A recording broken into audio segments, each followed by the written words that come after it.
My name's Eric. This is my friend Rachel. She'd probably be pretty offended if I introduced her as that. I would.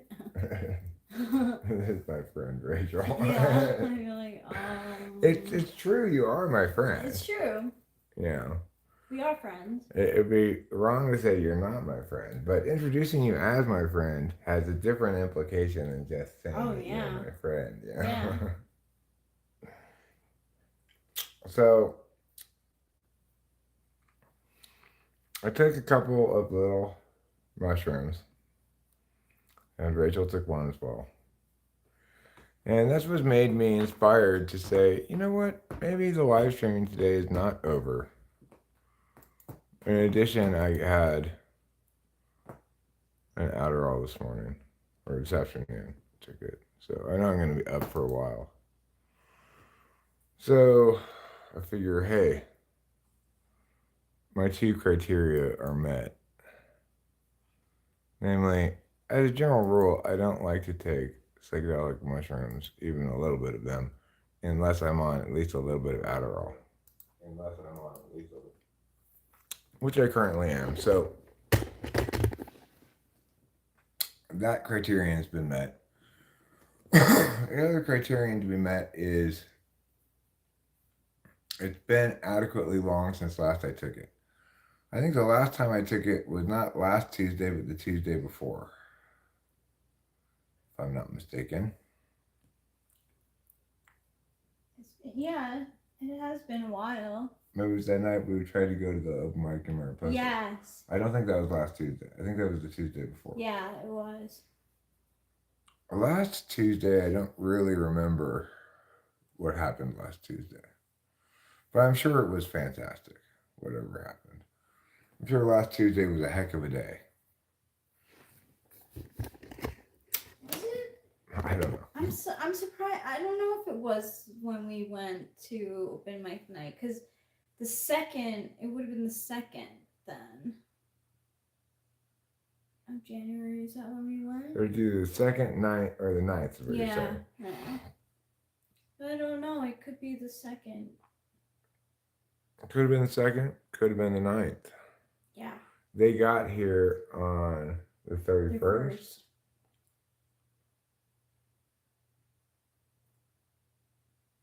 So maybe it was the second. Feels like it was kind of right after they got here. Yeah, it was. So I'm not actually, didn't eat any mushroom soup, to be honest. There was no soup involved at all.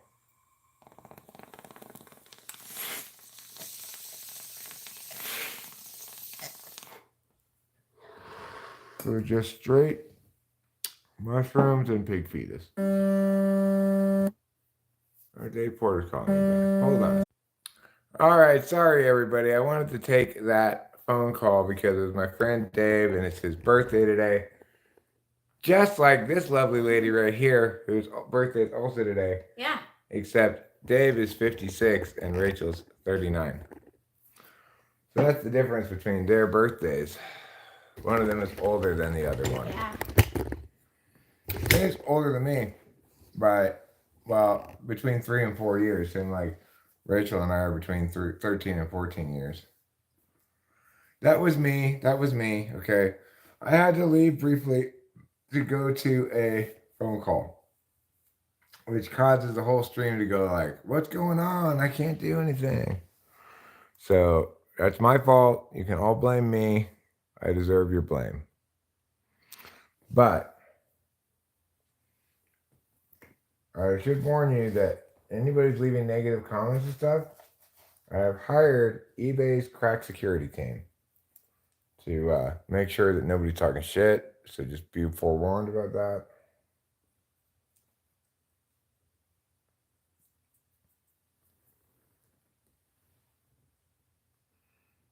Anyway, at the moment we're just kind of, I'm just kind of waiting for the drugs to take effect a little bit. It's not like I expect it to be.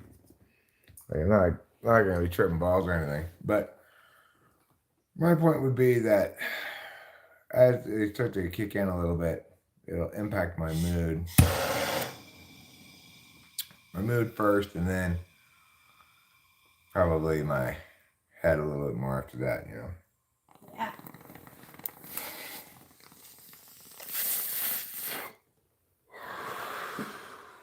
I mean, I only took a very small amount. I took 2 little ones, you know.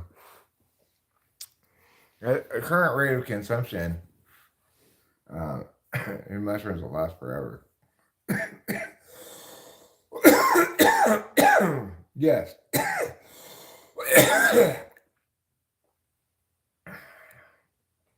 And really, that's another important reason why I decided to start live streaming again. I figured Ruben and Acacia might want to listen to it on the drive home. Yeah.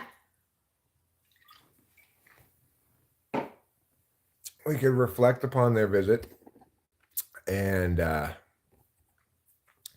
they could hear us reflect upon their visit, and they could reflect upon our reflections upon their visit. Yes.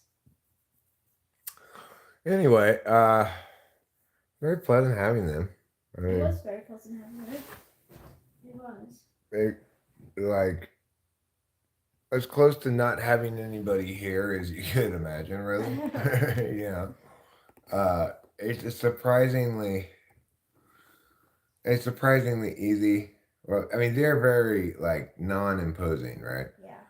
So Acacia was basically holed up in her room the whole time because, you know, at some point during the initial stretch, she got sick with something. Yeah, she had an infection. Yeah, so she was on antibiotics, amoxicillin, which I know can make you feel really, yeah, I've been on amoxicillin before myself. Mm-hmm. It's powerful. Yeah. And,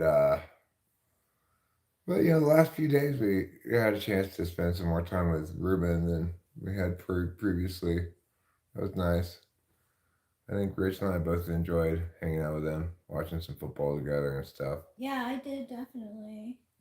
It was a good time. Yeah. A good time was had by all. And tomorrow, Rachel and I are going to the elderberry house. Yes. Significantly more famous and delicious than its younger sibling, the Youngerberry house. The elderberry house it's like the only restaurant in Madera or Mariposa County that gets like a fancy restaurant star, like a Forbes fancy restaurant star. Well, it looks charming too. It's got a little bit of a Madonna Inn vibe going on. Yeah, it does. But you know, it's got fancy looking food, and they do fancy stuff like customize the menu for you when you call to make your reservations. You have to make reservations. You can't just walk in.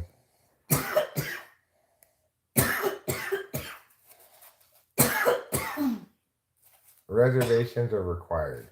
You know that that's a fancy restaurant if reservations are required. Yes.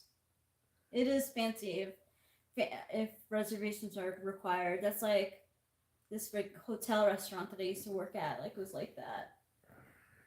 Yeah, it's not reservations recommended. Oh, maybe you can walk in. It's like they don't want you to walk in. No. Because that messes up their whole planning for the whole evening and everything, you know? Mm-hmm.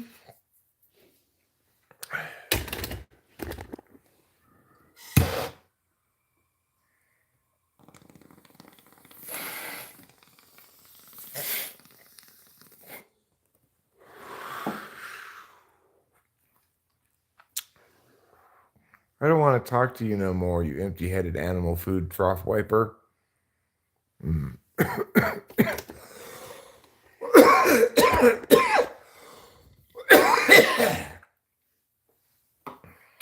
I never knew that that's what the first line of that was. You empty-headed animal food trough wiper. Me neither. I knew I fart in a general direction because my family liked that one.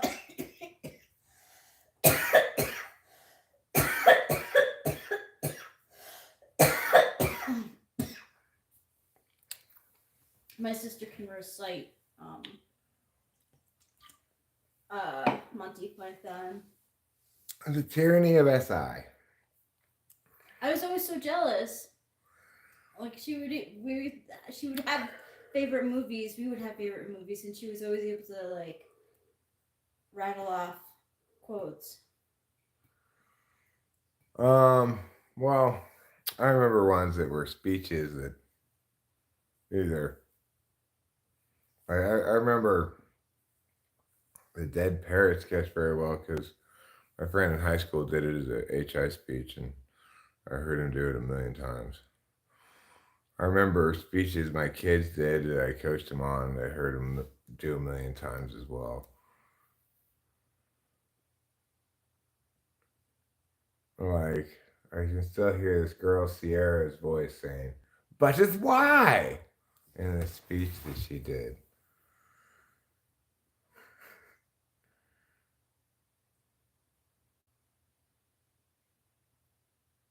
Joseph Kesselring. When you try to find the polar, do you negate a function as possibly being polar, or do you affirm the polar by how poorly they perform on some function test? Either one. So, if they perform well enough, I can eliminate polar. If they perform poorly enough, I can more or less confirm it. It's easier to eliminate than it is to confirm, obviously.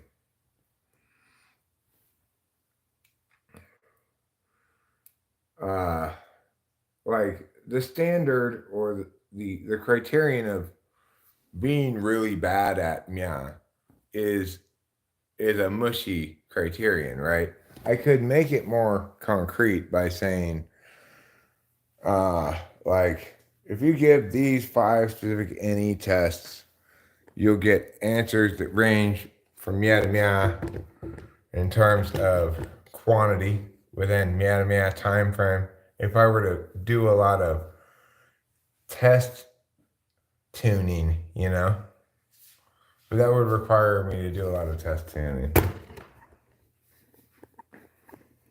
But you ask, as always, excellent questions, Money. That's why you deserve so much money.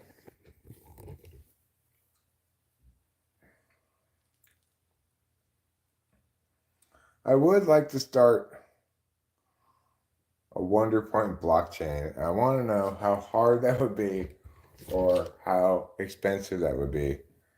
And unlike all the other blockchain things, these NFT tokens, they wouldn't have any this is our angle on becoming valuable. It would just be like, these are wonder points.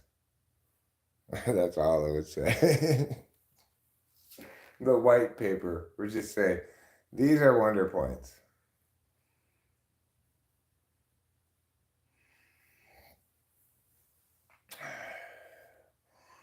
I could, do an Ethereum token of some kind called WonderPoint. Or I could go with a Black Horse, like some non-Ethereum altcoin, platform kind of coin, like Solana,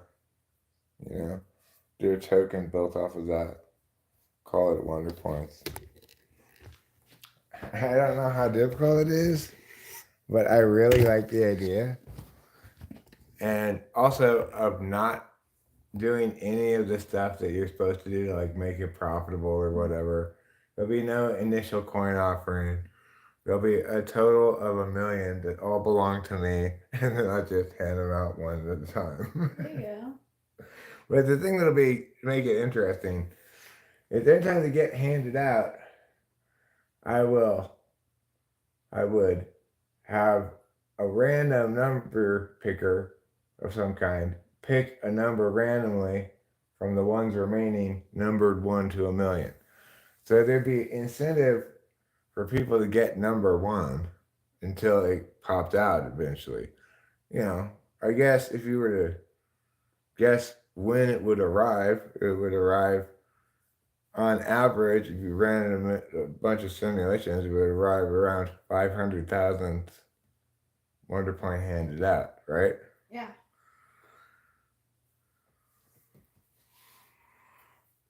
But where would it end up in any given Wonder Point handout? I don't know.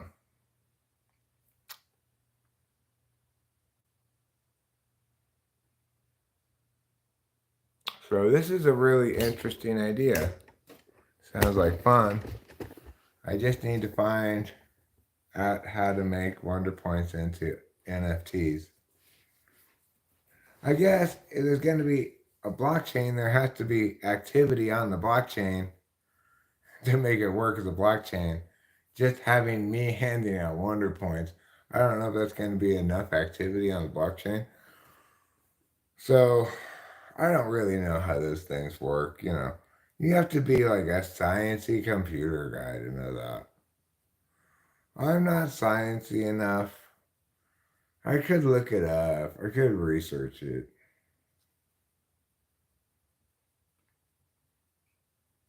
But that sounds kind of challenging. Do you think Wonder Points would become the number one cryptocurrency in all the world? I do. Why? Well, they're a simple concept.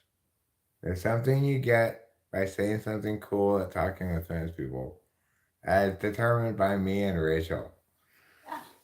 Me and or Rachel. Well, actually, me or Rachel. It's not and unless we both unanimously say in unison, like, you get a Wonder Point. Yeah. So it's or.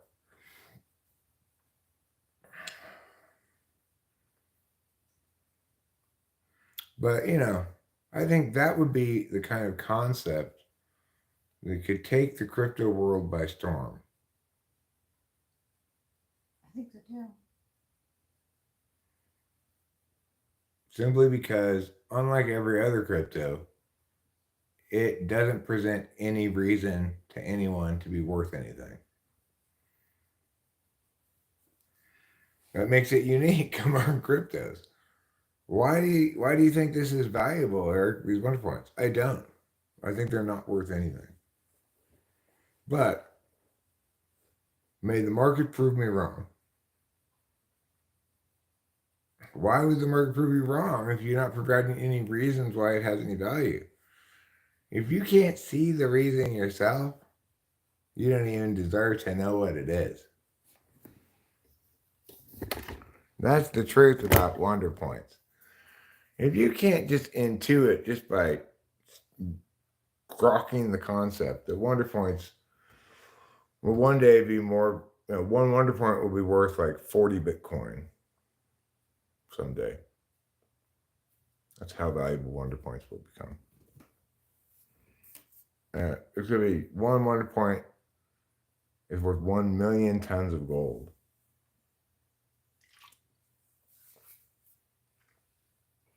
Boba Fett, how are you? Hello. And what do you know? Where did you go? Why did you go there? When will you be back?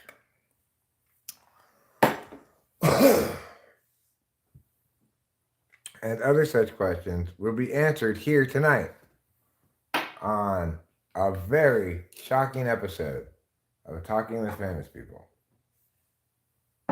What makes it so shocking?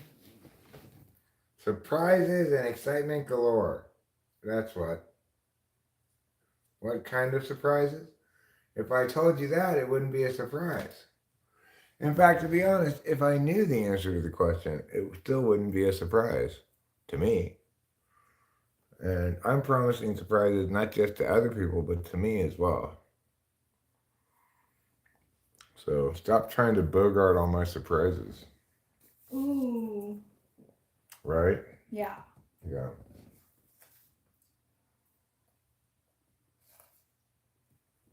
And that was one of the times when I really told them. Hung here, had to reload the page. Glad to see you self-identify as Hung so much that you introduced yourself as such. Hung here. Oh, hi there. Just be glad you aren't hanged.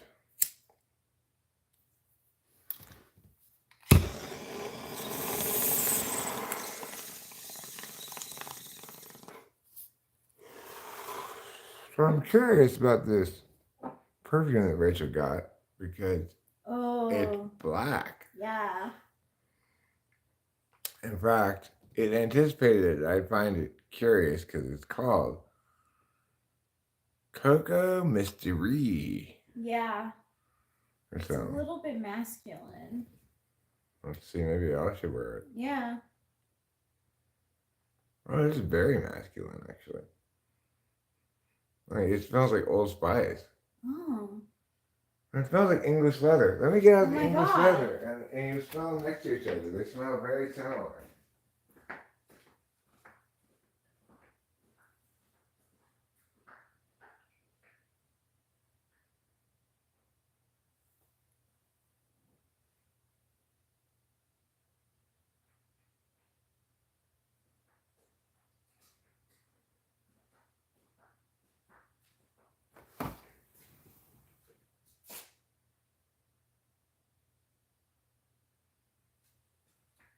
Yeah, they smell quite similar. Wow. Not quite the same. Okay. Similar. This is a little sweeter in a way. This one smells more womanly. Yeah. But still masculine. Yeah, it's got more like of a perfume aisle at a store smell. Yeah. This is a pretty girly smelling aftershave too, I think. That's true. English It does leather. smell very similar. I think they smell quite similar indeed. This one just smells more like that stuff that you clean the combs with at the barber shop. Yes. This like has like a little bit of coconut in it. So like The only way to properly smell perfume, ooh, that's exciting. from what I see in the movies and such, and in real life, you spray it like that, and then you go like this. Yep. Okay, it smells a lot more womanly on you than it does. See, that happens though with perfumes.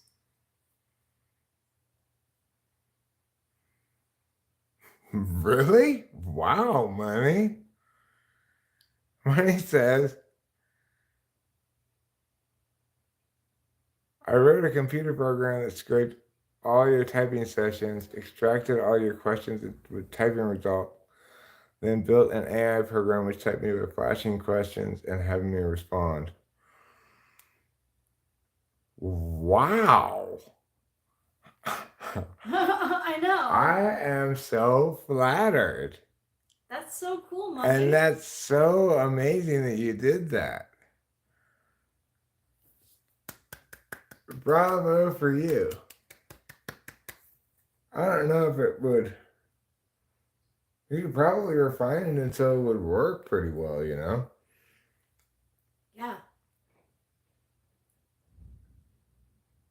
That's incredible, It Money. really is. Wow.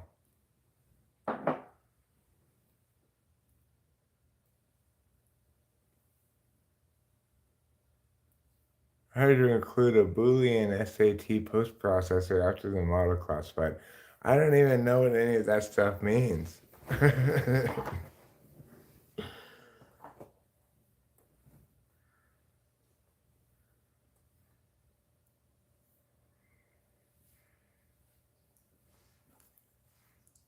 I am blown away to hear you say this.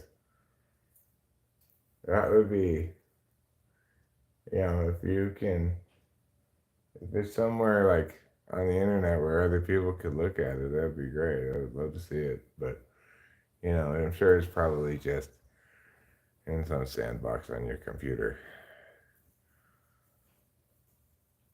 Cocoa Mystery. No, maybe it's Cocoa Mystery Mystery. by Le Monde Gourmand. Is a fragrance for women and men. Huh.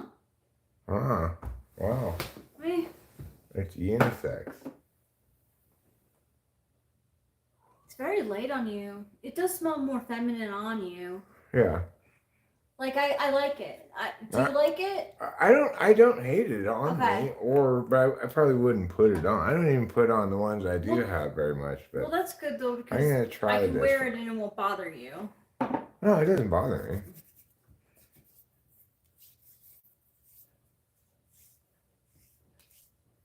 I probably put a little too much in it. This is aftershave, so it's supposed to go away faster, right? Or is it cologne? No, I don't know. What does it say right there? Authentic. It's supposed to be aftershave. Aftershave, yeah. Yeah, so it does go. It goes away faster. Yeah. Than cologne. You know, that brand is the same brand that makes Ambush. Really? Yeah. English leather makes ambush. Yeah. Dana. The Boolean satisfiability problem, SAT, is given a formula to check whether it is satisfiable. Huh. Well, good for math and good for money. Yeah. Congratulations and thank you. Good job.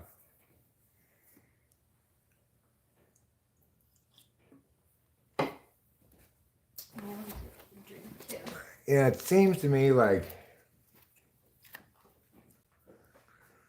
well, like, what I did with that ESTP lady seems like the sort of thing that could successfully be done by some kind of an app almost, because it was predicated so much on eliminating all the possible polars that I could, and just then determining basically NI versus SI, which was pretty clear NI, and then TI two or one, and then not any polar, ergo ESTP. Like that kind of typing is very satisfying to me. I feel like I can defend my case adequately. It doesn't require any intuition to explain why I reached the result I did.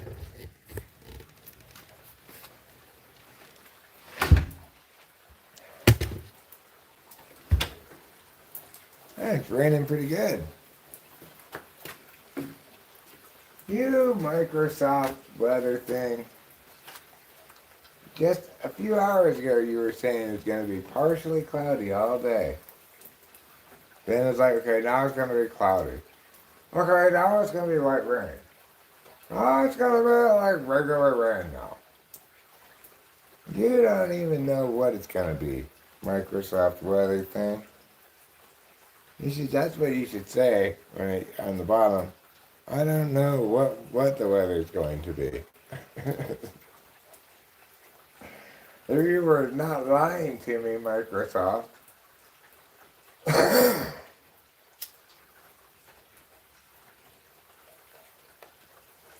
You're pretending to forecast the weather.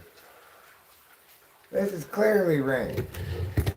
You can hear it yourself with your own ears.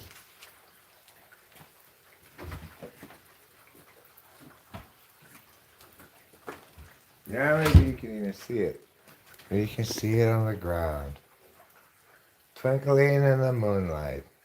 That's actually not the moonlight, but you know what I'm saying. It's a light similar to the moon in that regard.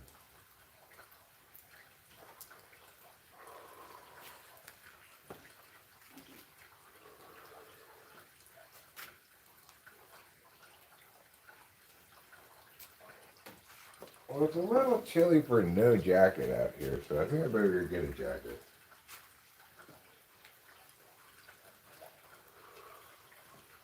I don't need a parka, but I do need a jacket.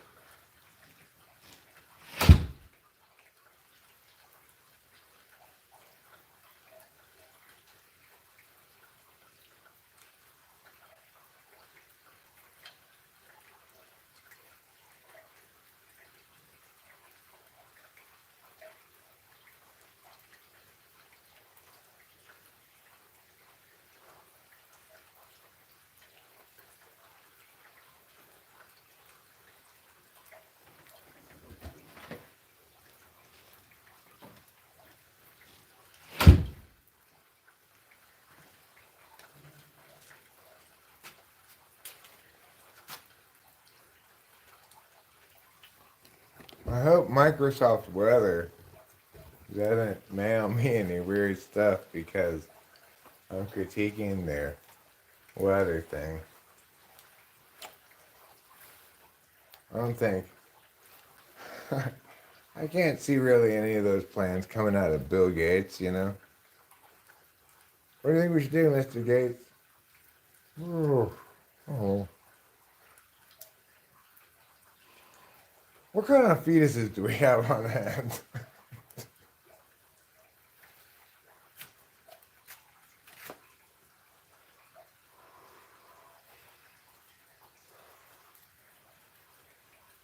Are you sure? Yeah, I talked to Melinda about it. The Bill and Melinda Gates Foundation, we don't approve of this guy talking shit. So we decided to spend $400,000 on assorted fetuses.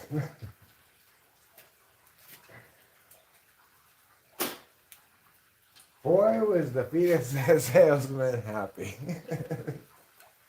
It was the best day of the fetus salesman's life. The day Bill and Melinda Gates bought $400,000 of assorted fetuses. Mixed sub-food grade fetus.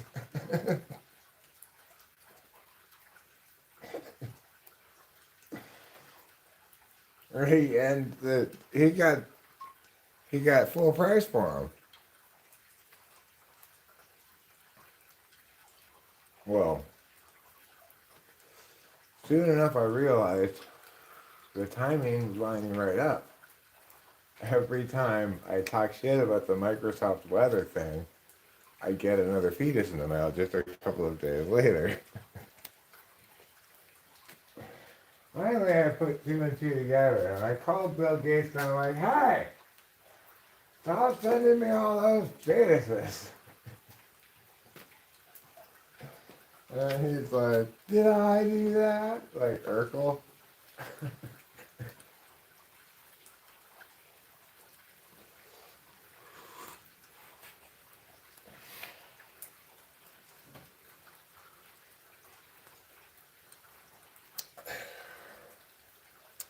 Who here can picture Bill Gates pulling an Urkel and saying, "Did I do that?"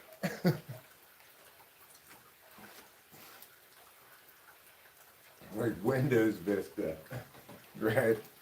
After Windows Vista came out, Bill Gates went in the boardroom.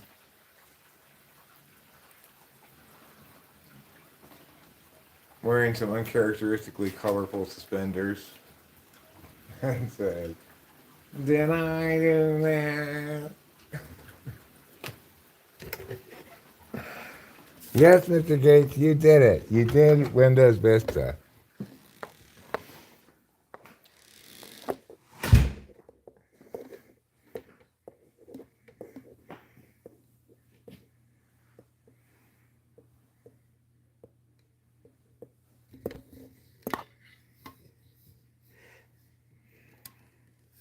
Right. I get that.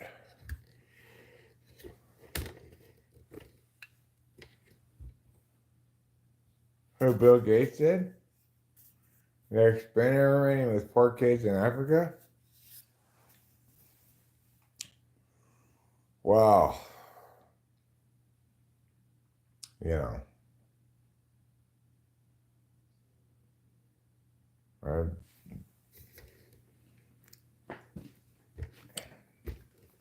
what kind of experiments are they doing? Is it like a science fair? Like Bill Gates goes to Africa and shows them how to make volcanoes with baking soda and vinegar? Oh, he shows them how to make vaccines with baking soda and vinegar, just like Pfizer. That was a joke, YouTube. Don't get me for misinformation.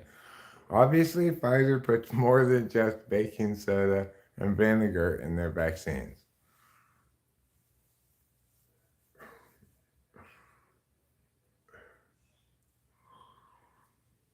Okay. So,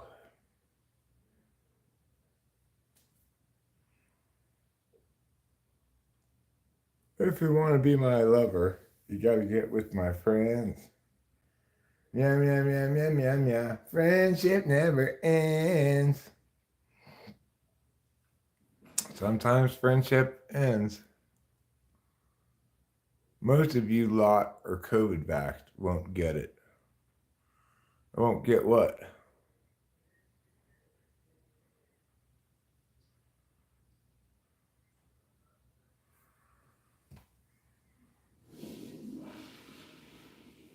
Noam Chomsky also talked about formal languages, and you could argue that everything a person says is some generated grammar of their specific type. That's very interesting. Okay, money, you want me to retract some of my, I guess you'd say, unfettered Noam Chomsky hate?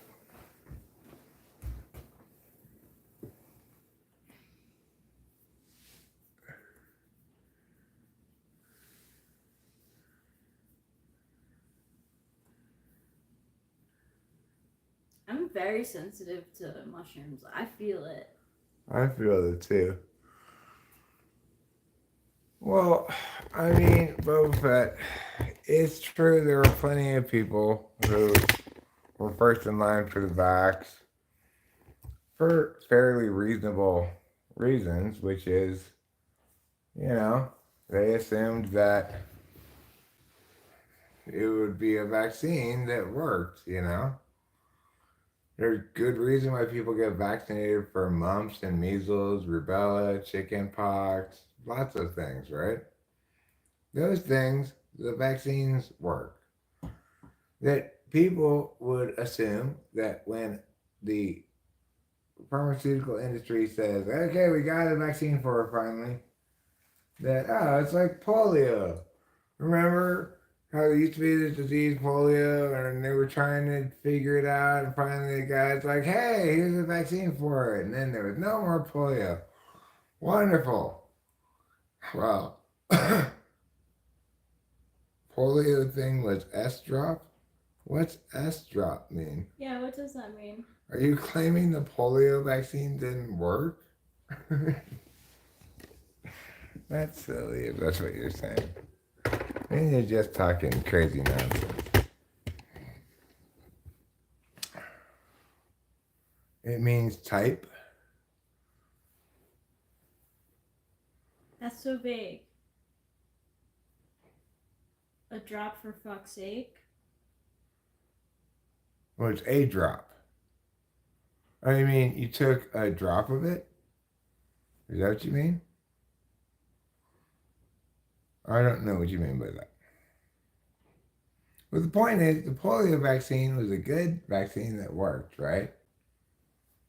And Dr. whatever his name was, he tested it on himself first to prove that it was safe for everybody.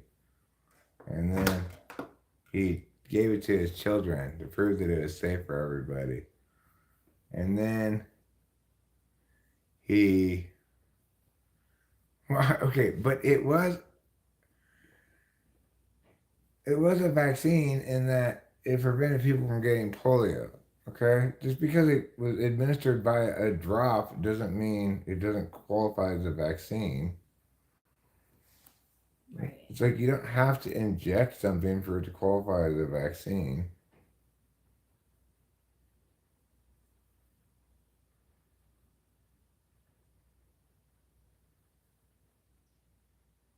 Oh. Yeah, I was gonna say, I think that I got an injection. You may not have even gotten the polio vaccine. I don't know. Boba Fett notes. I have polio, doing just fine. I can run, speak, etc. You don't have polio, then obviously.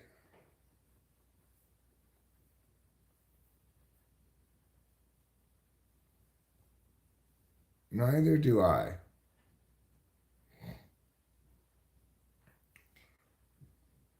Polio should be the name of people who play polo. Polios. Water polios and horse polios.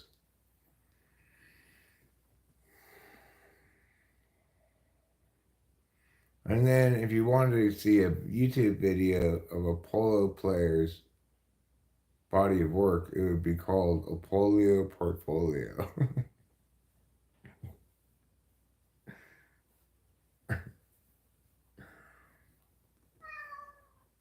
Meow. Do you like my polio portfolio joke? Look at Inky Pankity.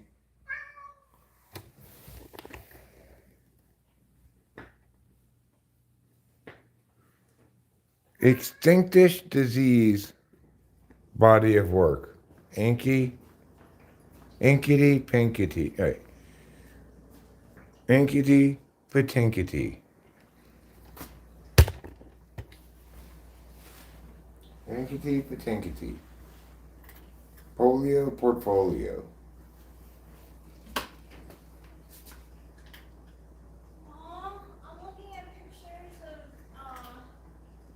Christina Applegate at the one of the first choice concert. They like gave her a standing ovation. She was so happy. Well, good for Christina Applegate. I'm happy for her. I hope she has a wonderful day.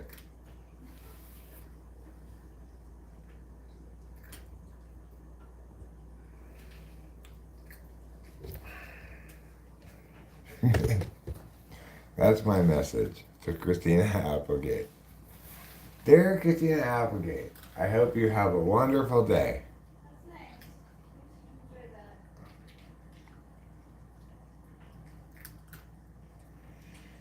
that. Is there something wrong with her or something?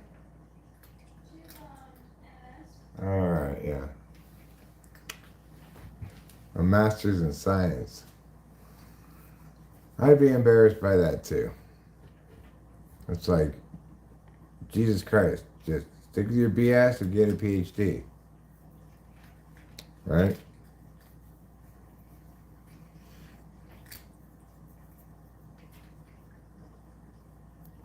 What do you mean she doesn't have a master's in science? You mean she's on the cover of Ms. Magazine? Or is it Miss?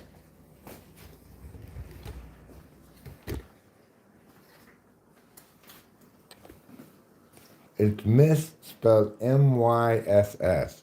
You never really see Miss spelled like that. M-Y-S-S. Why not? Why not? Wouldn't that be somehow more feminist? Just like they add a Y in women, right? It makes it more feminist. So too with Miss. M-Y-S-S. You need more food? Okay. How does this cat eat so much food? It's like, are you trying to be that mukbang guy that Ruben was telling us about? When he was doubting my metabolism? I'm telling you, I couldn't eat. Even if I did like a bunch of like mukbang challenges, I would never get over 200 pounds.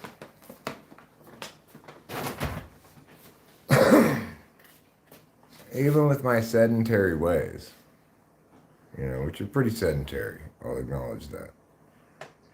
Man, I hate being sick. I can't even sleep. I can't even trick anybody peeping bird into doing anything for me. I'm K.E. Yeah. Well, K.E., I'm sorry that you can't trick anyone's bird into doing something for you, but maybe you shouldn't have that expectation.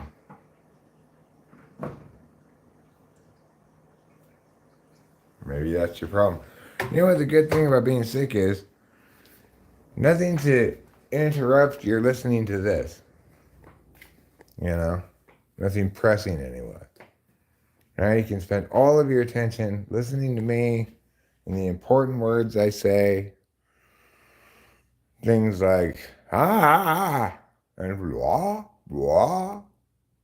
Okay, KE, sure, that any test was crap. No, that you're not disputing that she provided, you're not saying she demonstrated any in excess of slot 8. You're just saying I didn't adequately test her NE. Okay, well. What type do you think she is, KE? I don't think KE even is disputing that she's ESTP. I think she's just saying I didn't test her NE adequately. Fine, KE. But I spent over an hour testing the lady. I did as best I could, okay? I'm not going to dispute that I could have tested her NE more. Did you see all of the NE tests? Because it was a long video. Did you watch the whole thing? I returned to the NE questions on multiple occasions. But I still will agree I didn't hammer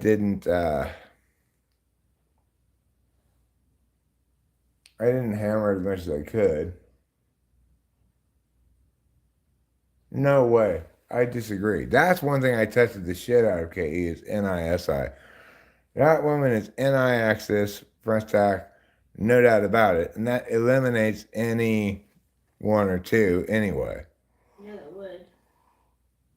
So that's one thing I did not fail to test adequately was NI or SI. That woman is not any front stack.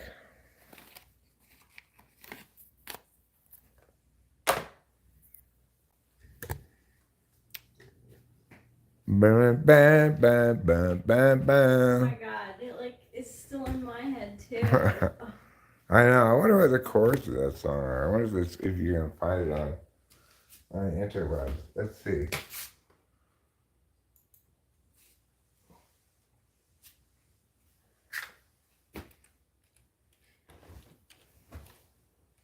They have a horribly long name that I can't spell.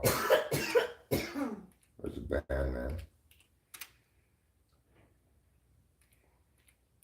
Chords and lyrics.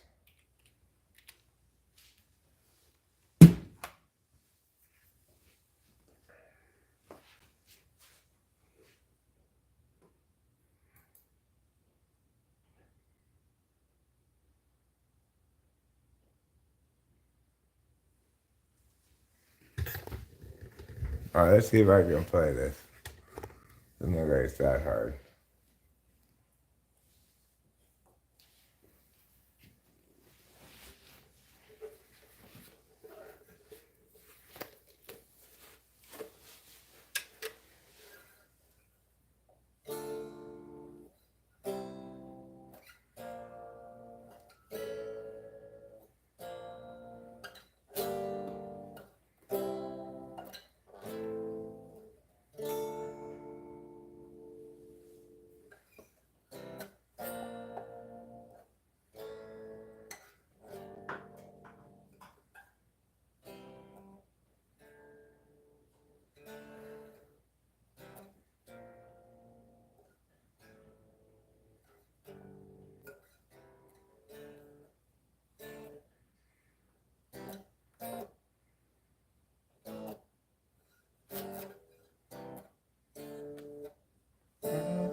Could never let you go, baby.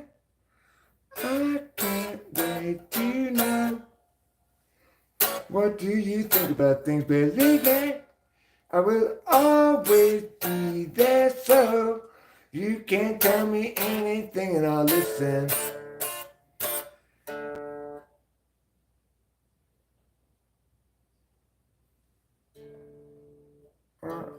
Together. Trying to be birds of a feather. Yeah. You enjoy our company.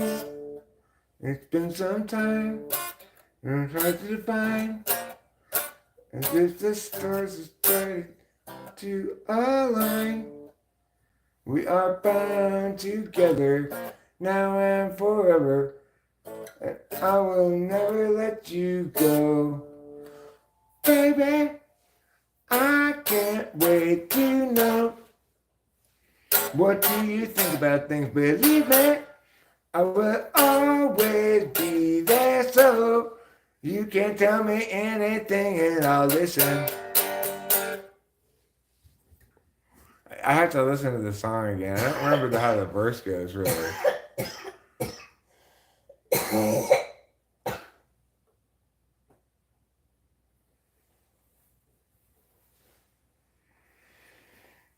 That's a great chorus.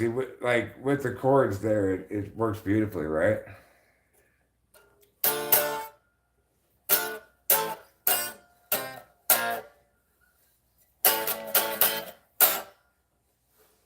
It's kind of hard to play, but it's great.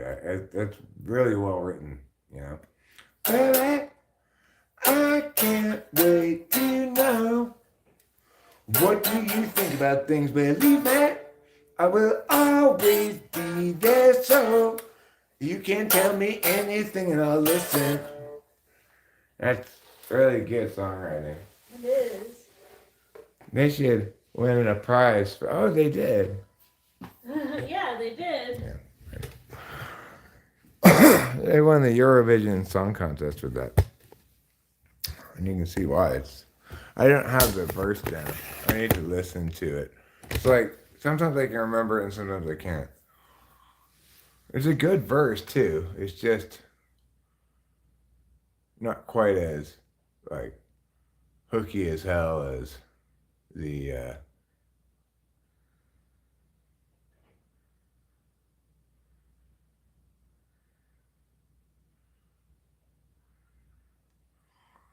looks like it might not be quite perfect, but, you know, it's a good song.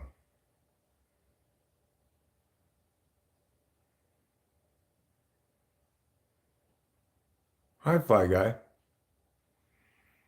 What song is this? It's called Think About Things. It's by some long named Scandinavian band, like Daddy Scourger Furger or Yeah. something. Daddy's Burger. Yeah, exactly. I don't know what how to say the band name, but the song's called Think About Things. And it won the Eurovision Song Contest.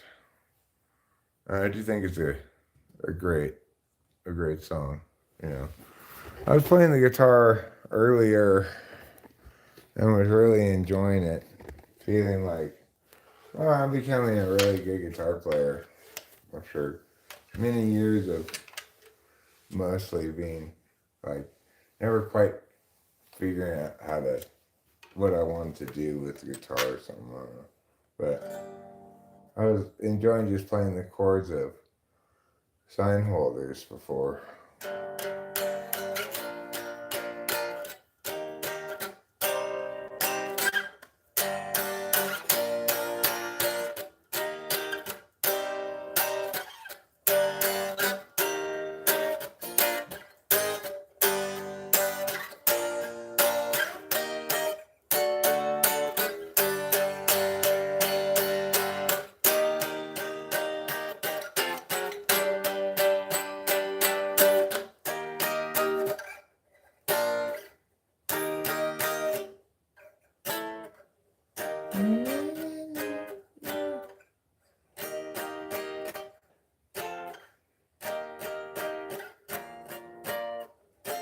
Yeah, like that.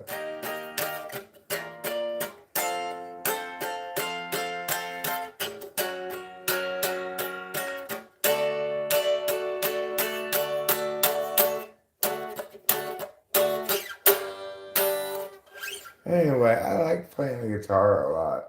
You know, I feel like something switched very recently. It makes me feel like, oh, I want to play the guitar more. I I like what I'm understanding on like playing rhythm guitar better than I used to. I like the idea of having very specific and like composed rhythms, not just chords, as an important component of songwriting. I think that's something that's I've always known but failed to understand as well as I do now, but which may not still be adequately understood.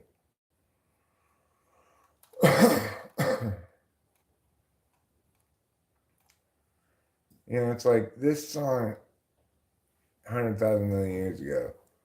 It's like something about it. I want the first half part of it to be halftime or something. Good night, Rachel. I love you. Happy birthday.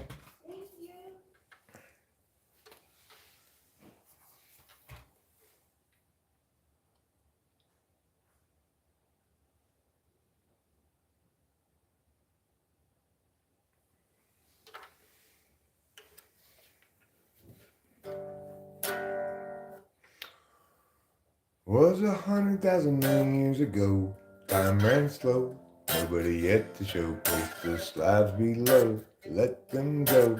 They will start to grow. Mornings ensue. Tears gnashing through. Holy slabs coming to view. Unchangingly true. Eternally new. And when the slope appears in charge today. Options at large show other ways. Take a chance now. Once quick to check, but don't get caught standing on deck. The slope presents a fork. It's not easy stopping short. Too far along to turn around. Perhaps a better course was headed ever north. Now there's a fitter force. Enemy ground, enemy ground. It was 100,000 million years ago. Time ran slow. Nobody yet to show. Place the slabs below. Let them go. They will start to grow. More years ensue and tears gnashing through. Will holy slabs come into view. Unchangingly true. Eternally new. How when the slope appears in charge today. Options at large show other ways. Take a chance now. Just want to check, but don't get caught standing on deck. The slope presents a fork. It's not easy stopping short. Too far along to turn around. Perhaps a better course was headed ever north. Now there's a fitter force. Enemy ground, enemy ground. Ah, that's a satisfying song to play. But I don't feel like I am executing it precisely a certain way every time yet. I'm kind of still fiddling with it a bit.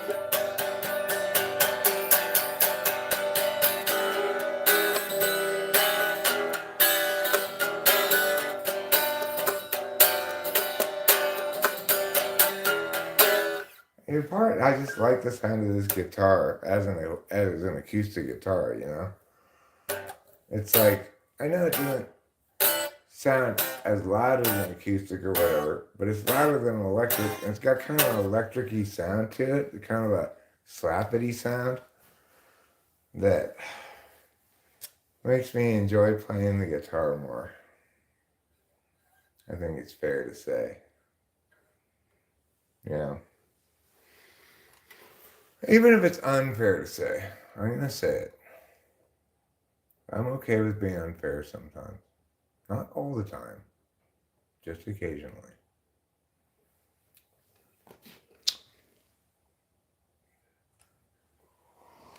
If you like a very fair guy, then you'll like me most of the time.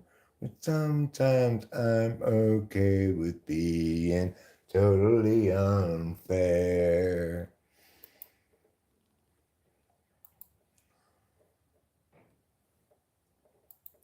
Like, this song is only about one of our cats.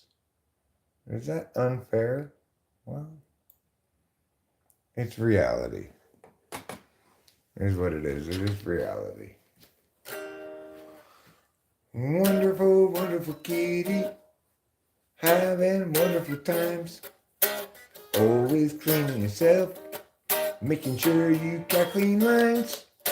Wonderful, wonderful kitty, such a fabulous offering. And now it's wonderful kitty, petting time again. Just let me pet you, don't walk away. It's petting time, and wonderful, wonderful kitty, having wonderful times. Always cleaning yourself, making sure you got clean lines. But your wonderful kitty is a fabulousness I've never encountered before. And I know that I want to pet my kitty some more.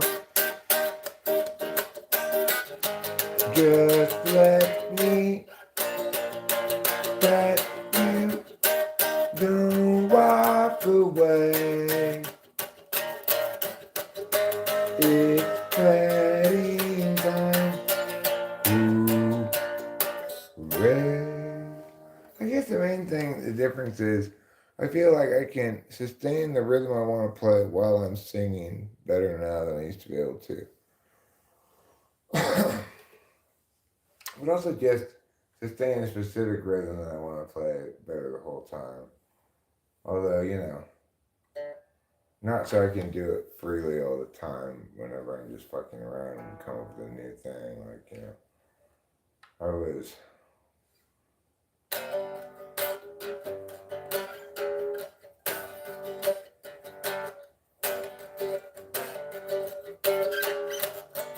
I was trying to do something like this, that kind of a rhythmic thing before. It was kind of an interesting rhythm. I don't remember exactly what it was, but you know, if it's a new thing, obviously I still have to play it out a bit so I can get it down steady. It's a second night when you start to feel strange and you're wondering if the range is on. Sending sparks to soar in the kitchen sky,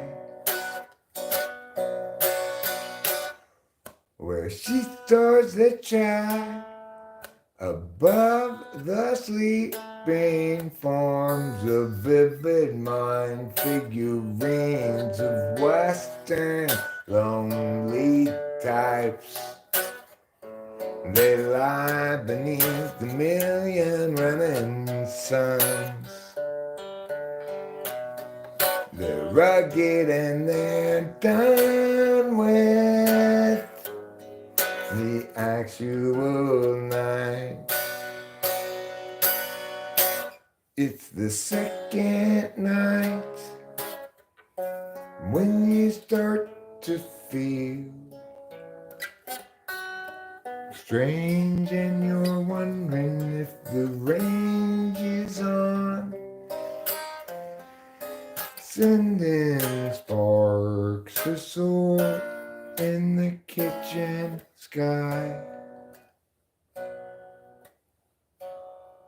where she stores the chai above the sleeping forms of vivid mind figurines of Western lonely types. They lie beneath a million running suns. They're rugged and they're done with the actual night.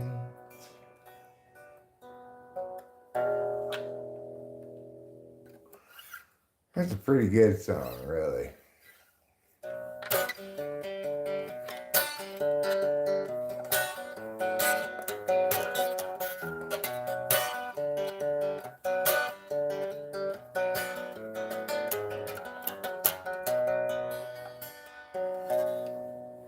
It's an old song too. I wrote that early 2000s, maybe the year 2000, 2001. I don't know. I was really fucked out when I wrote this song. Oh, I was. It was the second night. I was up on, for the second night in a row on amphetamines when I wrote that song. It's the second night when you start to feel strange and you're wondering if the range is on, sending sparks of soul in the kitchen sky, where she stores the chai above the sleeping forms of vivid mind figurines of Western lonely types. They lie beneath a million running suns. They're rugged and they're done with the actual night. They're rugged and they're done.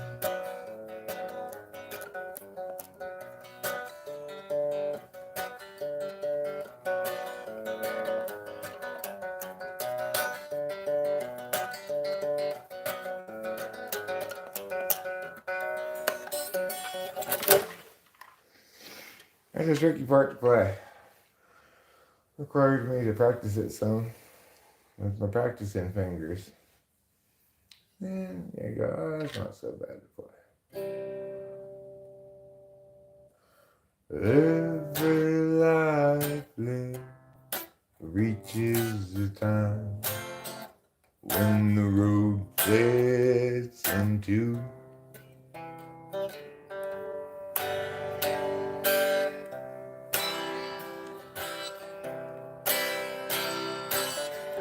There are times, dark times, times of despair, times when it's hard to feel good.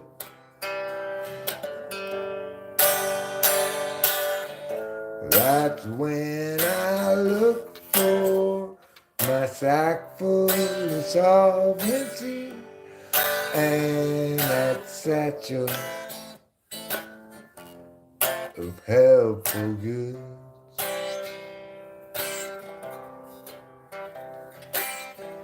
Satchel of helpful goods. Satchel of helpful goods. Satchel of helpful goods.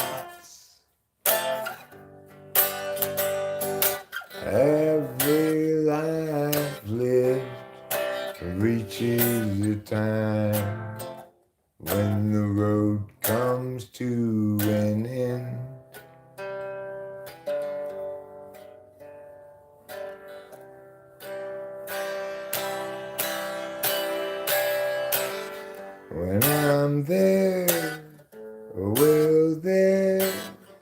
be anybody else around. Or will I travel alone?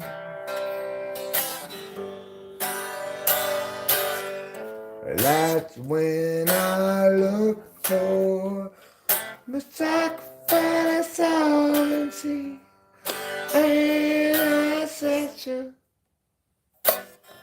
Now nothing but bone. Yeah, that's that you fill up with home.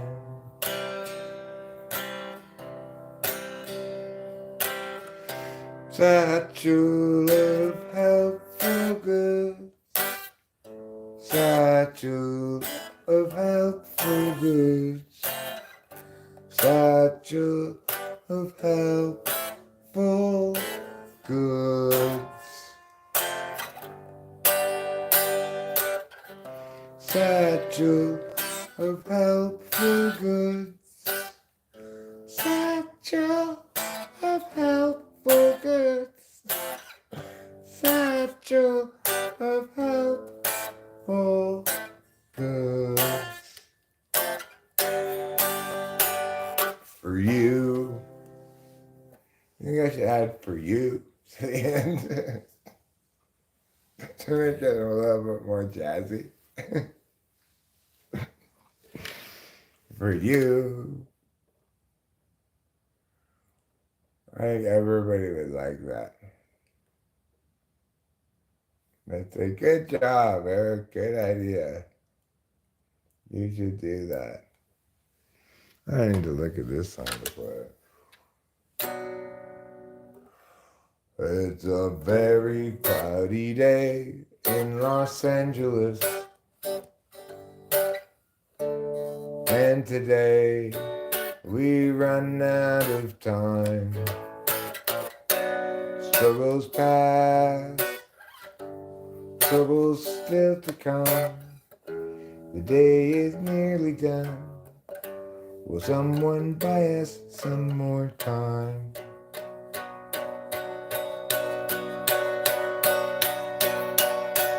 Cloudy day in Los Angeles. Cloudy day in LA. I'm no sort of evangelist, but I have something to say. Life can strangely be forgetting to those who stay awake all night. And mostly voices say to give in. They'll try to sap your will to find. But whether I'm supposed to be here or just be soon forgotten, noise is sort of based on what I see here and also on what I avoid. It's a very cloudy day in Los Angeles. And today we run out of time. Struggles past, troubles still to come. The day is nearly done. Will someone buy us some more time?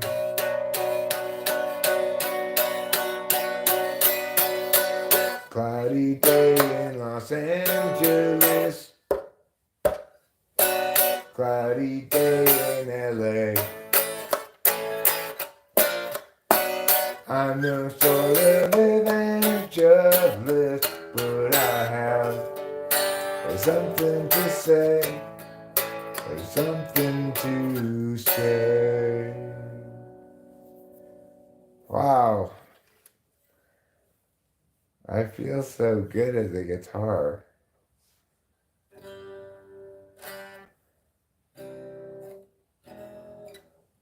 The guitar has not felt this good to play, and I can't even remember the last time.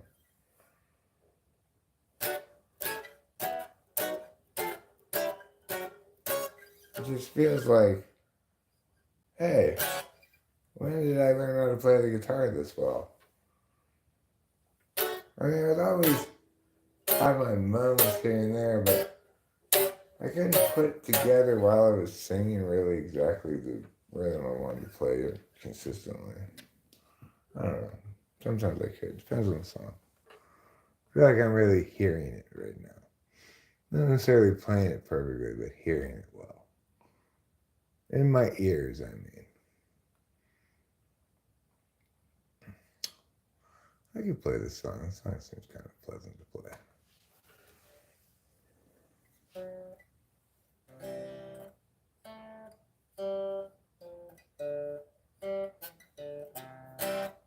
Oh, well, he's pucker tart. Oh, well, he's pucker tart. Lemon squeeze, the friendliest guy that you will see. Yes, he wants to be your friend, but he comes from around the bend, and it will be a while till he sees you again.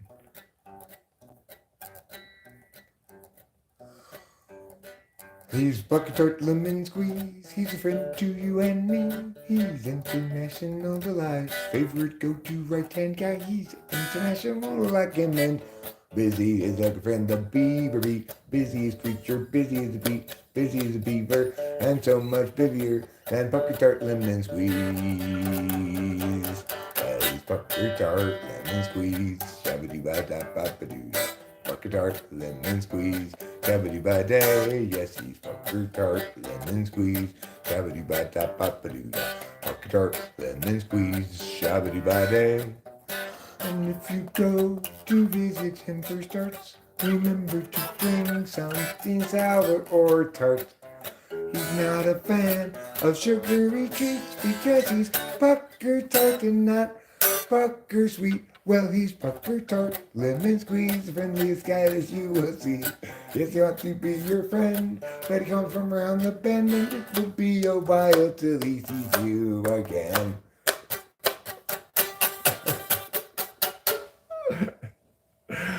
That sounds kind of hard to play a little bit right now, anyway.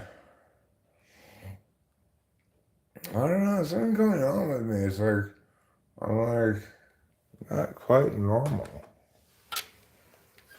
But you know what they say about it?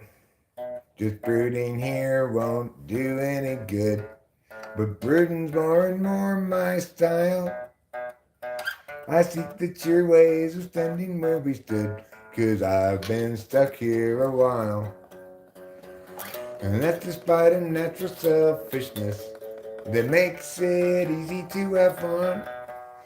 But flutters in the gut become a fist as all my visions come undone. I tried to stream, distract, and bring the afternoon away, but heavy new realities bear down on every day, and for a bit I am out of it. For reasons still unsaid, but still I need get out of me what's inside my head. 2, 3, 4, 5, 6, 7, 8, 9, 10, 11, 12, 13, 14, 15, 16, 17, 18, 19, 20, 21, 22, 23, 24, 25, 26, 27, 28, 29, 30, 31, and 32. It seems like everybody's so sensitive and ready to just get mad.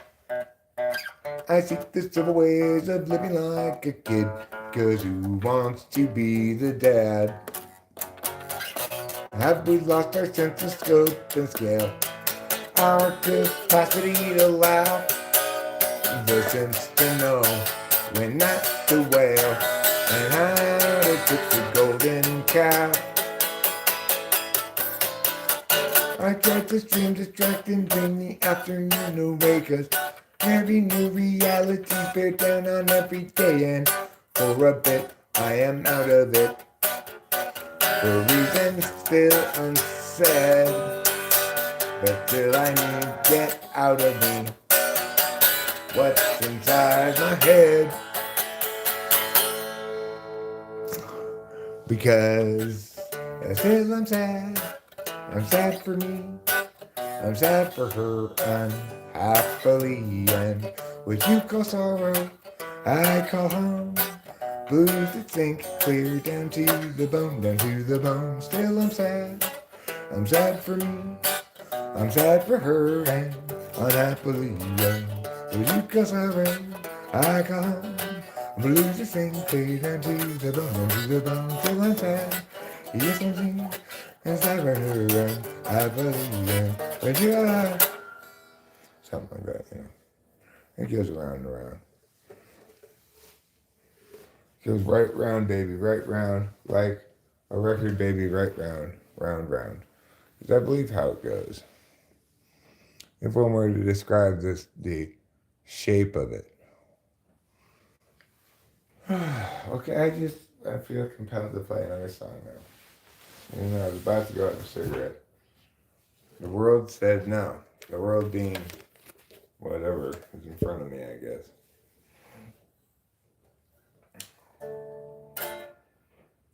No good.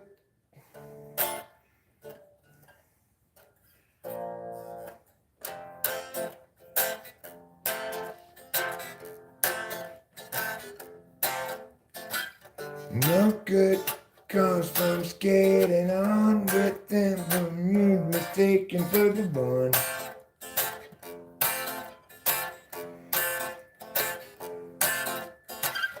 Habituated defense and indecency, self-inflict eventually once your search is done.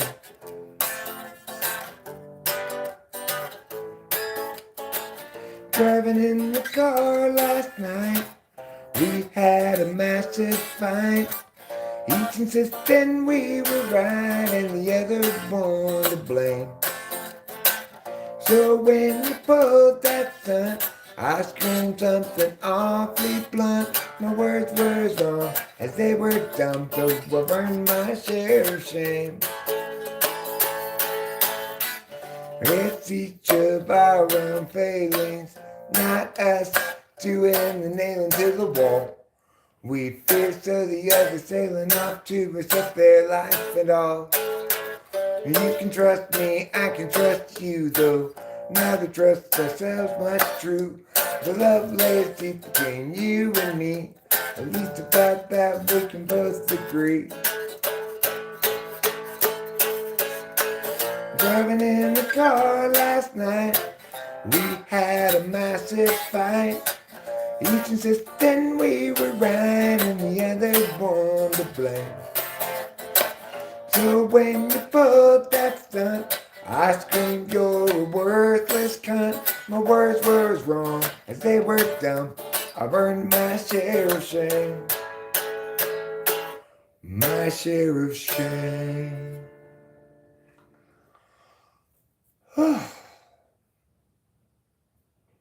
Well, I certainly have earned my share of a cigarette with all that guitar playing. That was fun. I enjoyed it. I feel like I'm experiencing the two parts of guitar and singing together in a way I've not really ever experienced it before. Felt that earlier today too, like, oh, what's going on here? Of course, it's really just representative of, you could say, like, renewed enthusiasm for something left alone for a while, I guess, but I don't know. Feels like I'm hearing things better. I'm not necessarily playing them perfectly. Again, to clarify the distinction. So again, I'm more able to listen to myself play guitar while I'm singing than I used to be able to. And I guess pay attention to both. I mean, my singing still gets sacrificed when I'm paying more attention to the guitar. Hi, darling. Hi. Would you like a hug? Oh my gosh, yes. Here's a hug for you. Oh, thank you. Are you feeling FI? Oh my god, so much. Because of the mushroom? Oh yeah. Is it bad FI? It's like I want to cry, but I have nothing to be sad about. What the hell is that? That's no good. I hate it. Well, you have plenty of things to be sad about that we're not very conscious of, both of us. Yeah. I mean, sure, you have endless amounts of things one could be sad about. Right? Yeah, that's true. It's just like human emotion. Oh man. It's like there's so many shitty things happen to a person over the course of their life. I tend to think of things to be sad about as SI things in the past rather than things in the present, right? But Yeah. you probably are like, well, what in the present is making me Yeah. sad? Maybe we're on vacation leaving. Maybe that could be. It is sad, you know. It's a sad affair.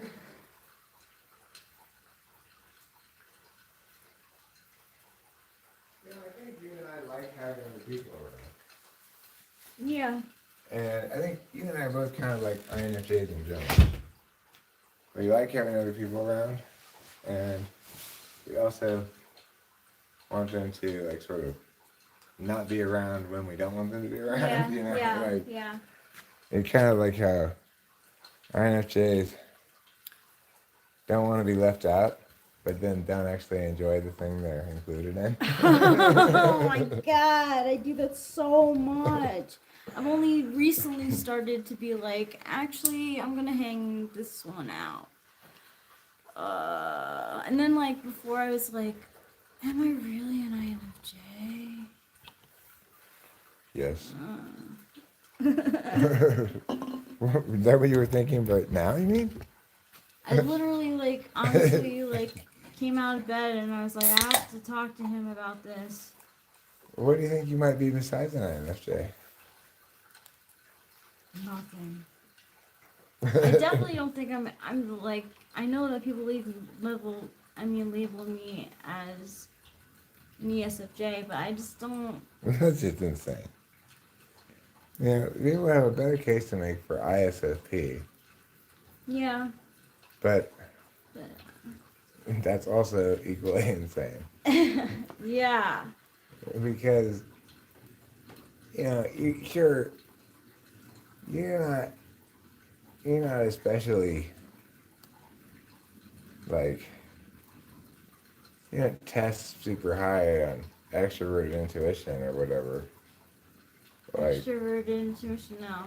but that you are FE and not FI is Yeah. as indisputable as the sun is bright.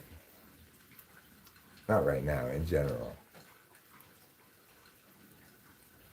I mean, even right now, the sun still is bright. We just can't see it.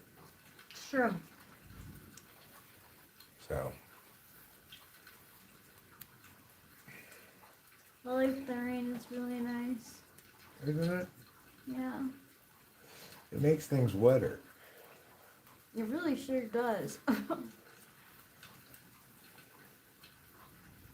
One of its primary purposes, I guess. I guess the weatherman informs the clouds, hey, it's too dry. The clouds go, okay, I'll make things wetter. I'm cold. All right, see you later. Okay, I'll be in the... SI defeats FI. It really, yeah. Aw.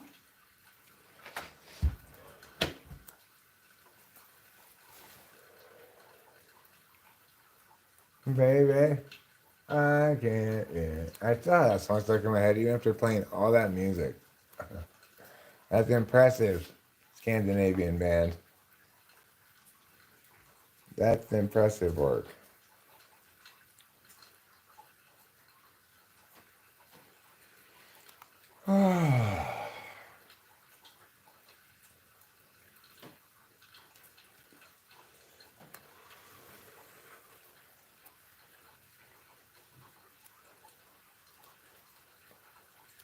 I really hear the horns in that song.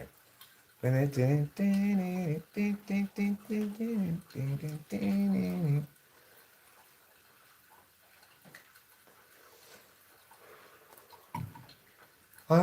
gotta love you.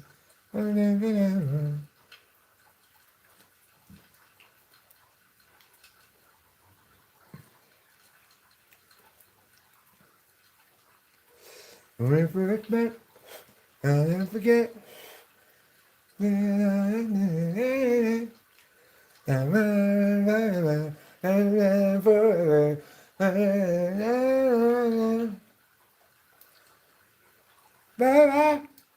I can't. One day think about things, baby. I will always be there, so you can tell me anything and all this and. It's such a good song. Makes me want to do that dance with their hands. That's such a silly dance.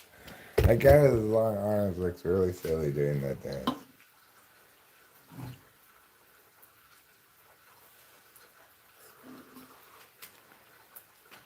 See,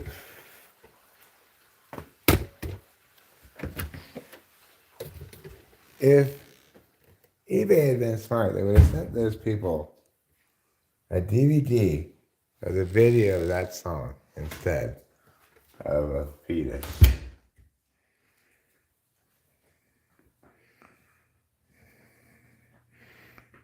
I know would have said, listen, baby, I can't wait to know.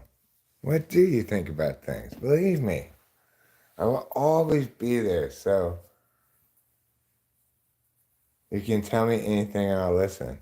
Instead, they said, shut up. We're eBay. You have to shut up right now. What dicks they were, huh? Like, did they get the MBAs at Corporate Dick University or what? I think so. They should have been listening to that song instead of going to Corporate Dick University.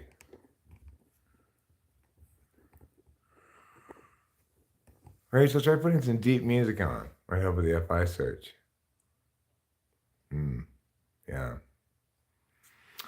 You could put on, what for me is, the first song that pops to mind for FI songs is, some say that we're restless, they say we're much too young. Tell us to stop before we've begun. Someday we'll wake up and glow. Hang on, Maxine. Mexico City is like another world. Nice this year, they say. You'll be my senorita in jeans and pearls. But first, let's get off this highway, off this highway. We'll move up to Manhattan and fill the place with friends. Drive to the coast and drive right back again. Someday we'll wake up, make love until then. Try to hang on, Maxine.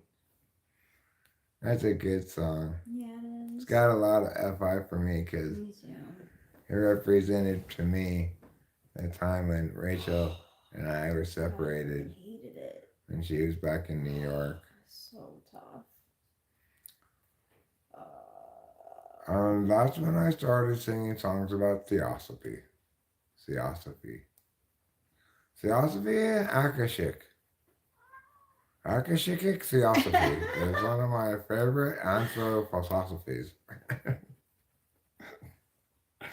I love agriculture philosophy is my favorite kind of philosophy. My love is mine, all mine by Frank Ocean. No, by Mitski. Oh. My love is mine, Also, I think Joni Mitchell Blue. all mine. Oh God, that would have me fucking turn. The whole album is just The whole very thing FI. made me so cry. Really? Yeah. It was pretty sad. It's like the soul hits you. Right. Well, just then, like, think about the first words of it as I think she's an ENFP probably. Do you? But she I might think be he's an so INFP. INFP. Anyway, the first lyrics to Blue are such INFP lyrics. They go, Blue songs are like tattoos.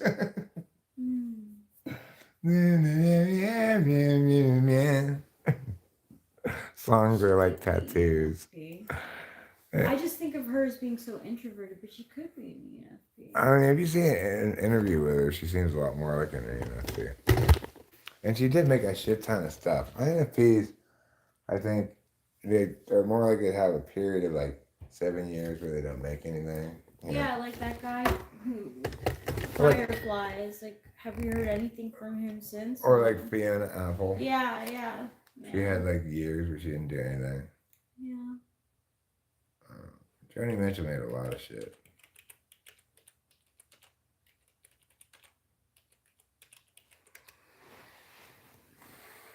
Blue songs are like tattoos. You know, I've been to sea before. Crown and anchor me, or let me sail away.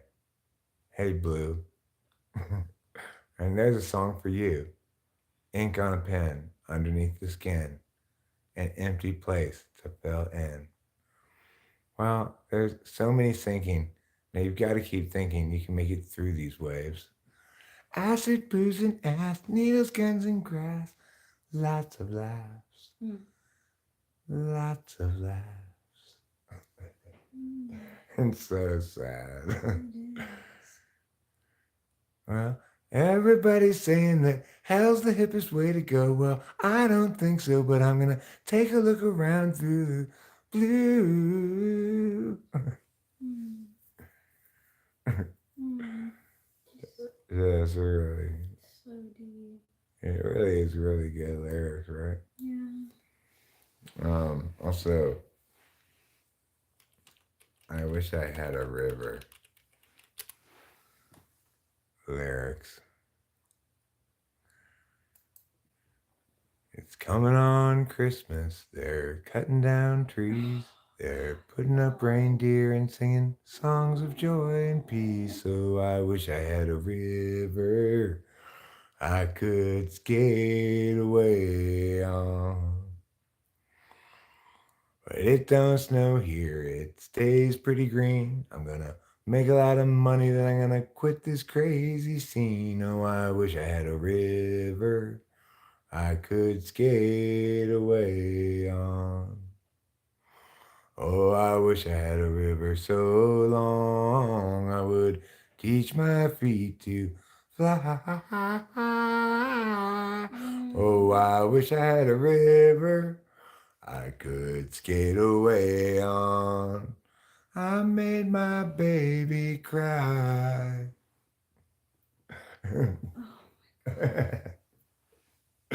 I learned that man these songs so well. It's like that's not easy shit to sing. It's not. At all. You gotta really know these songs. I listened to the shit out of this album when I was like 17. Like you just picture me smoking cigarettes going like, this is so deep and sad. And it's still so deep and sad. I'm just not in a very deep and sad mood right now. Yeah, it's just about sadness. It's like kind of like a vague thing. She doesn't want to be there. How sucky is that? Well, she wants to skate away because she made her baby cry. He tried hard to help me, he put me at ease. And he loved me so not, he made me weak in the knees. Oh, I wish I had a river I could skate away on. I'm so hard to handle. I'm selfish and I'm sad. Now I've gone and lost the best baby that I ever had. Oh, I wish I had a river. So that's why she wishes she had a river to skate away on. And it just ends with reframing it again. It's coming on Christmas. They're cutting down trees. They're putting up reindeer and singing songs of joy and peace. So I wish I had a river I could skate away on. Fades out. No, Joni Mitchell. Wow, Joni Mitchell, good job. She's my extinguisher type.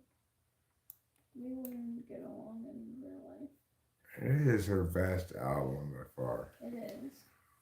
Yeah, it's also got Case of You, which is a much more positive song.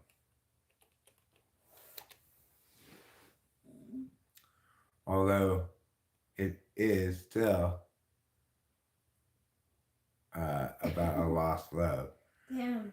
Just before our love got lost, you said, I am as constant as a northern star. And I said, constantly in the darkness, where's that at?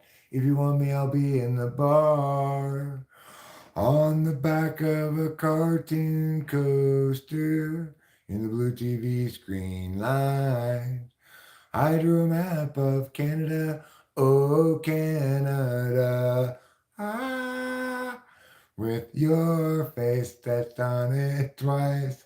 Oh, you're in my blood like holy wine. Oh, you taste so bitter and so sweet. Oh, I could drink a case of you, darling, and I would still be on my feet. Yeah, I would still be on my feet. Oh, I'm a lonely painter. I live in a box of paints.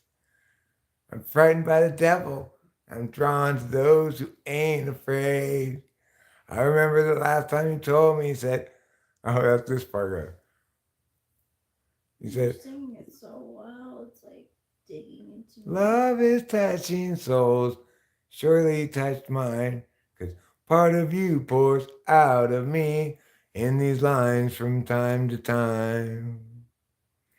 Oh, you're in my blood like holy wine.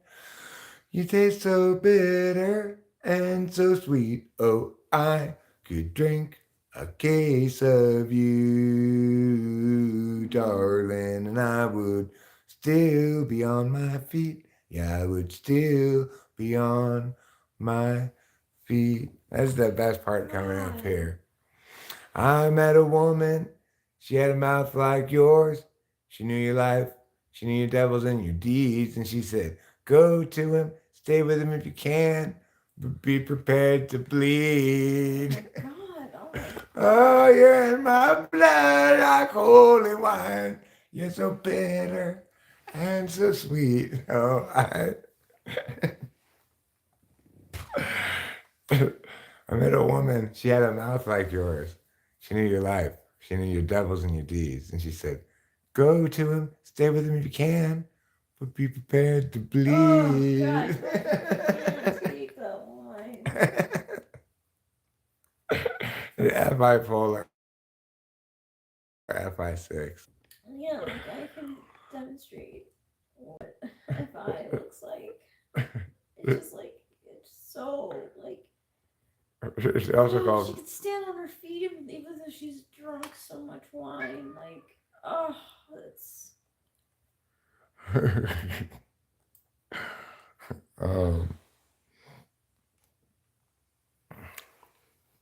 What's the other song from that album? Let's see. Joni Mitchell.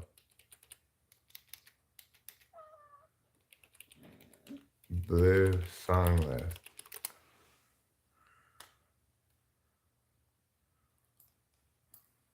bliss.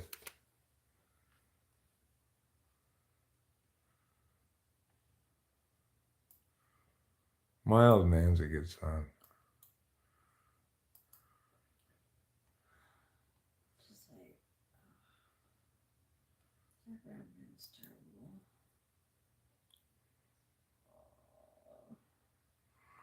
We don't need no piece of paper from the city hall, keeping us tight and true now.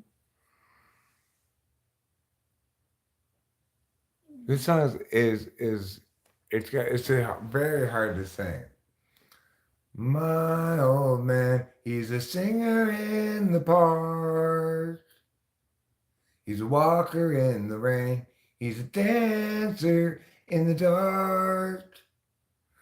We don't need no piece of paper from the city hall, keeping us tight and true. No, my old man, keeping away my blues. He's my sunshine in the morning. He's my fireworks at the end of the day.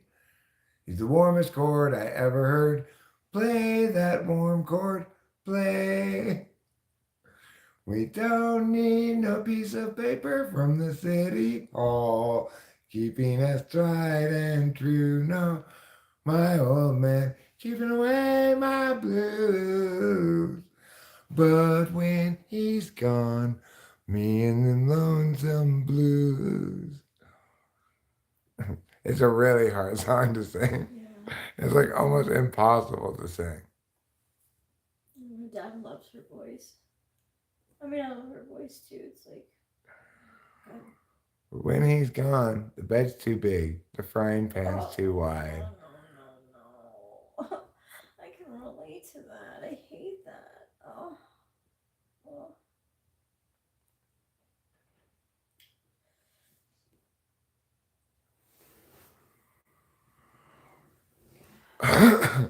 Rachel's feeling a little emotional this evening. This is just Rachel on Mushrooms. I didn't have mushrooms. I didn't go into it with intention. I just forgot that sometimes, like, it makes me if I like.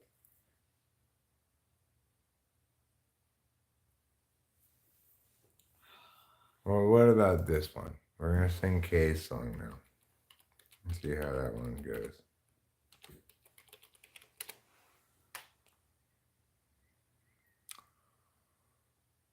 Blue moon, you saw me standing alone, without a dream in my heart, without a love of my own. Blue moon, Doing great. you knew just what I was there for. You heard me saying a prayer for someone I really could care for. I don't know how this part goes. I don't either.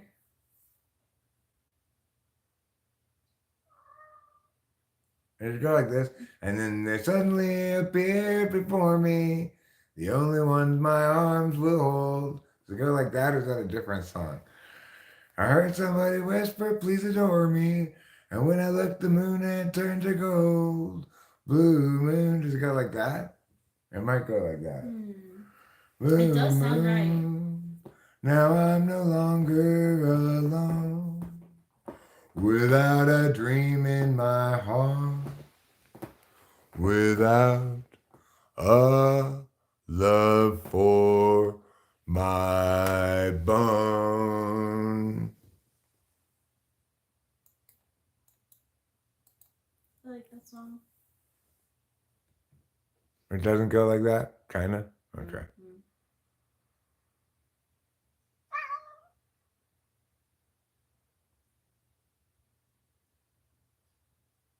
Meow, what are you meowing about so much? He wants to watch us eat. I did a poor job of it last time. He may want to go to bed as soon as possible. Oh, Was he in bed with you when? No, he doesn't do that anymore because he knows that I'll pet him. Wait, sometimes he'll go by the bathroom door though. Yeah, he likes that spot a lot.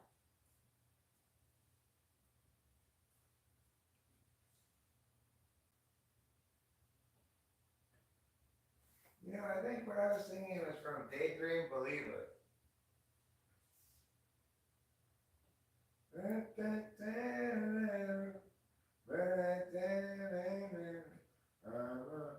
Daydream Believer. And a homecoming king.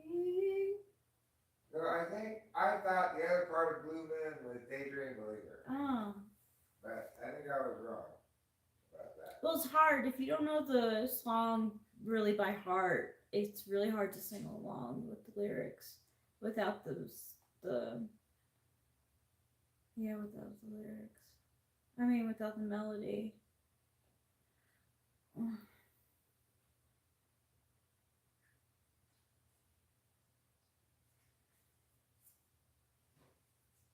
Eat more than fine. You eat as much as you want to eat. But you don't necessarily always want to spend so much time watching you eat.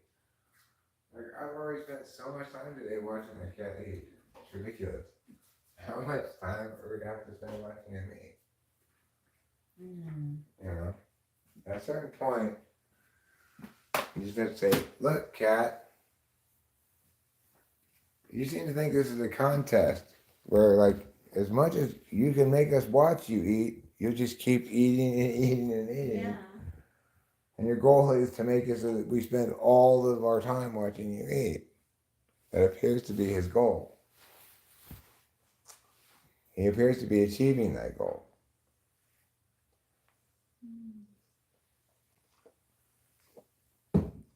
Sitting in a park in Paris, France, reading the news, and it sure looked bad. They won't give peace a chance. That was just a dream some of us had. That's a good song by Joni Mitchell. Oh my God. Trying to get that cat to diet. Can't eat. We can't even get that cat to eat without us watching him. Yeah. Nor to shut up about it if we don't. No. Trying to prevent him from having as much food as he wants. The indignation in his meows would be spirit crushing. They are, honestly. That's why I'll be like, okay, I'll go and watch you. But he knows, too, my habits. He looks every time, like, to make sure that I'm there. But he knows, even though I'll say, oh, I'll watch you, that I'm only, like, going to be staying there for 5 minutes and then I leave. And sometimes not even, like, consciously aware that, like, I'll just be distracted, maybe like you said something funny and I'll want to like join in, or it's hard. Yeah, he wants your full attention. Yeah, he wants full attention. He does not like half attention. Sorry, K.E. My soul doesn't steal very well. I mean, I might think I'm going to steal my soul, but I'm not as persistent as Trouble. We tried to prevent him from ever joining our family in the first place. Yeah, we did. We did a lot of things, stealed our soul. And now there's just things I feel bad about. Yeah, I know, me too. So he was so aggressive. When he was not, yes, I'm talking about you. When he was unclipped, he was aggressive. Yeah. He really, I mean, he dominates the space now. He was like 10 times more aggressive when he was a tomcat. Yeah, he was. So We've made a lot of progress. that's one full order of magnitude more aggressive.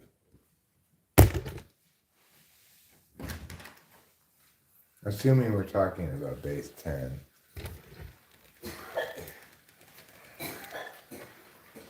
If we're for example talking about base 5, then it would comprise 2 full orders of magnitude.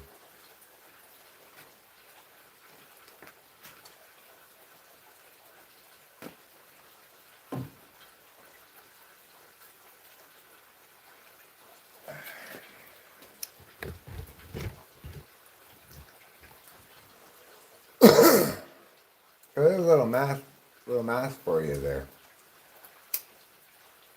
Everyone enjoys a little math now and again. Math factor.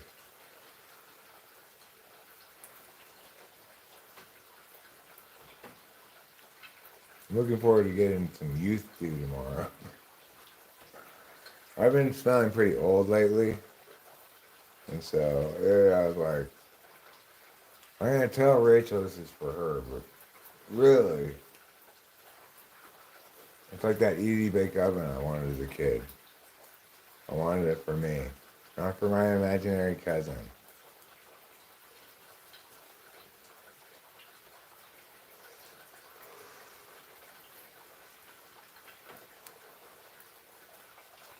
So, and the reason I wanted it, because I'm tired of smelling like old dumpster water. I want to smell like youth dew. Is that too much to ask? Baby, can't I smell like youth dew? I think I smell like youth dew. Smell like youth dew. It's youth dew.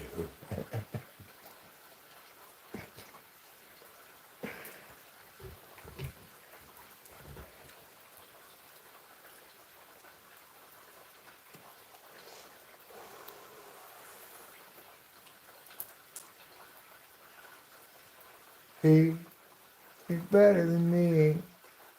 Because I'm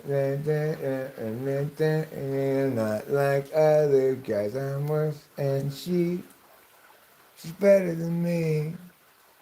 I wish I had something more than her old used towel on my bathroom floor. Meow meow meow meow meow meow meow meow meow meow meow. Woke up today, feeling tombstone gray.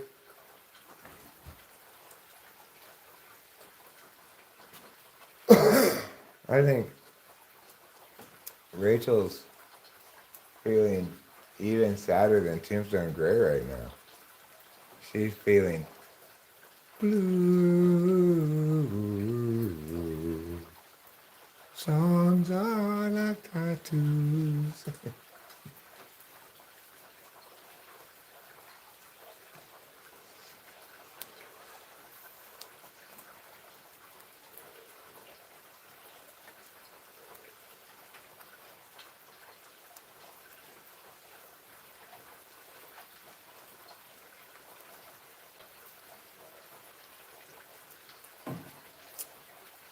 I wonder if my joke about Rachel's color made her laugh. And if so, if her color changed from blue to, I don't know, lighter blue,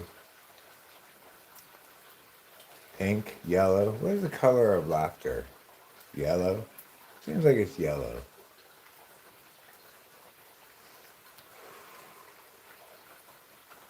We're going to give laughter a color.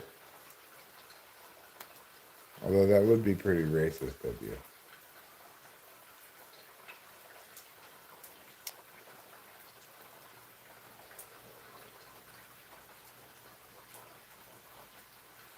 I've really been enjoying having sexual intercourse with Rachel lately.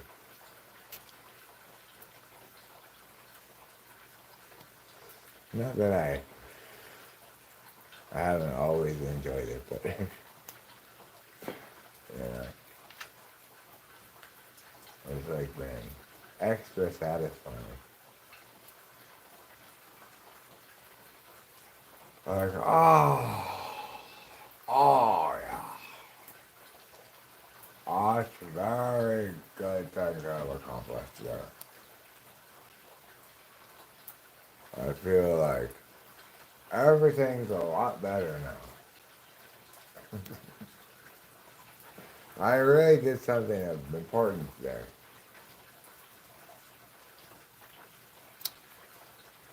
Is the Nobel Prize Committee, were they watching? Because I'm sure I did something very important there. It certainly feels like it. I feel like I've accomplished a great feat. I'm just brimming with satisfaction. It's funny how you can be brimming with satisfaction after sex. You haven't accomplished anything. You haven't accomplished anything at all. Everybody can do that.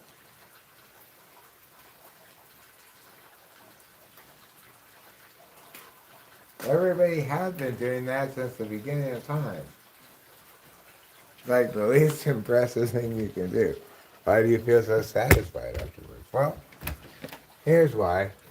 This joke I'm making is predicated on an equivocation fallacy. Because the kind of satisfied you feel after sexual intercourse is different than the kind of satisfaction you feel after accomplishing some great thing like world peace or something.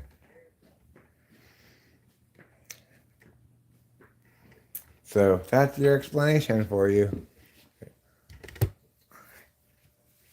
Rachel's description of our sex. I'm like, it's fantastic. Oh It was my wonderful. She's God. like, it feels familiar. I'm just kidding. No, but like I was like, oh my god, like was our sex like not good before? No, it was great before. It's always been great. Okay. I'm just saying I've been really enjoying it lately. That's great. I'm glad to hear that. I would be crushed. Oh my god, I'd be like, oh my god, I fuck it. My point is, it just seems to be getting better and better over the years, It's you know. great. Yeah, it should. That's natural. I feel like that's natural. But apparently, my praise of our sexual intercourse made you sad, counterintuitively. I was like, oh my god, like, was it bad in the past? Like, No, Rachel, that's not what I'm saying. I know you're not. It's just more like, boy, I sure did enjoy having sex earlier. Yeah. That's really all I'm really saying. Oh no, it's good. I'm glad. That's what I want.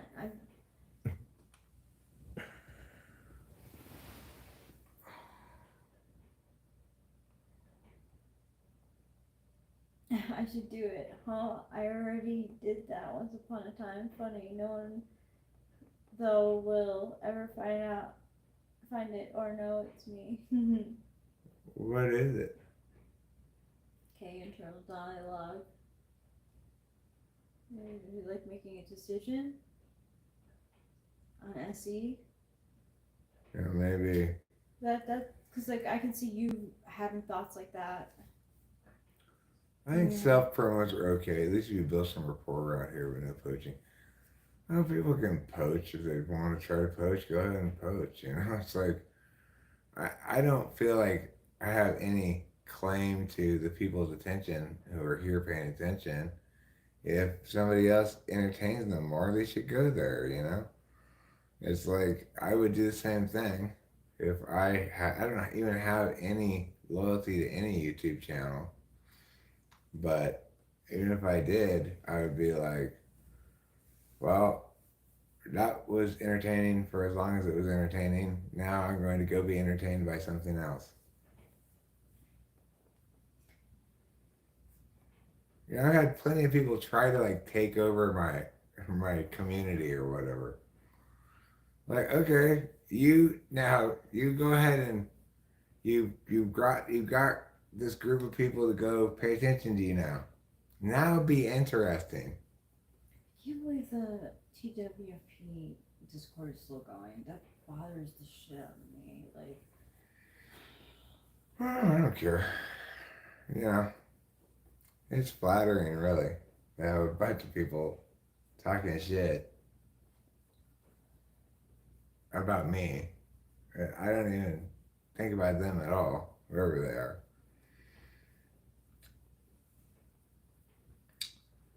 But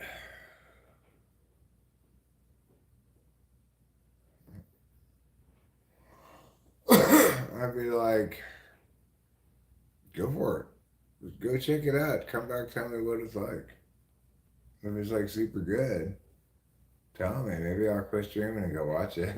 oh god. I don't know what shit they're talking. What, on Discord? Or really weird. If Peter Dentici like is there, it'll be about like spatially. I was thinking about Peter Dentici the other night. Right, the time that somebody made me so mad. They tried to, as an example of somebody trying to control the information they provide me, or the information I have access to, or something like that, because they think they know better what I'm going to do with information than I know what I'm going to do with it.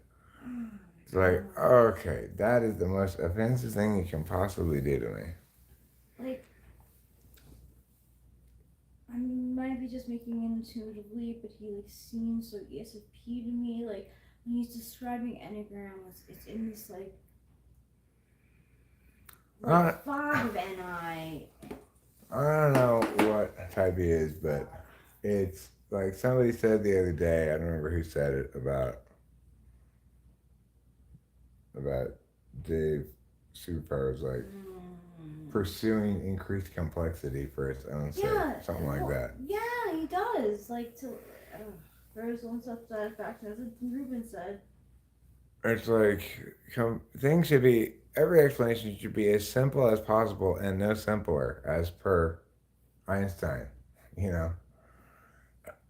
And sometimes as simple as possible is too complicated for a lot of people. But complicated does not mean cogent. Those two things are not the same at all. So, you know, Peter Dentici's understanding of typology reminds me of Queen's Gambit's understanding of typology. It's just a bunch of like charts and graphs signifying nothing. Nothing. It's so baseless. And that drives me crazy. My TI is like, oh. No, it's your NI that's upset most of all. It's like there's no. It's just this isn't resolving into anything exclusive at all. No. Anything even holistically satisfying. It's just endless mush in every direction. I think of like Johnson Santi and like how like aggressive. It's like you're a 9, you're a 7, and I was like, oh, maybe I am, but like, shit. I mean, I don't know, whatever. NIT against NIFE is just not good. Yeah, well, I'm glad to see you digging up some SI pain. It does pain me because I don't like feeling negatively about people. And like, that's not why it's supposed to pain. It's supposed to pain you because it hurt your feelings back at the time or whatever, you know? Yeah, like it was like a weird conversation. Like I felt like I was tricked a little bit. Cause like I was live streaming and yes, I was saying things that were upsetting, but I was upset at the time, so I was saying them and like he was like, oh, like I'm gonna hop off. Let's hop off and chat like after this. And I'm like, oh, that sounds nice, sounds friendly, like. And then it just like. It didn't go that way. Sometimes the questions are complicated, the answers are simple. Sometimes the questions are simple, the answers are complicated. Bukowski's wrong, you know. An intellectual who's trying to communicate broadly will try to say a hard thing in a simple way. An intellectual who's trying to communicate precisely will try to say a hard thing in as simple a way as possible. It's weird that I said Frank Ocean would like soothe me, because I only have 2 songs of his like on my list, so I'm not sure how accurate I am telling that. Misky does make me feel feelings. I mean, lots of songs make you feel various feelings. You got like But if you're talking about just pure sad, Oh right? my god, there's nothing like Joni Mitchell. I fucking can't take it. Just, I feel that sadness. I hate it. It's not even your sadness. No. She's just telling this absolutely devastating, like, poetic, sad. She's like in it and she's in love, but it's so sad. I don't. It really hits me more than a lot of music does in that way. One day I will find the right words and they will be simple. Jack Kerouac. Mm. Well,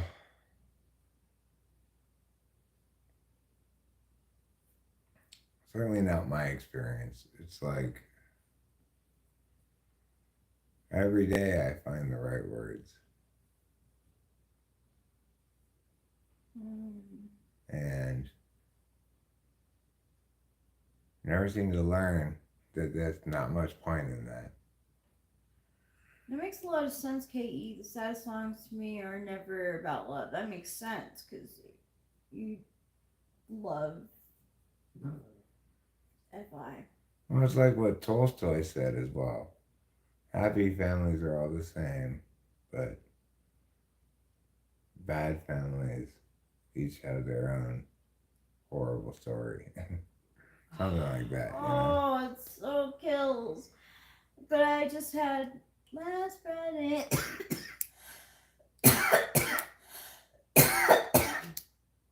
Last Friday night. It's stuck in my head, so that's good. That's a good thing.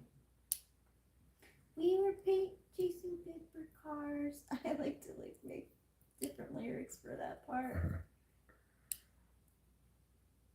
Well, it's such a regret song for being such a high energy song. People party to it all the time, I'm sure, but it's about regret, you Yeah, know. it is. Yeah, not remembering that. The difference between almost the right word and the right word is really a large matter. It's the difference between the lightning bug and the lightning. Well, yeah, I mean, there's no disputing that. Wow, look at that, Ruben. Wow, Ruben, thanks. That's dope. What a good TWFP member you are. What a reliable TWFP member. Thanks. I mean, the saddest songs are about emptiness or worthlessness or lack of meaning. I can understand that. Like, I can't even think of any songs that are about that.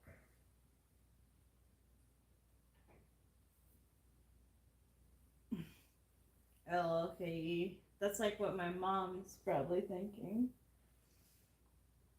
My mom would think that.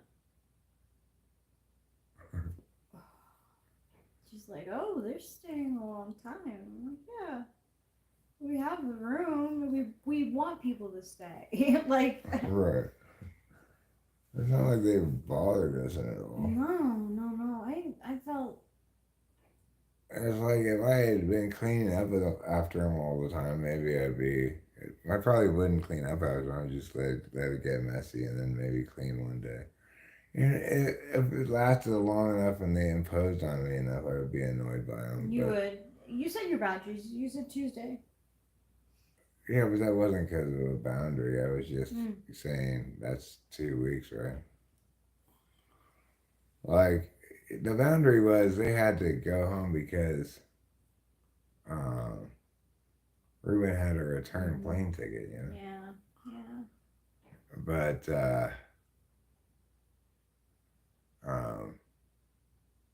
it's really like, on balance, I found occasionally chatting with Ruben much more pleasant than whatever minor imposition. The biggest imposition was I can't walk around the house naked / have to close the bathroom door when I poop. That's not that big of an imposition. as impositions go.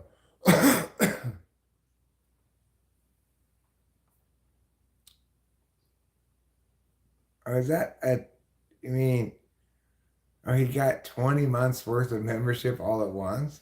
Oh, well, thanks a lot, Ruben. Yeah, I thought it that's was really saying he's cool. been a member now for 20 months. No. Wow, that's a lot of It's months. really, really, really nice. Thanks, Ruben. I don't It know. was so nice having like you and Acacia here, and I was so happy when you told me that Acacia was like in her pleasure land. You know that she was feeling great, like because like I know myself when I'm sick, it's just like, but she was like in her element, and that made me feel really good to know because I don't, you know, I care. I don't want anyone to be suffering.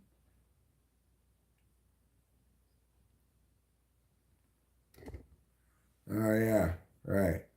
Hmm. Well, yeah, now that makes more sense to me because I originally interpreted it as, hey, he's been a member now for 20 months, you know, Yeah. which would make sense. This seems like probably he's been a member for about 20 months. I don't know when we started membership, but it wasn't a super long time ago. Of course, I've delivered nothing of value to the members whatsoever. I don't do any like members only things. I don't provide anything. But you know, maybe someday I'll be able to give people blockchain wonder points.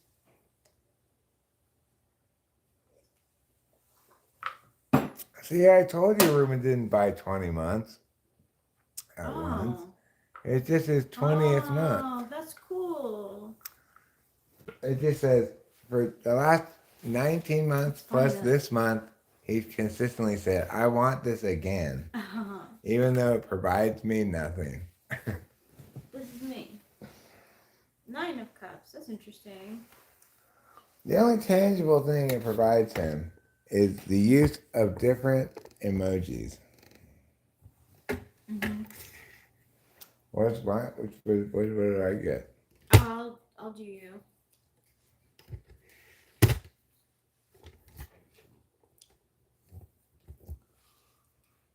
There, buddy. What? I was just thinking, that is a sensitive Sarah if I'm glowing about how much I've been enjoying sex with you lately. And you're like, does that mean it used to be bad? Yeah. That's not the conclusion to draw from I know, but I'm critical of myself, so I automatically I'm sorry. If there's any problem apologize. with sex, Rachel, believe me, it's nothing to do with you. Okay? If there was ever any problem with our sex, it would be because of me.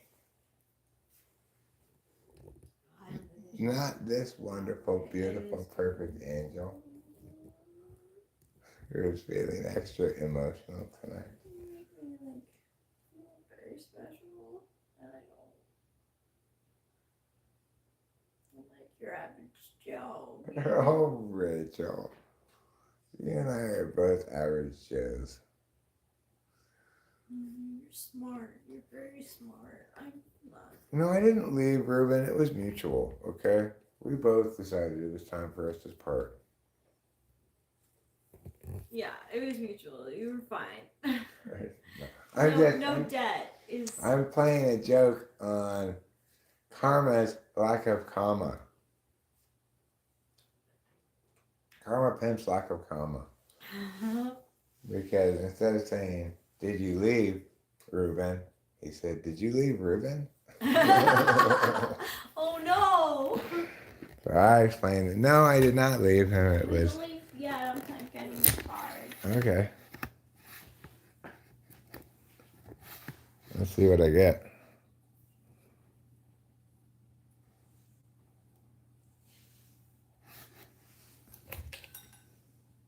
The 10 of Cups.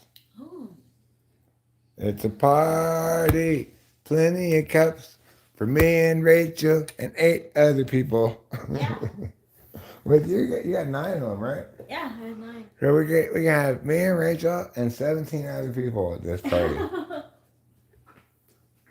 Because that's how many cups we have. Rachel's clearly full of cups right now. I'm pretty full of cups too, you know.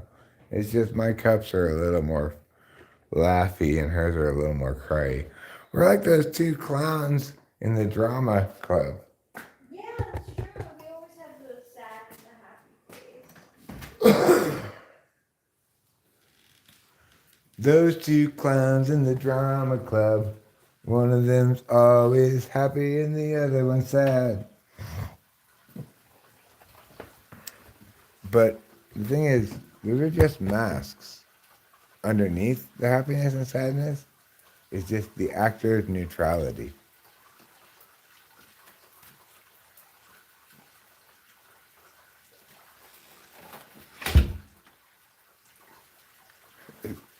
Do I seem inadequately comforting to you, to Rachel? Should I comfort her more?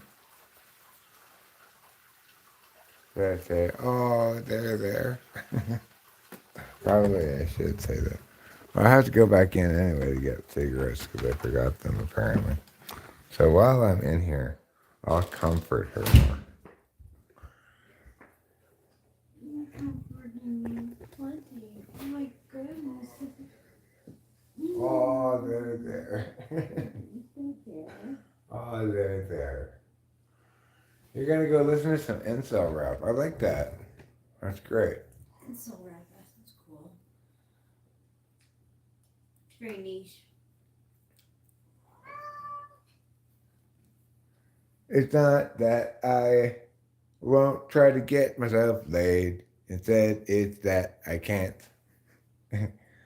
It has nothing to do with me. It's those horrible ladies, and that is why I'm rapping today about being incel. I would critique that person by saying, "You're not rapping, you're singing." Okay, Childish Kim. Gambino. I like one of his songs.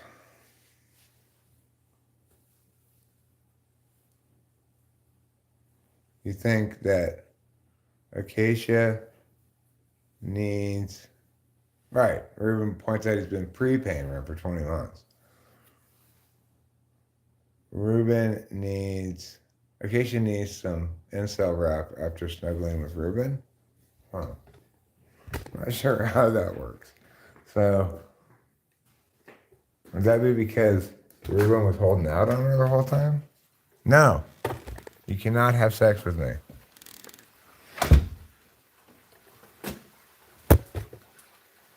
And you're stuck out here in the woods, so you are truly involuntarily celibate. I still didn't get my cigarettes. I did comfort Rachel, but that was only one of my jobs. I only did one of my 2 important jobs when I came in.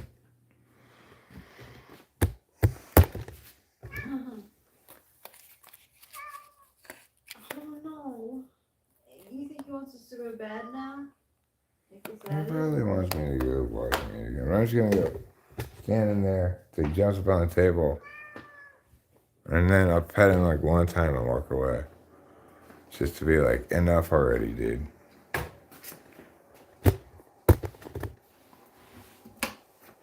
Yes. I know, you want me to stand in the kitchen and watch you eat again. Well, I've got some good news for me and some bad news for you. Oh, well, you're kind of sucking me in with your softness. You're making me feel like I'm being a bad father if I just fail right away. But too bad, mister. I've watched you eat too much today. If you ate like 3 meals a day, that would be fine. You must eat like 20 times a day. Or like, how often can any creature eat? He's not a hummingbird, for fuck's sake. Oh, it's really coming down out here.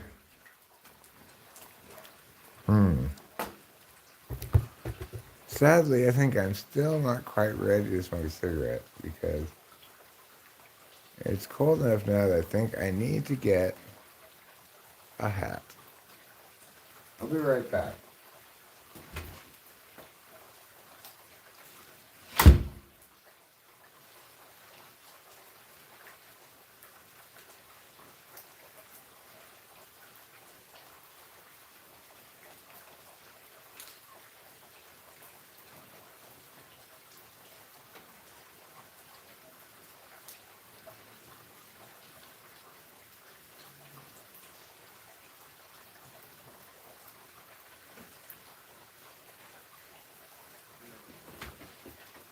I guess it's buddy is normal,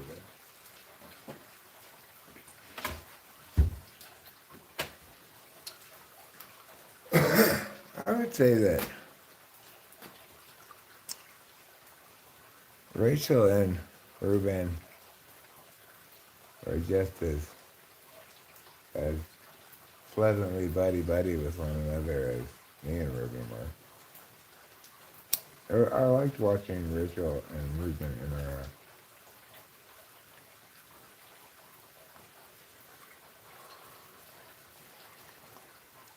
Kind of felt like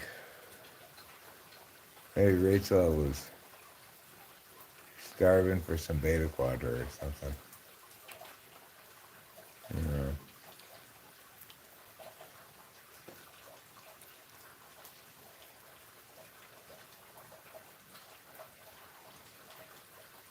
I love watching Rachel do things that when Rachel's happy, doing whatever. I love watching her sing LCD Sound System karaoke.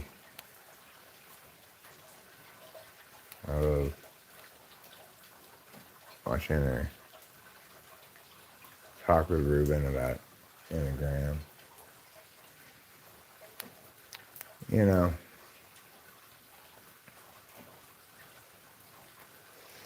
I'm not necessarily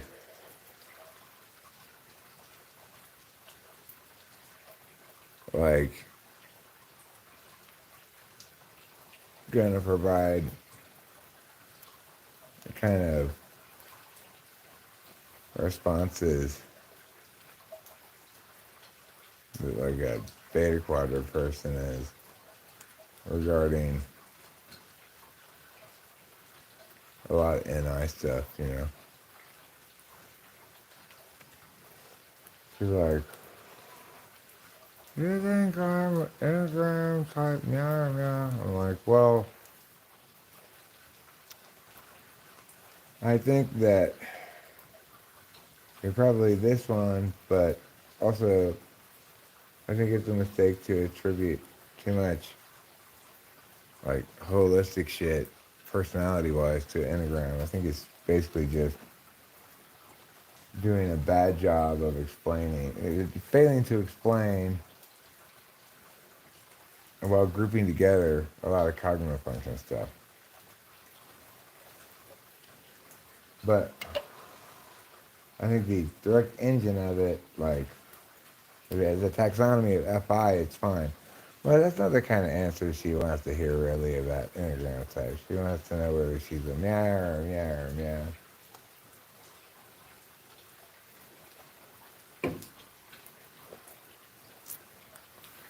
So it's nice to see her have somebody to chat with about a variety of things that I don't, that I think of as like only interpretive things and therefore not, I don't really have a position on it, you know?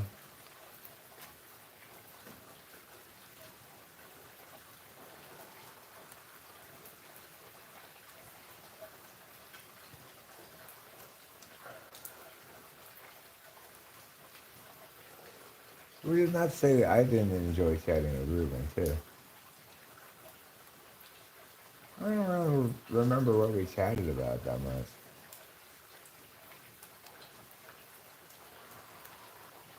Chatted something about football.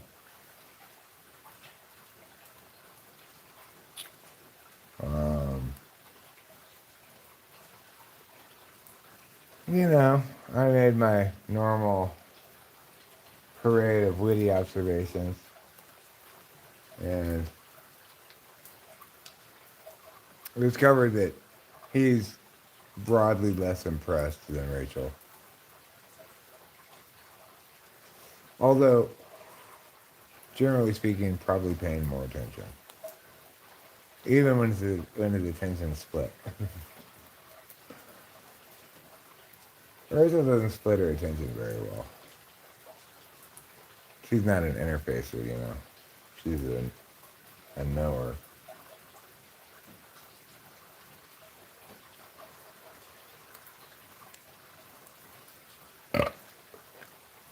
He's like, I'm going to do everything in my power to not reveal this to you. I'm going to make narrative countermeasures. But I'm not that impressed by your extroverted intuition. I kind of countervalue it, and I'm sorry. But, yeah, whatever. You're wacky. Okay, fine.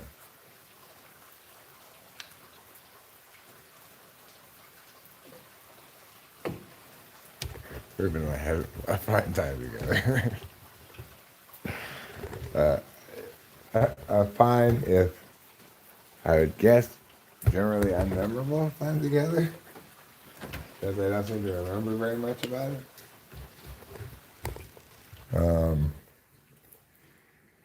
I remember going to the open mic and feeling very sad. And Ruben sort of reading my body language and or facial expressions, you know.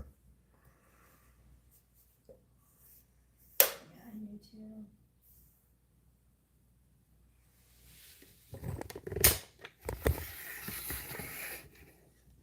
It's interesting to hear about how different Effie first slot and second slot can be. Because I can switch it on and off, where Yeah. he's totally immersed in it. And you're more likely to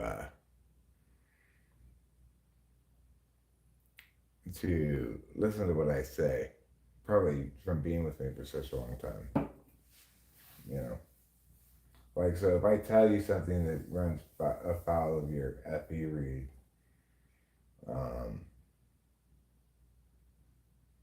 well, like, you can always tell when there's something wrong or something bothering me. Yeah, it shows on your face. I can tell right away. Like Yeah. when we were staying outside too long, I was like, oh no, he'll be fine. And then I saw your face. I'm like, oh no, he's pissed. And like, it makes sense why you would be pissed because I would be pissed too. Like you weren't pissed, but you were just like get on with it. Like why are you guys like taking so long? Like I'm waiting, and that sucks. I've been in that position, so. Yeah, well, it's irrational FI thing. You know, there was if things had been ramping up to the open mic I'd expected, then probably I wouldn't have even noticed. You know. No, I know that was bad. That felt terrible. I was constantly mildly impressed. Mm-hmm. So did I perform? I always perform Karma's Pump. I'm always performing a little bit. Even when I'm being quiet, you know, I'm aware of the benefits of being quiet. You know, it doesn't necessarily mean it's driving my decision making or something, but I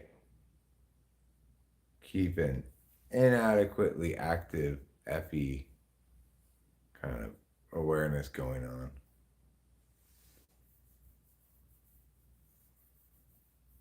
I mean, in some ways, I'm so FE that there's not any difference between being like in front of the camera or not. Like, No, you don't. a lot of times I'll even forget that I'm like not live streaming or something. And That's I'll just funny. be like talking from by myself, you know. So what would that mean for my TI? Well, what do you mean? What would what Like mean? you're acting from your third slot. Oh, well, what I'm saying is that basically for me, FI and FEs kind of blend into the same thing, you know? Mm. So for you, anytime you encounter TE, it just kind of blends into TI, I guess. Yeah, I do translate it into TI. Like it feels like so dumb when it comes to TI though. Like sometimes I feel like I don't recognize it or something.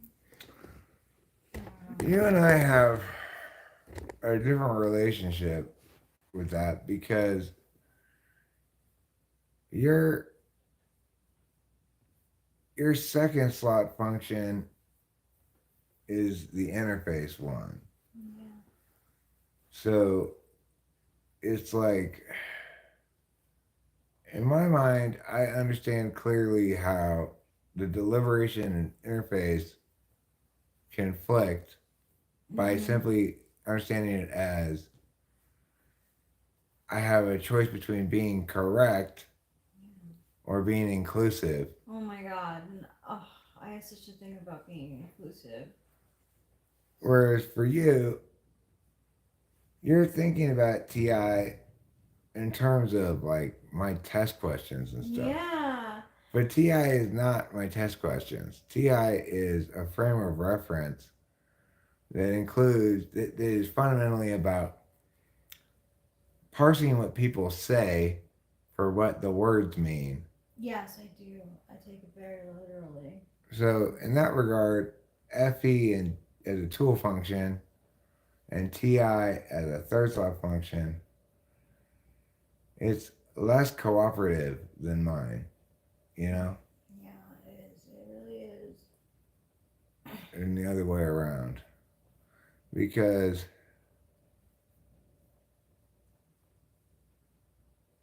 Mm. I was asking if you went to open mic. No, I didn't go to. We went to an No, you open won't. mic. We Yeah. tried to go to it, but there it didn't happen. Right. We have on the calendar now scheduled next Tuesday to go to the open mic in Merced at the this place called the Partisan, which I think is kind of a funny name since I'm so anti-partisan. Yeah, you are. But I think it's a fine name for a venue. Yeah. Mm-hmm. uh, and when we do go, if Rachel decides that she wants to get up and do a song with me or something, she's certainly encouraged to. But I'm anticipating that she's gonna want to sit out one and then see how it goes. And maybe later on, if she feels like joining me, that's fine. I don't need her to join me. I'm perfectly competent and confident and comfortable performing by myself. And the fact that, I'd probably be better received with Rachel, I mean, almost certainly, with Rachel singing on at least one song or something. That doesn't matter to me very much because um, I'm already very certain I'll be very well received Mm-hmm. without her. Yeah. I definitely do want to sing with you. It's like I just need to know the lyrics. Is it bad for me to read off of paper? Well, the nice thing about open mics is, I mean, no, it in like a show, right? The thing about open mic is you play. I did confirm, like, I checked it today. Their Facebook page today had a post saying, like 8 hours ago when I looked at it, saying Tuesday night open mic tonight. It's like, they're very active on their Facebook page. Good. So uh, I feel confident that, yes, they definitely had it tonight because they put a reminder of it happening that morning, right? I will check again on next Tuesday. I'm assuming they will do the same thing. And that will be sufficient confirmation for me that they're going to have it.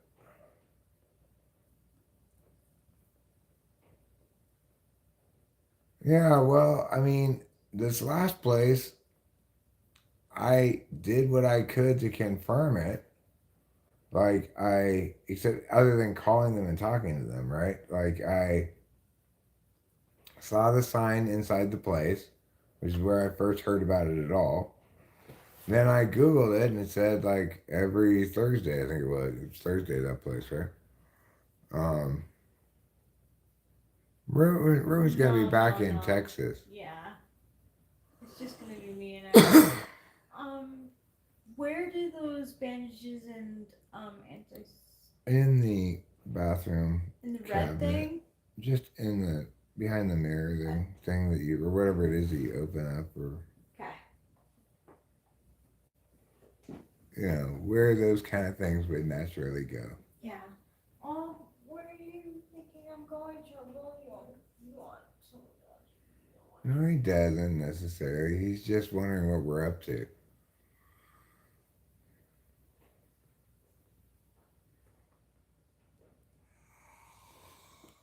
Well, I would say this particular mushroom trip was a little milder, maybe, than the last one.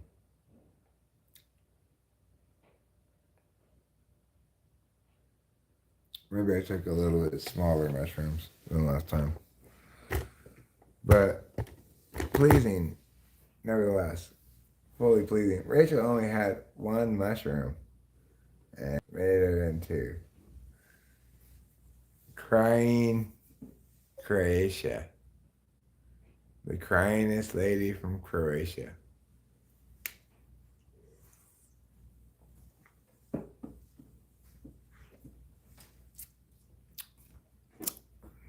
That's some good mushrooms, though, right? Yeah, kick your FI right out of your eyes. Shit, yo. It's just one mushroom. That's crazy. And they're not big mushrooms either. One mushroom is not a very good indication because you get like penis envy. They're these massive mushrooms, right? These are little ones. But they fucking pack a punch. I did not start off with an intent, and that was my problem. I was just like, yeah, I'll do it. Forgetting. I'm sorry, Trouble, I forgot to watch you. I don't think he's even waiting for us to watch me. He's just watching us, seeing what we're gonna do because we're up late, and Yeah, he likes his routine. he's not sure what's going on. And Ruben and Keisha are gone, so he's like, okay, I guess things are back to normal. But why aren't you in bed yet? Yeah. He's just wondering what to think about things. What do you think about me? But when I do play the open mic, we definitely will record it. I might even live stream my part of it, That's cool. If we're gonna live stream it, then we need to use your phone to record it. Yeah. But most interesting and exciting thing of all of our house that I just totally forgot about until right now is on Thursday, we're getting fiber internet. Yeah, we are. And so that's like a kind of a big change because I haven't really talked about it that much, but since we moved here, I've made a lot of adjustments to how I operate because of the minimal internet. Like, there's no way I can live stream with OBS. I don't record long videos in the car because it just takes like all night to upload a 15-minute phone video. So I just don't even bother doing like talking videos in the car that I would normally probably have been doing if we had stronger internet, at least occasionally. I was doing that when we first moved here, and I got frustrated by it enough times in a row where I just was like, fuck it. I cannot bother doing this anymore. I know, I felt the same way. Cause like, I know this TV's made for like high quality, and it's gonna be so much brighter. Like, well, I mean we're gonna sharper. get HD images instead of like So cool. 780 at best or whatever we're getting it's now. gonna look great. I can't wait. I told the guy, I'm like, we stream and like we have a TV that's made for like fiber, right? Fiber. Yeah, I mean, well, like our life is made for fiber. It's funny. So I'm really happy about that, and I can't really anticipate like how much or whether like to what extent I'm gonna start to redo things the way I used to do them. I like live streaming on the phone better than I ever liked live streaming any other way because I can walk around, smoke cigarettes, whatever, go inside, go outside. So I don't think I'm ever going to change back to live streaming with OBS unless I have some compelling reason why I want to use that software. But I could conceive of myself. I think it's more likely that I'll end up making more longer phone videos, musings videos, talkings videos, uploading them. When that's easy to do, why not? Yeah. It's a way. It's like the same kind of thing I do when I'm live streaming. You just talk shit out, but they come out in like 10 to 20 minute long, long form videos as they call them, LFVs. If you're in the YouTube like special club, you know that they're LFVs. Okay. What's that? Long form videos, as opposed to shorts or lives. But you gotta really be in the YouTube special club to be down with that jargon. Okay, that's where I learned it. Was when I was in a special club. One of the dumbass things that I went to. What a fool I was. I thought, hey, I'm in the YouTube special club. That's great, wonderful. Yeah. And I realized how lame it is. Who wants to be in that club? It's like the lamest club ever. It's a club of people who are all just, what is it? They all are. It is so amazing to be here. Is that what they say? Amazing? Is that what they all are? They're all amazed all the time. I am not amazed. Too. It's awesome. Oh my God, it's so awesome to be here. It is so amazing. You're filled with awe and amazement too easily. You're talking to a guy from a brand of shoes. How are you filled with awe and amazement? If a guy who represents a brand of shoes, who works for a brand of shoes, fills you with awe and amazement, what must the Grand Canyon do to you? It must kill you dead. Oh, these idiots. Why am I in this room with these idiots? Am I supposed to act like this too?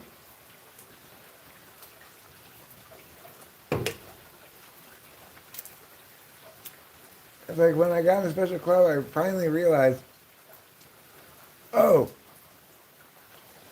what this whole special club is about, purportedly, the big great thing you get is you get special access to talk to people who work for companies that sell things.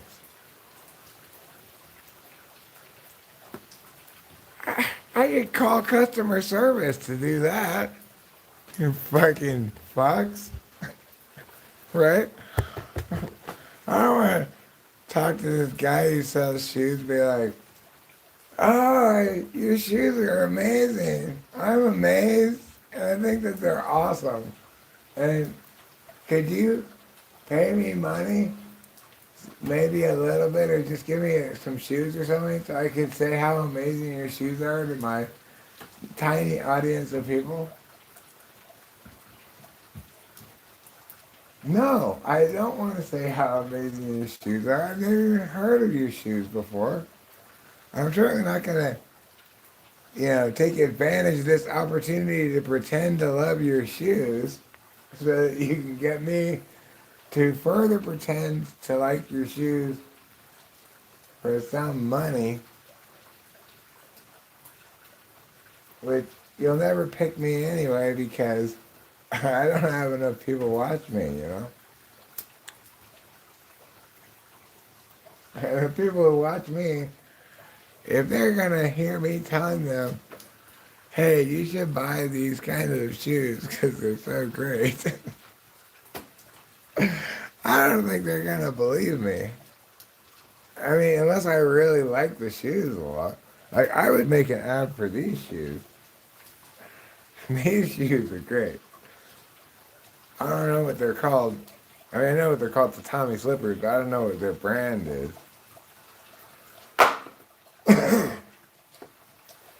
But see, the thing is, I make ads for things that I like automatically all the time. Because if I like something, I'm probably like, hey, I really like this thing. You know? I don't remember saying that about your brand of shoes. So I don't know why I'm here talking to you. Everyone else is on the chat be like, it's so amazing to be here. It's just so awesome. It's such a great opportunity. Thanks so much for talking with us today.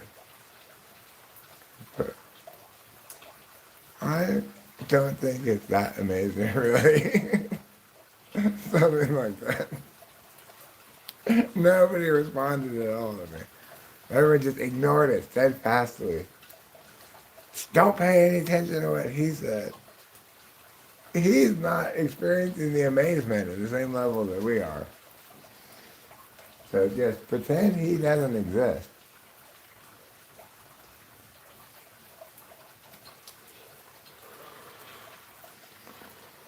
I don't want to be part of that dumbass club. I mean, sure, like the free food at that shindig was cool.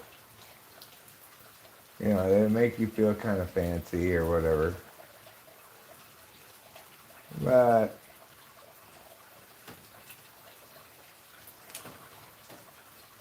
then they want you to do things to stay in the club. Like, remember, if you don't attend 2 conferences, 1 conference a quarter or something, they're going to kick you out of the club. So, okay, I'll go to one of these things. And that's when I got to meet with the brands people. Oh, you work for a shoe company. And you work for some clothing company. And you're looking for influencers. And I'm supposed to be one, I guess? I don't belong in this club, clearly. This is not the club for me.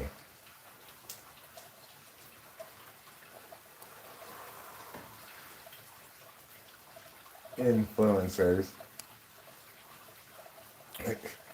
If I could influence anybody, the world would already be utopia.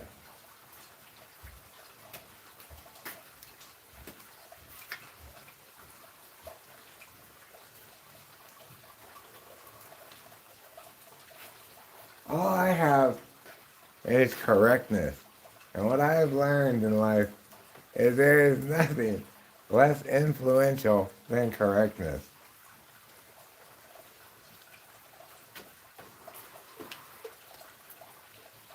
If you hire me to sell your shoes,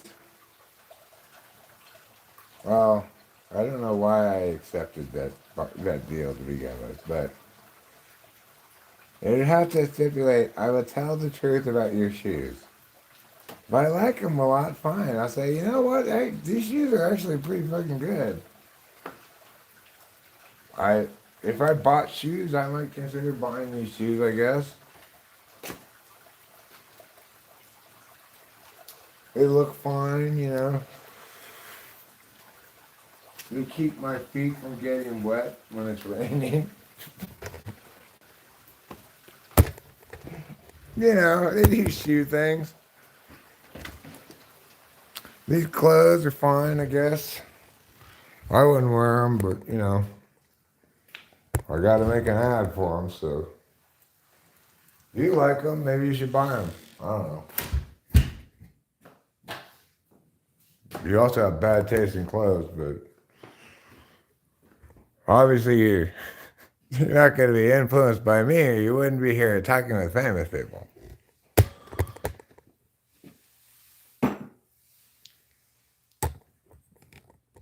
People who care about typology. Yeah, I'm hyperbolizing my lack of influence. I actually believe I've had a substantial amount of influence on the typology community.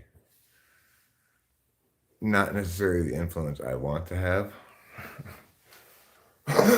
But the most predominant influence I have is everybody's scared of Eric.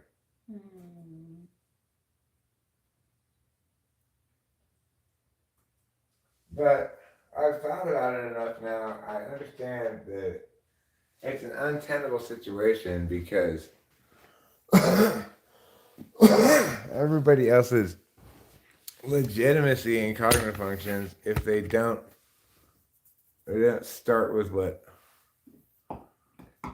I was saying and stuff. It's just a conversation with me is just me teaching or correcting them, and they don't want to have that. They're trying to position themselves as equal alternatives to me, and I'm another equal alternative to other people or whatever. So what I'm saying runs afoul of everything that everybody else who's making any typology content wants to do with typology, which is make content that they can't be held accountable for. You know, say things that either make people feel good or give people advice they pull out of their ass or whatever, you know. But they want it to be a subject where there is no, you know, fact correction.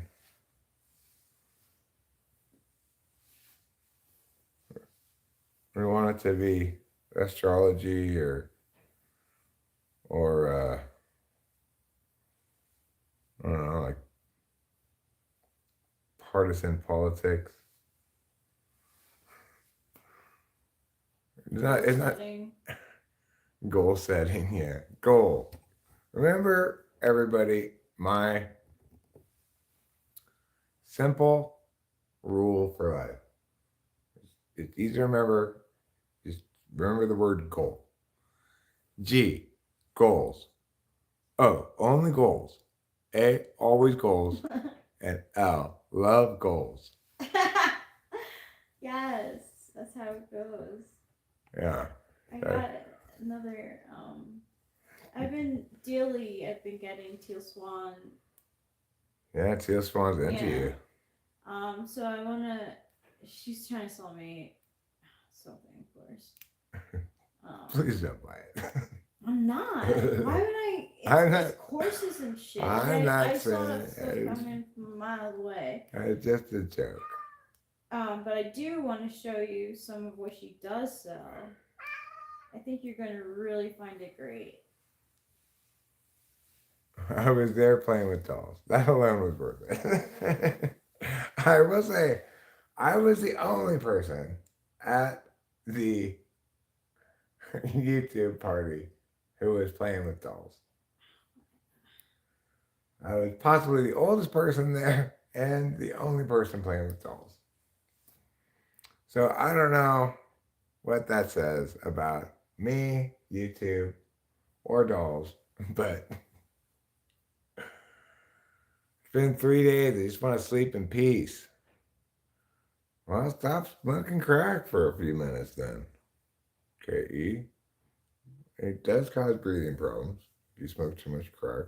I got chemical pneumonia from doing just that. Or something equivalent. I'm gonna get you that Oh. Wow. It looks like a real jacket to write home about. Let me look at it with my glasses on. Just one of the many apparel things that. Oh, this is Teal Swans? Yeah. I didn't know Teal Swan sold clothing Oh yeah. with that beautiful design on it.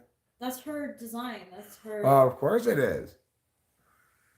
She's got a kaleidoscope filter on GIMP that she applies to various different blotches of color, creating these different patterns of her creative design. You fucking piece of shit. You just put any round piece of color and another color, and you just use that GIMP fucking kaleidoscope filter. That's all she does. And she thinks she's some kind of artist or something. She doesn't even think she's an artist. She knows what she is, a businesswoman.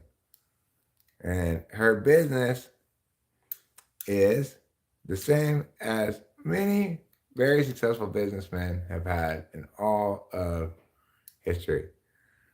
They make money off of people being stupid. I mean, look at these flip flops. Teal Swan. Who would want to wear those horrible, horrible flip flops?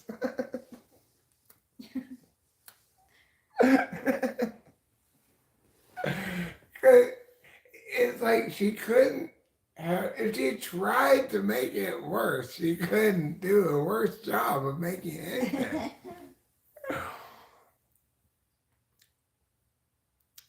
The best way to heal your trauma is to suffer. Bam. I'm Azure Swan. Azure Swan, you could be part of my ice hole cult if you'd like. Ice hole cult, yeah. Yeah. Fuck, ice hole cult. Rachel and I will be the two key members of the ice hole cult, but you can be our supporting knockoff cult person, Azure Teal. Azure Swan. No, you should be called, like, instead of Azure Swan, you should be called Azure Goose. Azure Goose, yeah. Or Turquoise Goose.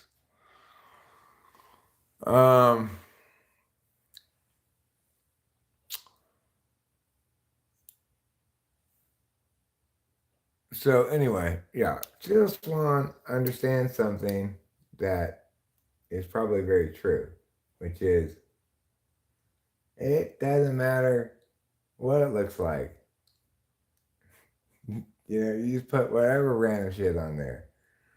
All that matters is you chase those email flow charts and identify that you get rid of all the people who aren't going to buy stuff. Focus on the people whose taste is so bad that they'll buy that. It's like, no matter what garbage you throw up on anything, somebody's taste is so bad that they'll buy it. If you sell it right. If you don't sell it right, they won't buy it at all, for sure, right? You have to engage in this process of not caring at all about anything except selling shit, like Dave Matthews. It's the same, like, shitty art. Yeah, Dave Matthews' art looks very much like Teal Swan's art. It's so bad. I'm gonna pull it up.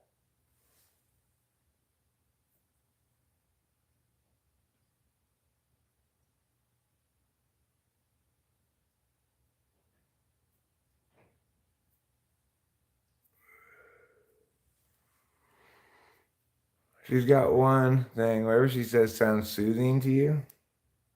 I mean, I can't hear a word out of the woman's mouth without wanting to strangle her. Maybe just because I just see her grifteriness so poundingly that I can't pay attention to anything else.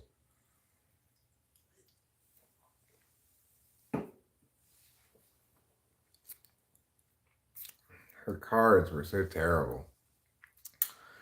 Her little book for them. Like creativity. When you get this card, what that means is you're not creative enough.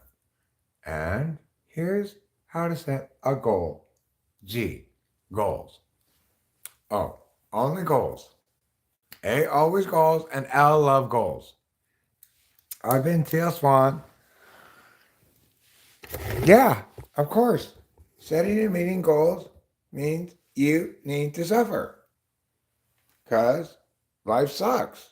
Get over it. That's when you get through to your real, actualized, fully healed self.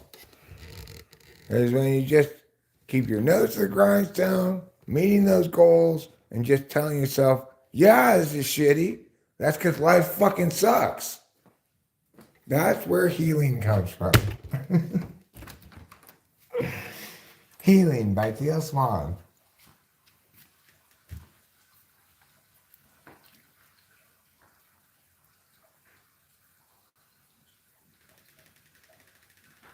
Oh, you want to heal, huh? Well, the first step in your healing is for me to tell you all the things that are wrong with you. There's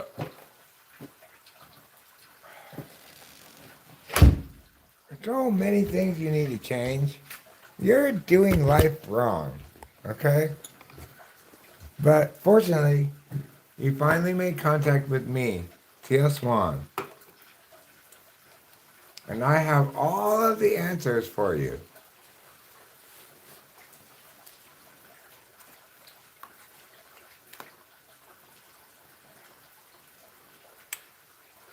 It's truly your lucky day.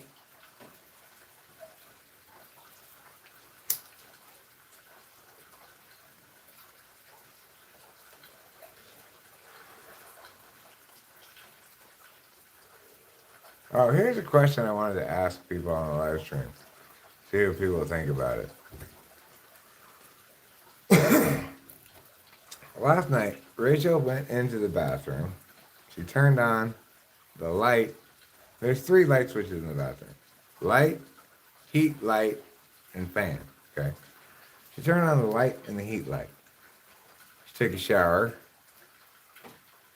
And she got out of the shower. I was listening from the bed. I couldn't see in there, obviously. But I could see that the red and the white light were on. And then she's fumbling around at the mirror. I find out later she's putting on leave-in conditioner in her hair, which is a fairly time-consuming process. She does it in sections, apparently. And she turns on the fan, and then, yeah. And then eventually turns off all the lights, and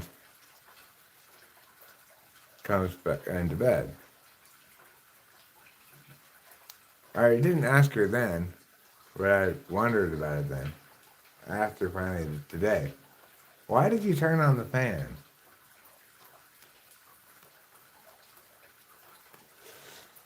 I can tell you she wasn't pooping or doing anything that required her to cover a sound or remove a stinky smell anyway. She might have been like putting on perfume at the mirror, you know. But you intuit now for me. Why did she turn on the fan?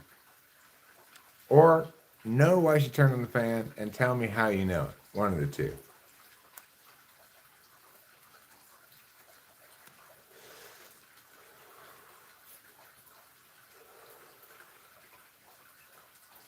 I'll look inside when I have my glasses.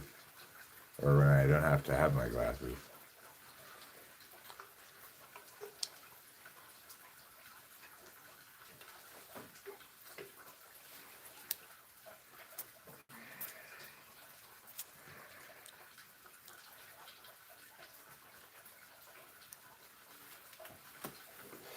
There's a specific answer to it that I never would have guessed in a million years. But it's one of those things that if somebody had told me that a long time ago, then maybe I definitely would have figured it out.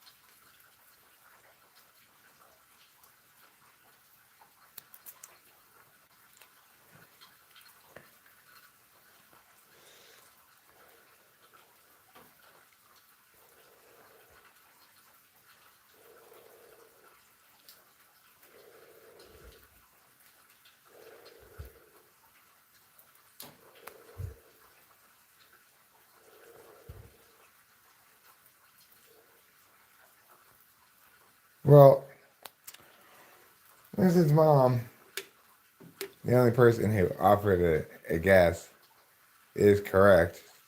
Basically, more specifically, to make the mirror defog. Acacia got it as well. Now, my question is specifically with Acacia, did she intuit that, or is that something she knew was a phenomenon that occurred before I asked the question?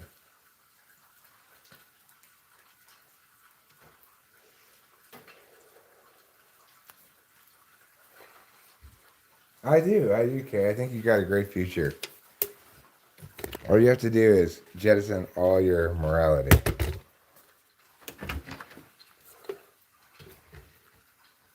Okay, so I grew up in Florida where it's very humid. California does not have the same humidity issues.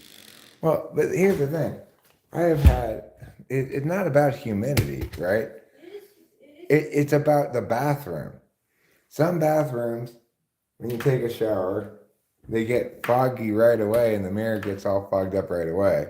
Like my bathroom in Temple City was like that. The bathroom here, you have to take a long shower for the mirror to get fogged up. But regardless, whether it's more or less humid outside has nothing to do with the humidity in the bathroom, right? So I would say that, like, most people who could intuit the answer to that at all wouldn't be intuiting. They had heard somebody else tell them. But at some point, turn on the fan after taking a shower is a common thing. I never have encountered it before. I could not imagine why Rachel was turning on the fan right then. Well, okay, those are good reasons to turn your fan on. I'm not saying those aren't good reasons to turn your fan on, but what I'm saying is the humidity in your bathroom has nothing to do with whether the weather outside is more humid or not. Because the reason your bathroom's humid is because that's where you have water coming out all the time. Not because it's humid outside. It may cause your bathroom to stay more humid potentially if you don't have any air conditioning, I guess. But the thing is, no, it doesn't make any sense that you know about defogging bathrooms with fans because you grew up in a more humid climate. You see what I'm saying? Well, I have never done any of those things. What I always did my whole life when I had foggy mirror and I wanted to deal with it, I just wiped it off with my hand or a towel or whatever. It never even occurred to me you could do that. And here's another thing that I would never have intuited in my entire life. It's like I could conceivably have intuited that the fan would make it less humid, but the time frame's all wrong, right? I want the mirror defogged right now. Not when I want to look at it, I need to be able to see myself now. I don't want to turn on a fan and then wait for the mirror to defog. So it's like that doesn't, to me, that just doesn't make any sense. But at least it makes sense that the the fan would dehumidify some. That makes sense. That makes perfectly good sense. Here's one that I would never have intuited in a billion years. What Cameron told me, which is when you have the defroster on, you should have the air conditioner on, or the heater in general in your car on. Also have the air conditioner on at the same time because it makes your window less likely to fog up because it dehumidifies it. Now, the reason I would never have intuited this is because, like, let's say I had the air conditioning on, accidentally had the air conditioning button pushed on, and the heater on. I would note maybe, oh, it comes out hot. It doesn't come out as a blend of cold and hot. But I would just think, oh shit, I'm probably fucking up the air conditioner or something. I shouldn't do that. I wouldn't conclude that's because the air conditioner still is functioning in its dehumidification capacity while not putting out cold air at all. I don't know. I don't know how that even works, but Cameron told me that if you run the heater in your car with the air conditioning on, that the windows don't get fogged up as much, or maybe at all. And in fact, um, it's absolutely true. It's absolutely true. Well, the point is, Rachel did turn on the fan, but she also ended up wiping off the mirror. Mm-hmm. So,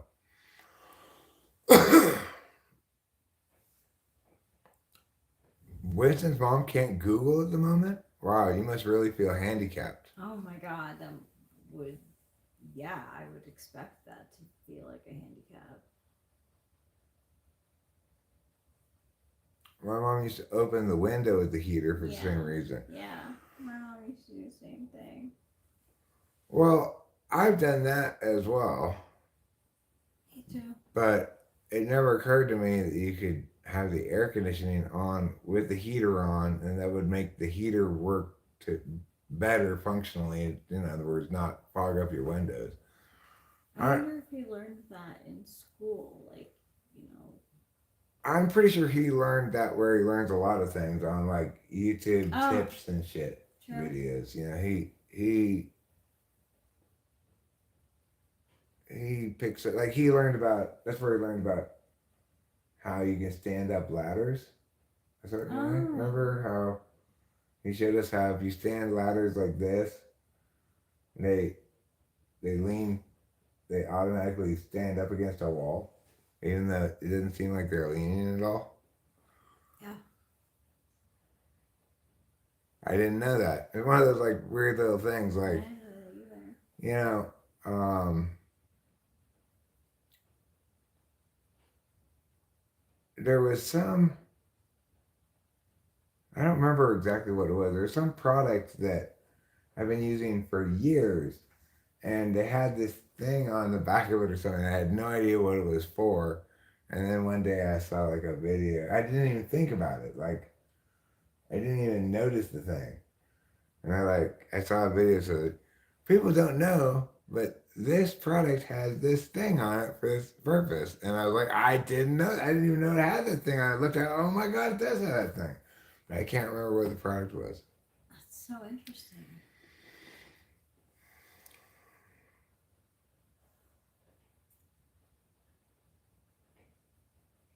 Wow, you got our last winter this winter, for instance, Mom. Our winter this winter is great. We had enough snow to make it feel wintry and fun. And then it didn't pile up like last year. And then we got rain. We're getting rain right now. Wash all the snow away. It's great. I like it. I like having snow sometimes, but I don't like problems, snow related problems. And yeah, it made a big difference also just being smart and parking the car over here, Yeah. backing it in instead of fronting it in. Basic things like that made a big difference. But even then, we had to put on the chains to get out of the driveway. Yeah, we did. You know what we should do tomorrow, Rachel? Is we should call that lady and say, look, we're going down to Oakhurst tomorrow for dinner. We got dinner reservations at 6 o'clock. I know you probably don't stay open that late. Is there some way we can arrange to drop off all this Christmas shit that's in the back of our car? And arrange it so that after we drop it off, we can just go to dinner. In other words, can we drop it off at like 5:30, 5:45? Not before that. Well, right, because dinner's at 6, right? The Elderberry House is no more than, at most, in heavy traffic, 7 minutes from the cake place. So, I'd like to drop it off at like 5:40. I like to get that places a little early. So, I like to get to the dinner reservation at 5:50 instead of 6 o'clock. Alright, I'm gonna call her, but I'll have you talk to her. Yeah, we'll do that tomorrow. It's a little late right now. I know it's 12:30 in the morning, but can we possibly drop off the Christmas decorations at 5:45 tomorrow? Who is this? Oh, it's Eric. It's Eric. What? That was my conversation after waking this lady up.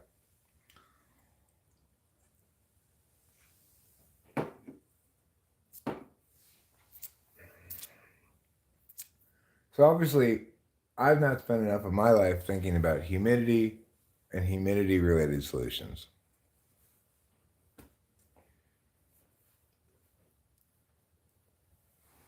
And that's just something I'm going to have to deal with.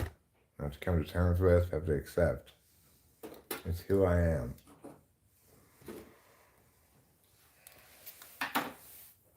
I could wallow in regret over it, but I could just devote myself to humidity studies now to try to make up for my previous humidity-related failings. That's possible too. Well, as usual, lately,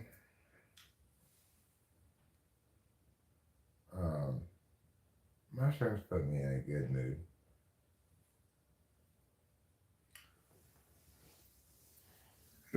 Less reliably so for Rachel, I think.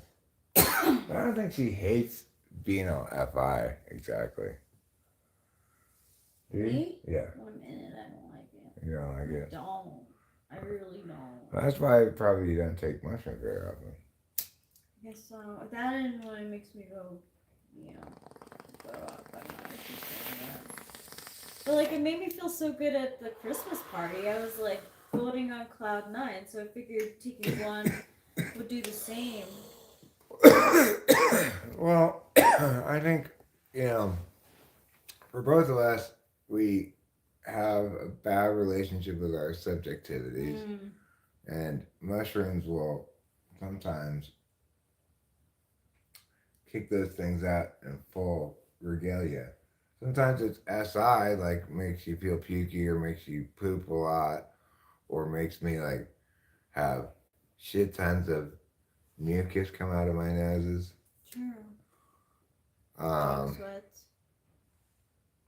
But yeah, that's what we're having for dinner tomorrow. We're having the 5-course dinner menu.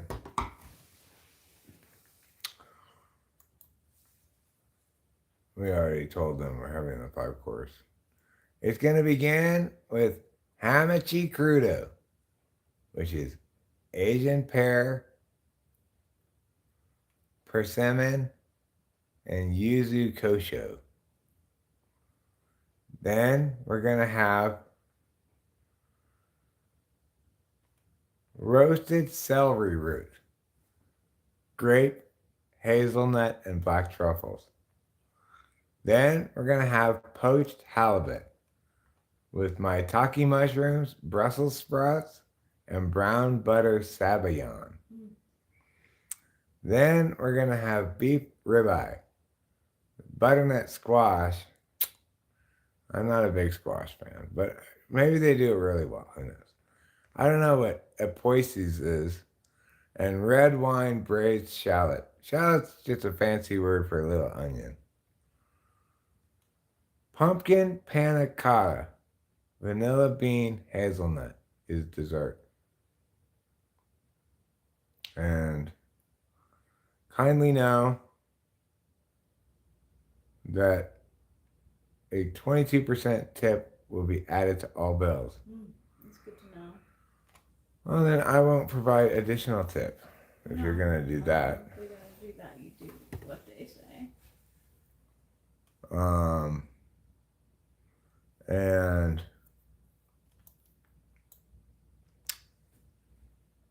you know, You can make a living working there. yeah. The thing is,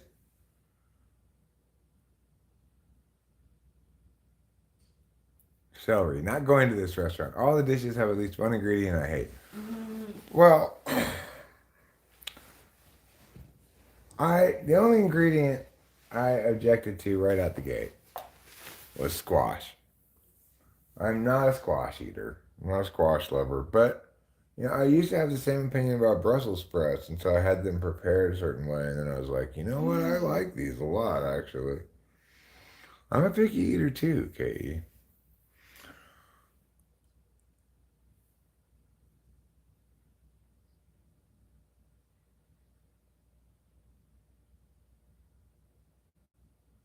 For the three course, you have a choice of halibut or beef. With the five course, you get both beef and halibut, plus the. I don't like fish. I don't like halibut, so I'll probably only have a little bit of that. Right. Well, the thing is, Ke and Rachel both. I'm going to trust this chef until I am disappointed by something. Okay, that's fair. It's actually, like I don't like halibut. Maybe I don't. I don't like fish at all. You right? don't like squash either. I don't like squash, but I will try eating it, and maybe if it tastes delicious, I'll just be like, "Wow, I like this halibut." I don't like eggplant. I'm not a big eggplant fan. I'm not a big fish eater either. I'm not either. Well, lobster obviously, but I consider that a little bit different. It's not like fishy. It's just... Right. The last time I purposely got fish of any kind was when I added the prawns to that dinner. That's right, yeah. And they were fine, but the thing is, I'm not a chef, so I don't know what you can do with halibut. I'm assuming, since it's a fancy restaurant, that it won't have any bones in it. I don't know. But I would expect not. I would expect to take all the bones out. What is persimmon?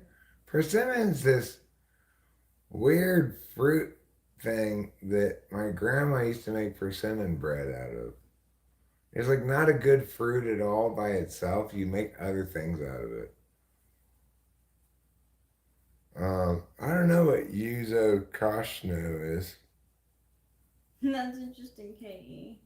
I don't like baba ganoush. I don't like eggplant. I had it once fried in like a pinwheel, and it was okay because anything that's fried is better. There's another restaurant there called The Cellar, which features bar bites and ribeyes. Well, we're going out to the fancy restaurant for her birthday, but I'll keep that in mind. Maybe we'll look at it when we go there to see if maybe we want to go there again some other time. Yeah. Hi, Uncle Fatty. Birthday.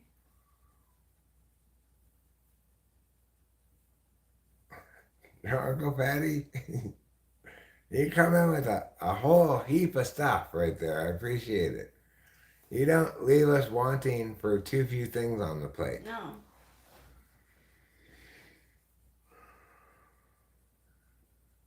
So I don't know. The point of going out to a restaurant like this that we've never been to before, that's like the fanciest restaurant in either Madera or Mariposa counties, is not because I think that particular set menu is exactly what I want to eat. If you go to a set menu place, you're saying, I don't want to choose what I'm going to eat. I'm going to believe this chef knows what they're doing. And I'll eat what they give me. If I don't like it, then I just eat one bite of it. But that's the, it's like we always go to choose your own food places. We never go to set menu places. So we're gonna go to the set menu place and we're gonna have that experience for her birthday. That's why we're going there, not because we love squash. Because we love squash and halibut. Yeah. I bet you the halibut and ribeye are both going to be fantastic. I bet you. I bet too. I wouldn't be surprised. I think it's a white fish, so you could do a lot with it. It's the only. I guess instead of having like Michelin stars now for restaurants in America anyway, they have Forbes fancy restaurant stars. Really? Like, you know how you already have to be an incredibly fancy restaurant to get one Michelin star? Yes. Well, this place got one Forbes star, and it's the only restaurant in all of Madera or Mariposa County to get one. Maybe even Merced County too. Wow. So, you got to aspire to be that kind of fancy restaurant first to even get looked at for one of those kind of stars. Probably they don't even look at you if you let people choose the food they want from the menu. That's not fancy enough. No.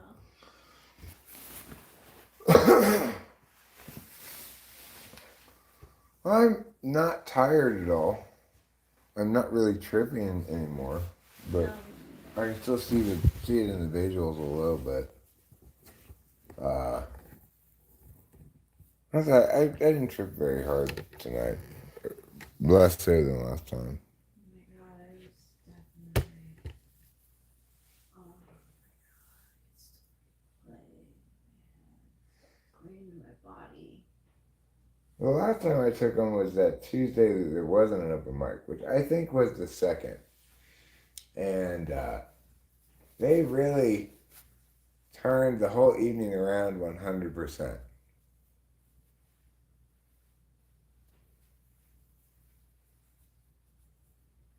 That sounds really good, Katie. I like lemon, honey pears. That all sounds good. I don't know why. I don't like lamb. It tastes too lamby. It really does. Yeah.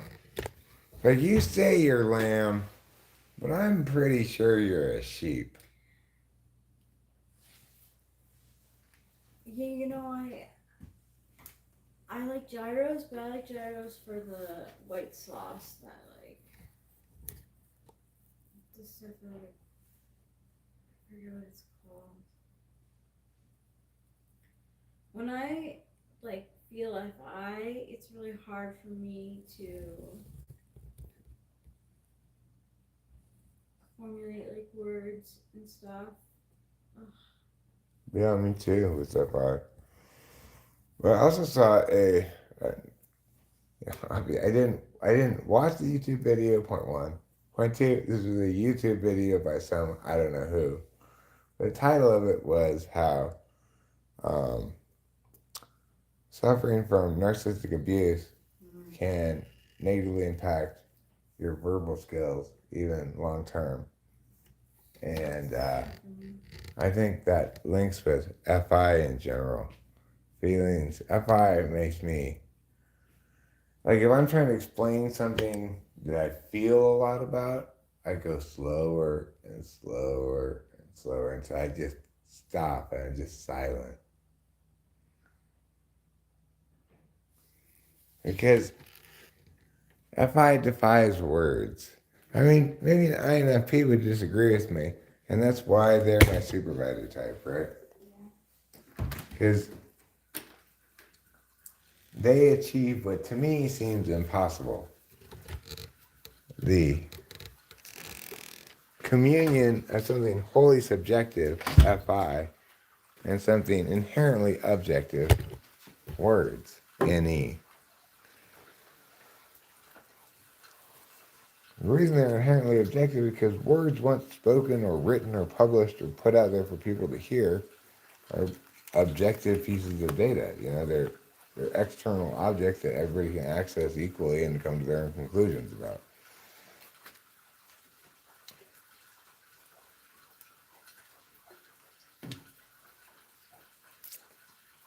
Words are first and foremost communicative, secondarily, at best, expressive, you know?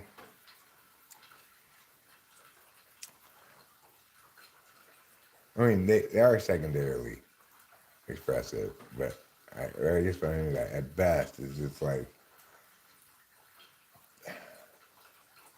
it's hard to even call it like an alternate function of words. It's almost like, to me, it seems like a stunted, um, a stunting at a certain point of usage of words or understanding of words. But obviously, I'm projecting my frame of reference there. Like, you know, look how powerful Joni Mitchell's FINE was to Rachel. It made her just sob. It made me laugh for some reason. Just because it's so ridiculously FI, you know. Just before our love got lost, I said, I am as constant as a northern star, and I said, constantly in the darkness, where's that at? If you want me, I'll be in the bar. I don't know. I get that the power of expressing yourself with words is that you evoke powerful emotional responses like Rachel's.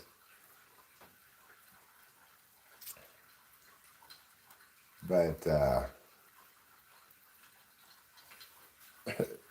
it's like why I could never coach dramatic interpretation as a speech coach. I just always thought it was funny. Like, there was this one high school girl who did this speech called I Stand Before You Naked, right? And in the speech, she's supposed to be this like homely girl, right?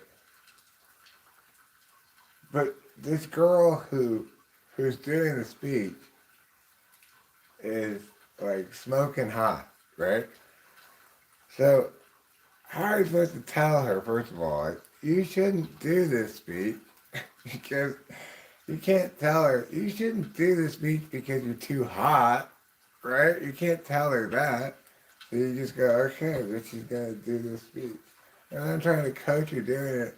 And I just want to make fun of all the lines in the speech because it's so FI. And it's like, you don't know what it was like for me. Okay. Try it like this, like, you don't know what it was like for me?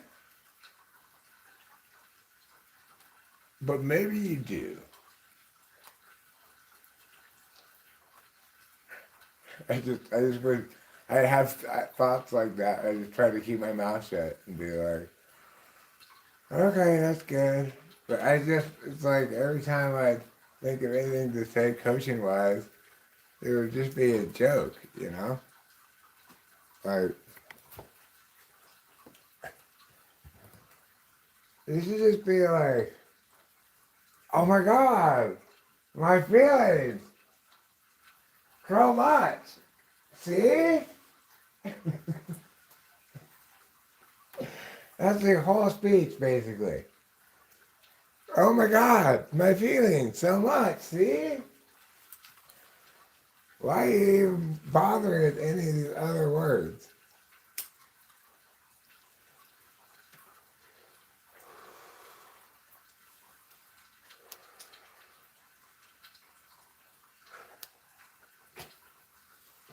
Oh, this girl. She was a cheerleader. She wasn't like blonde.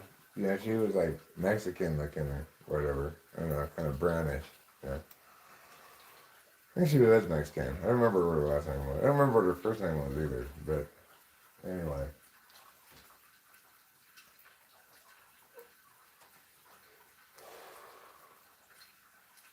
She was like super cheerleader. Like always had to look perfect.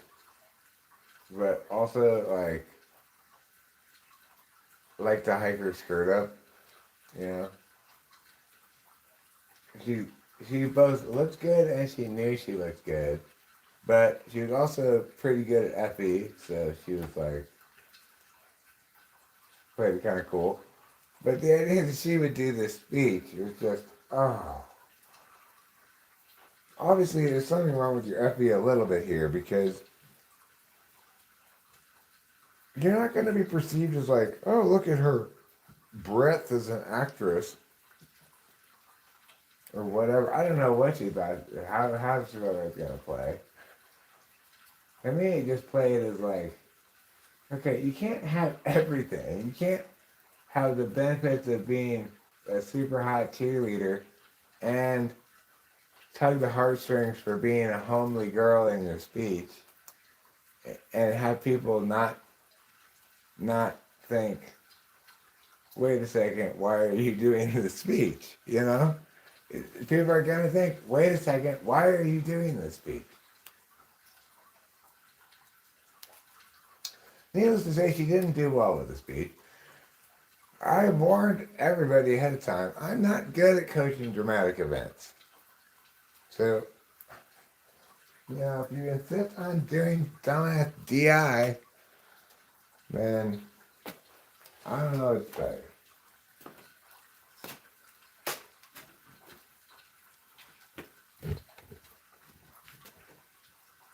Mother, I just don't know anymore. That's why when it hurts so bad, I cut myself. The end. DI speech. Oh God. I can't tolerate watching it, judging it, even thinking about it. How can I possibly coach it? I could not coach it. I could not coach dramatic interpretation at all. These high schoolers, they all have this horrible taste in speeches. They want to do this dramatic monologue about some girl who cuts herself. No, that's so. It's like, it makes me want to cut myself. That's like this class, women's study class that I took in college. It was so much like that. Like, embrace that stuff. Here's why we women, spelled with a Y, cut ourselves. Yeah. Listen, my pain is not just because I was traumatized by my fucking family. It's all of women's pain. That's a common phenomenon among some traumatized women. No, My trauma is not responsible for my misery. Instead, it's being a woman and my emotions are so strong. Oh no. This needs to be charged again. Well, darling, how about I give you a very secret surprise? I bet we could attach that end onto this thing. That's great. Thank you. We can. Sweet. Thank you. You're welcome. I will charge this. Wow, this was a slow charger. I charged it for quite a while, but it didn't say it was done yet, but I thought, well, it's got to be mostly done. No, obviously it was not mostly done because in just a couple of hours of use. You turn that on or off? I did. It's on. Oh, it's on. Okay, good. There's also not much juice left in that thing. No, it's not. Is that your favorite one or something? Yeah, it is. I've been. You've been directing much of your vape energies to that one, huh? Mm-hmm. I don't typically love the vapes in general. Some of them I like more than others. I'm glad that you don't judge me for smoking them. Why would I judge you for smoking them? I don't know. Some people do. Rachel, instead of smoking what you want to smoke, you should smoke what I want to smoke. What's wrong with you? Don't you know that your lungs need to emulate my lungs?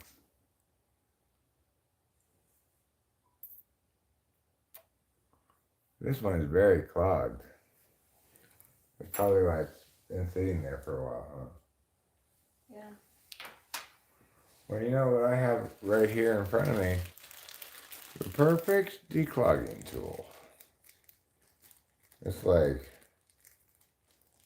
I don't care how narrow the urethra that needs declogging might be,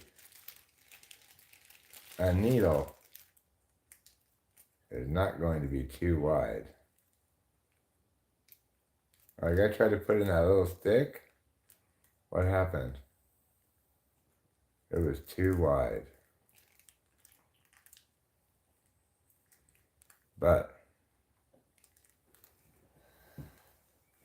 this needle will not be too wide.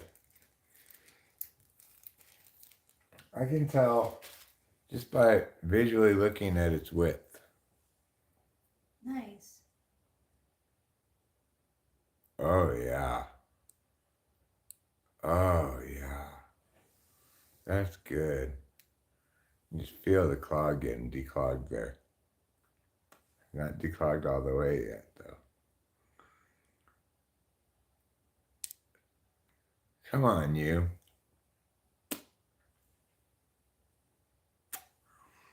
Well, that is really clogged. Yeah, you have to like really like suck it and make it warm up. Suck it and fuck it. Mm-hmm. And you really got to suck it and fuck it if you want it to declog. Well, you know what? One way to do that, Rachel said warm it up a bit, right? You could warm it up a bit by holding a lighter, not touching it, but a little distance away from it. That's true.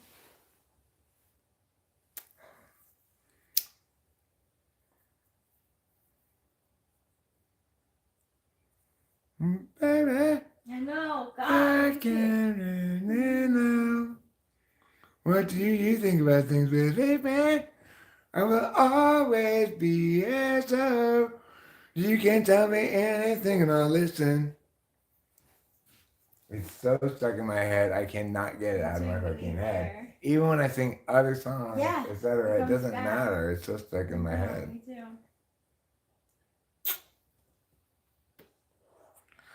There. Happiness and sanity are an impossible combination. No, I mean, I would say happiness and insanity are an impossible combination. is the correct way to put that. But thrills and insanity, those go fine together. Excitement, fun, maybe.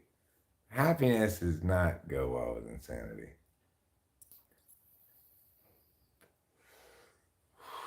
Even in the most colloquial definition of it.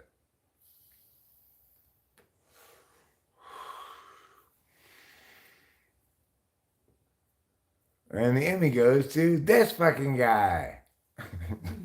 That's what they should say at the Emmys. I agree with that. I really like the fact that this perfume Rachel got is black in color. But when you spray it out, it doesn't look black. They do warn you to not spray on light clothes. Oh, really? Yeah. But it doesn't, like on the skin, it doesn't. It doesn't look like it's black. If I were trying to use this to apply blackface to myself, I'd use the whole bottle and I wouldn't get anywhere. No.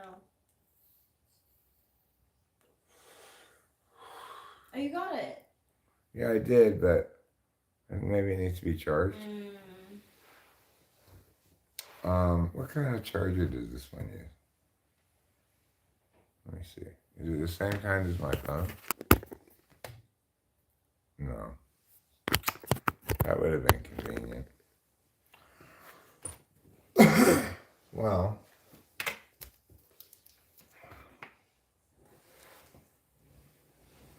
Okay. I'm going to charge you later. Because you charge such a long time. I could charge you actually with a laptop. None of these fit in here? One of these must fit in here. This one. Alright, that fits in there.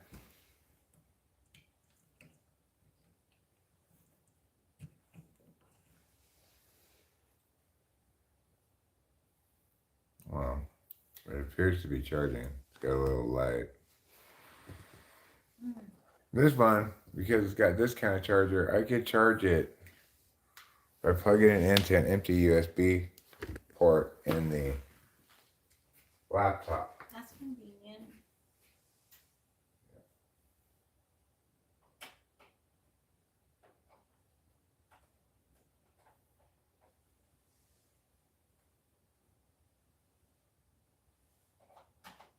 There.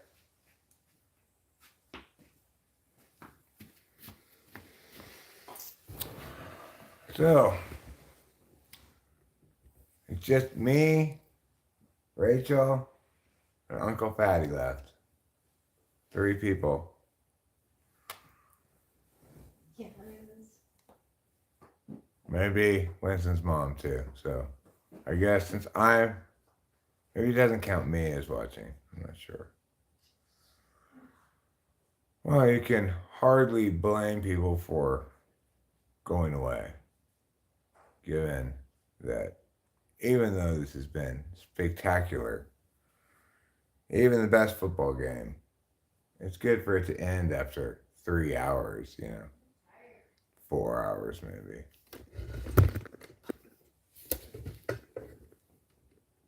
And this has not been, by any stretch of the imagination, the best football game.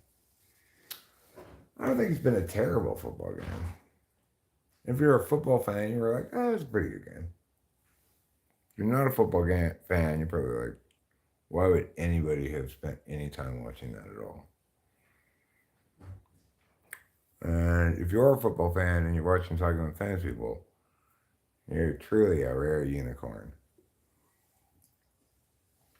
Your name's Dat Boy Klaus. That's what the reality. If you're a fan of both American football and Talking with Fan People, you're named either Eric or Dat Boy Klaus. Because that's one thing around here that I find almost zero attraction for.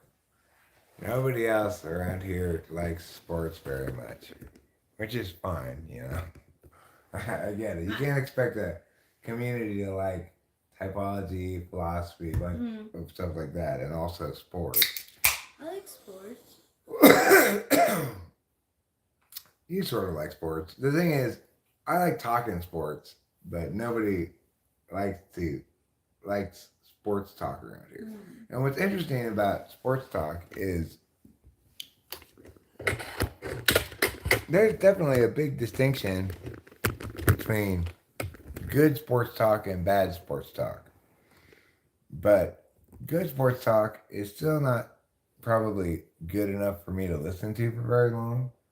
I would say my version of sports talk is vastly better than most sports talk you hear in on like Fox Sports or whatever. If it's unless you're talking about their top level broadcast teams or something. But I'm saying like the kind of things that like Colin Cowherd's like sports talk show. Like that stuff, I'm not impressed with their talking about sports at all. I'm kind of like, pardon the interruption. I think they do a pretty good like job that, of talking about sports. You know, Mm-hmm. I don't necessarily love well, there's a couple things I don't like about it. I don't like how they refer to people who watch the show as knuckleheads. That always bothered me. Why would they do that? Yeah, I don't know. And I don't like their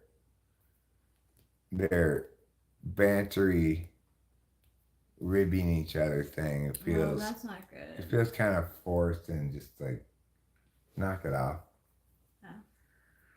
But other than that, I generally like that approach to talking about sports. They just say a couple of quick things about each thing and then go on to the next subject. And, I like that one that goes around the clock.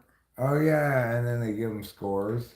I think they do. Yeah. And then one of them gets eliminated, and it's like, and it's columnists from like they have Bill Plaschke on there, who's the LA Times sports columnist, like one of the main LA Times sports columnists.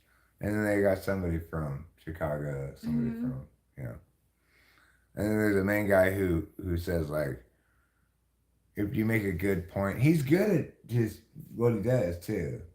If you make a good point, he'll give you a thing. He's like, yes, that play did go like that. Like, if you just repeat the same point again, he won't give you a second point for it. He's good at understanding what he's doing. I don't know if it's a show anymore. I haven't seen it. I don't like Jim Rome. I never liked him at all. I found him exactly what I don't like about sports talk radio. Like when they're like, and I was like, okay, shut the fuck up. It's like, you don't need to sound tough talking about sports. Just talking about sports inherently is already tough enough. Yeah. I mean, don't you think that it's good that I do like sports? Like, I get nervous during games about like who's gonna win. So like sometimes I'll go on my phone to like relax myself and not obsess. So I get obsessed with like wanting to win. Well, I mean, you sometimes it depends on the game, right? It's like you sometimes are into a game if it's good and interesting, and if it's not so good or interesting, if you're not in the mood for sports, you'd be on your phone more. You know. The point is, you don't need to like sports as much as I do. That's good. You are always concerned not about whether you like sports or not, but whether you like sports enough for my satisfaction. I don't need you to like sports. I like watching sports with you. I already get that when we're watching stuff together, you're watching what I want to watch 99% of the time. So, you know, you're already being plenty accommodating. Because I'm a bit of a show Nazi, TV Nazi, or a radio Nazi, or whatever. Rachel, I'm happy to leave the radio in her hands. She's always puts on good things. But and the thing is, the if there's something that both Rachel and I like on TV, it's guaranteed to be spectacular. Mm-hmm. I told my aunt to watch House Hunters. But okay, well, guaranteed to be spectacular. It's probably a little too big to claim for House Hunters. That's not spectacular. What I'm saying, like, usually if Rachel and I both like something, it's gonna be great, right? That's true. If it's something, there's a difference between like House Hunters, which is a show we can both enjoy watching, leisure, but that probably neither of us had the very top of our media lists, you know. So it's like, and that's a show we like watching it together. I would not watch it without her. I don't think she'd probably watch it without me. No.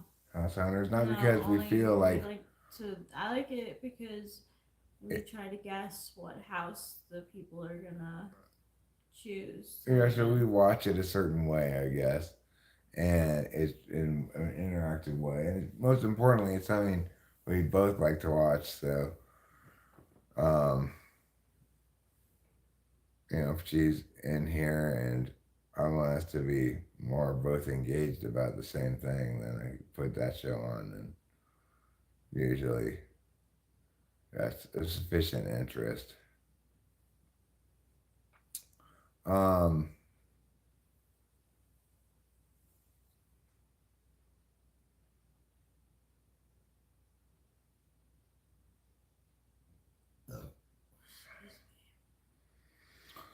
yeah, smack talk, style of sports journalism, where sports talk is I don't like it. meaning sports talk in a gloating, uninhibited, or unbridled manner. It's also demonstrated by Stephen A. Smith, who I also don't like at all. Is that his name? Stephen A. Smith? I think so. I don't know who you're referring to. Stephen A. whatever his name is on ESPN. Also, Skip Bayless is another one. Skip Bayless. He's so opinionated. Well, that's the thing, is he's trying to be smack talk, you know? The thing is, it's ridiculous to be that opinionated about sports talk. What I said about the Bills game was a much more interesting thing to have said. Watch out, everybody, because here's what I foresee happening. The Pittsburgh Steelers will drop their linebackers into coverage, and Josh Allen will shoot up the middle and run for a big run. Watch that happening in this game. And then what happened? He did exactly that and scored like a 80-yard touchdown run or something. Wow. He had multiple runs like that. You might say, well, Eric, that's not that hard to predict. You already know that Josh Allen's a good runner. And you already know that the Steelers are going to have to drop their linebackers because they don't have the secondary sufficient to handle Josh Allen's passing game. And you already know that, if they're going to play, like, say, a two deep zone, then it's going to be wide open in the middle. Well, that's the thing, is that's what makes it good sports talk, is that I know all of that stuff. Yeah, you do. Really well. Stephen A. Smith, yes, that's his name. You'll recognize him.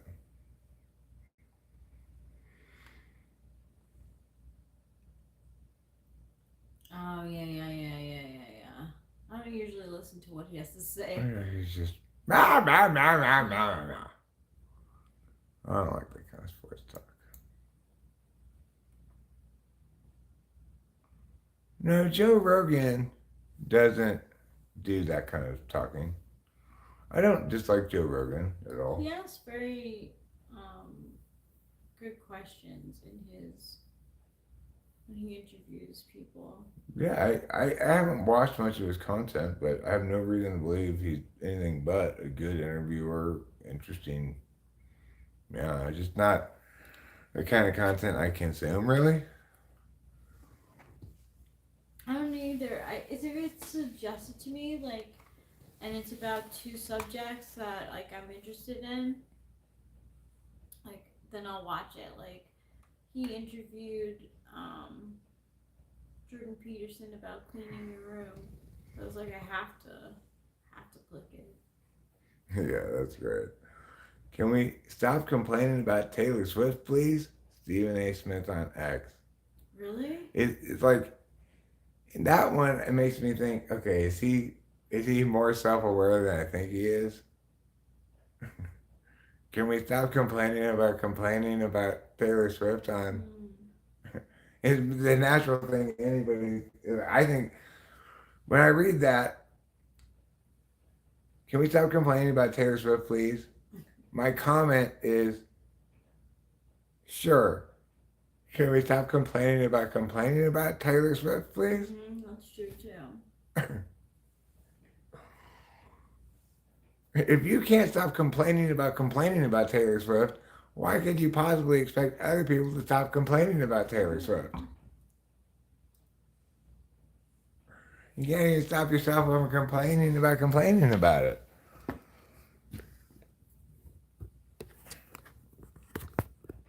So, well, I don't know. Was Stephen A. Smith self-aware enough to realize what a dumb thing to put that was? Was he just being like... I think he fully stands behind what he said.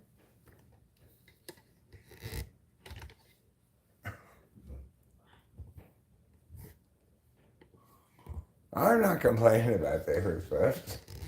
No, I don't think I complained about her at all. Even though I talk about her, I don't complain about her. I don't think either Rachel or I dislike Taylor Swift at all. No. You know, I'm mostly neutral to her, actually. Yeah, the thing is, I don't have any negative feelings about her plastic surgery because I didn't notice it. Right? Selena Gomez, that's the mistake you made. You went too much too fast. You have to take me, slow boil me until I don't notice it, then it won't bug me. That's what Taylor Swift apparently did. I never would have guessed she had any plastic surgery. I saw the side by side and it's clear. But in fact, she slow boiled me successfully. But I still don't feel negatively about it. I just think that's how she looks. I'll never think that's how Selena Gomez looks. The other thing is, if Taylor Swift got work done, she may have gotten work done that makes her look better, right? Yeah, it does. But Selena Gomez does not look better than she did when she was more pudgy faced or whatever. She looks worse. So, boo for you, Selena Gomez. And Taylor Swift, you get a pass because I didn't notice.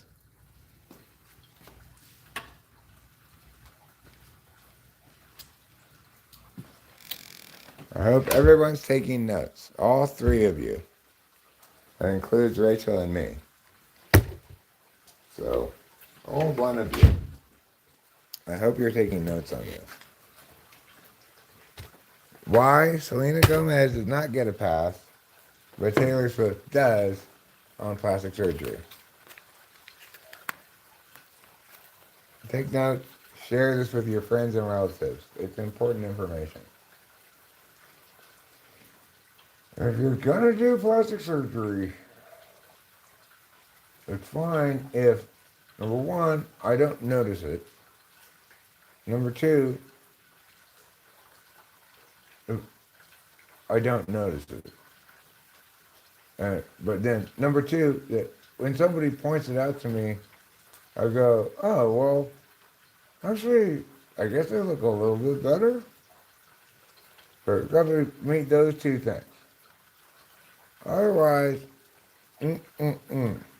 Just stop with your plastic surgery right now.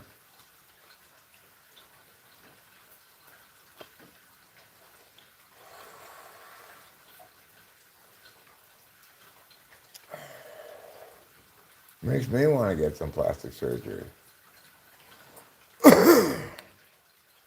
I guess some weird kind of plastic surgery, you know, to make this ear look like another nose.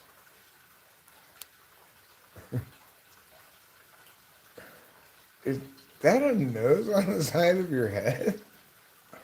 Yes, I can smell both front ways and sideways.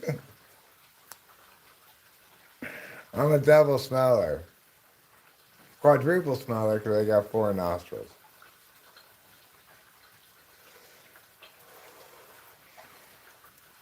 You know, when I save up enough, I'm going to get the other ear done too. So then I'll have six nostrils and be able to smell thrice as much as I can with just one nose. I mean, sure, they're not functional noses, but I imagine the smells that I smell from them. And both my ear noses, what they mostly smell is this part of my neck.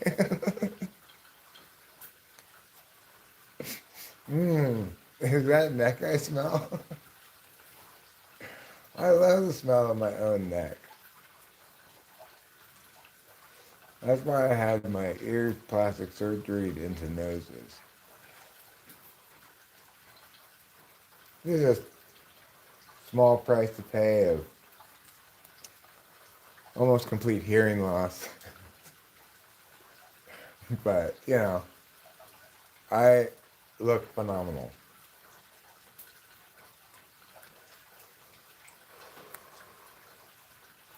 Do you really look phenomenal? Or do you look phenomenological?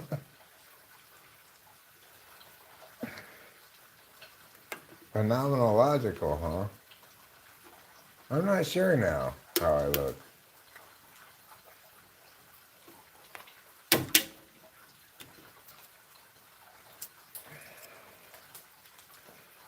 I look increasingly like something eBay would mail somebody.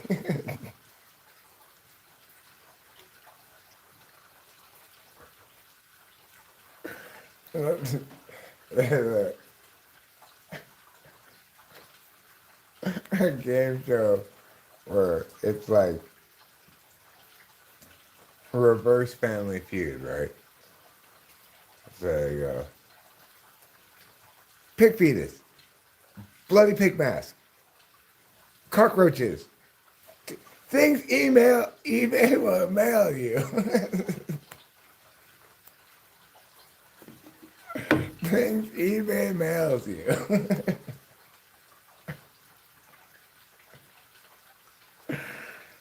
I would get that one right away if those were the clues.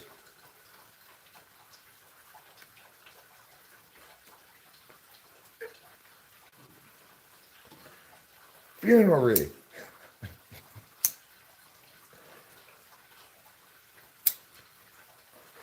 Things eBay orders on Amazon and sends to your house.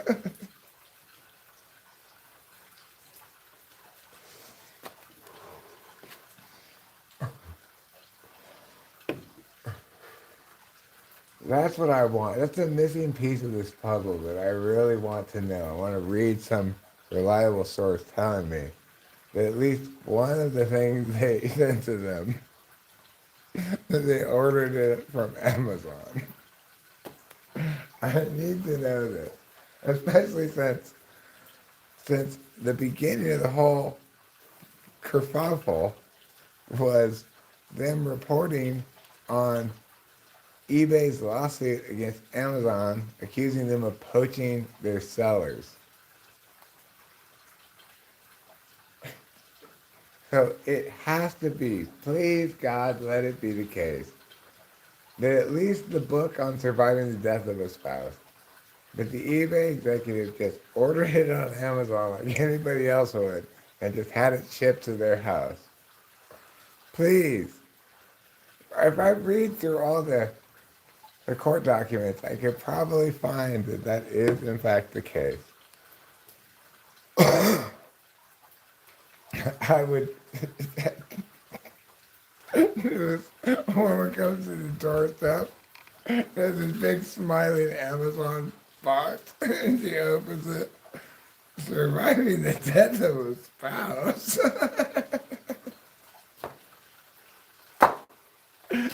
Love eBay. What?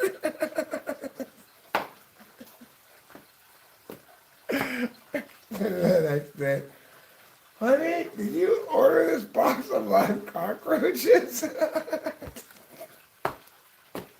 Oh wait, never mind. It says love eBay.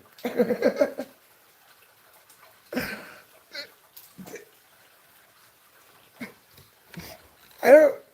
Did you know they send these out as like prizes or something? Yeah, I don't know what to make of it either. So I mean, I know I'm just getting a little redundant, honey. Next day, but just to confirm, you didn't order this pig fetus, right? Yeah, it came in an Amazon box, but it says with a note that says love eBay.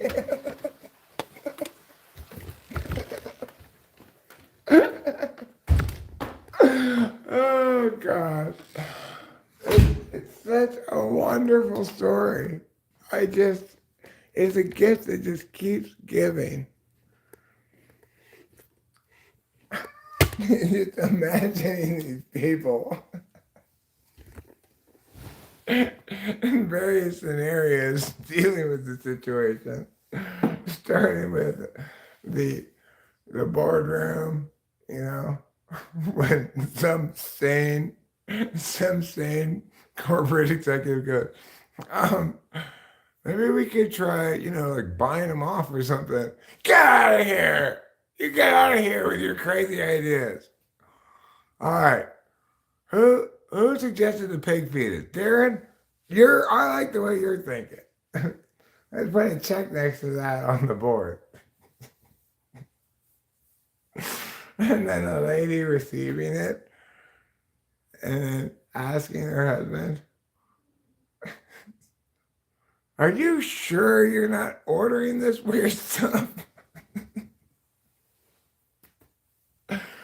I find it really hard to believe the note that says love eBay, that it's eBay just sending this that nobody ordered it. I know I didn't order it. I thought I knew you, honey, but the sequential arrivals of pig fetus, bloody pig mask, cockroaches. If there's something you need to tell me, just tell me. Do you want to spice things up in the bedroom? I'm sure they couldn't believe it either. They couldn't believe possibly that eBay was mailing them this shit. What was they like? How are they even gonna put two and two together? Like, if I want this to stop, I better stop reporting on eBay in my newsletter, unless eBay's including a note or something saying like, so you better stop talking shit about eBay or you're going to get more packages like this. How are they even going to put two and two together? That these messages are supposed to silence them in their eBay newsletter. Like, who would think this pattern of mail terrorism was induced by my eBay newsletter? Nobody's gonna intuit that, right?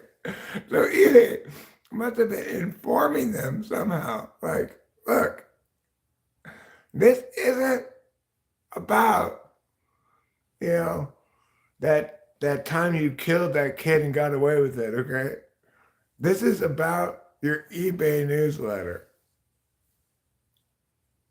And this is what we want you to do.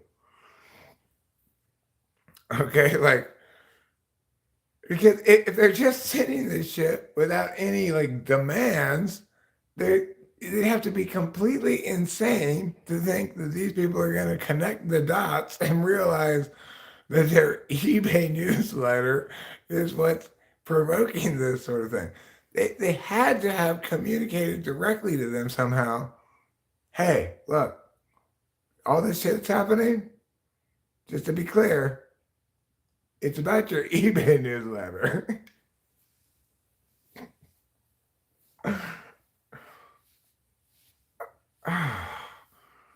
I just, they have to make a movie out of this. A hilarious movie. Someone has to. Because it's the most hilarious story in the history of stories.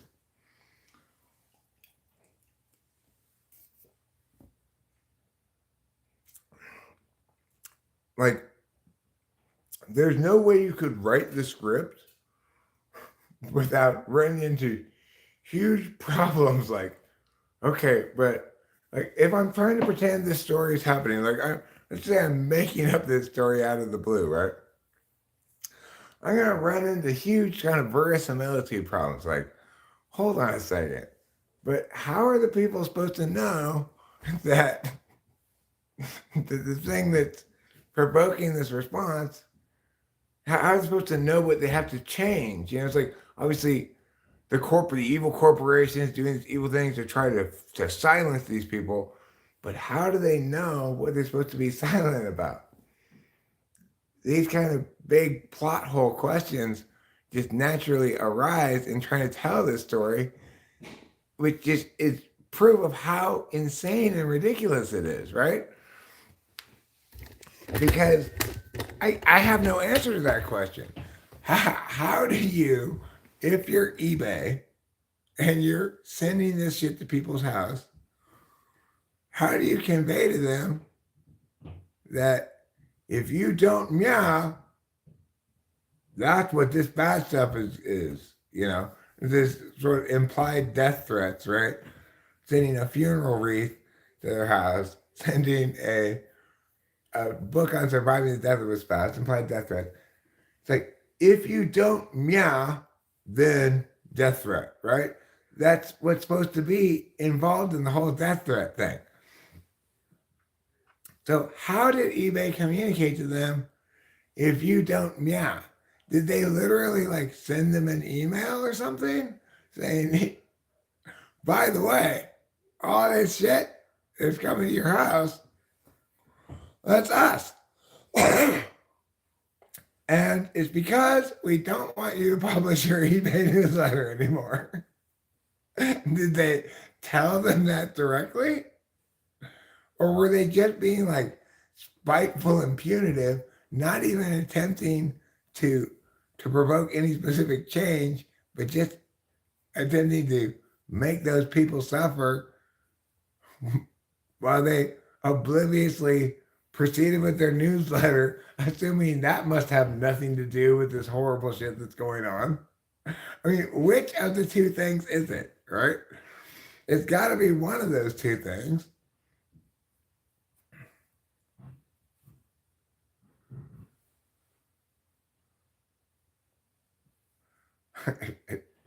Winston's mom says, what if the guy getting the packages also sold weed on the side or was a bookie? How would he know what to stop doing? I don't understand where you're going with that at all. But I don't know what you mean by that at all.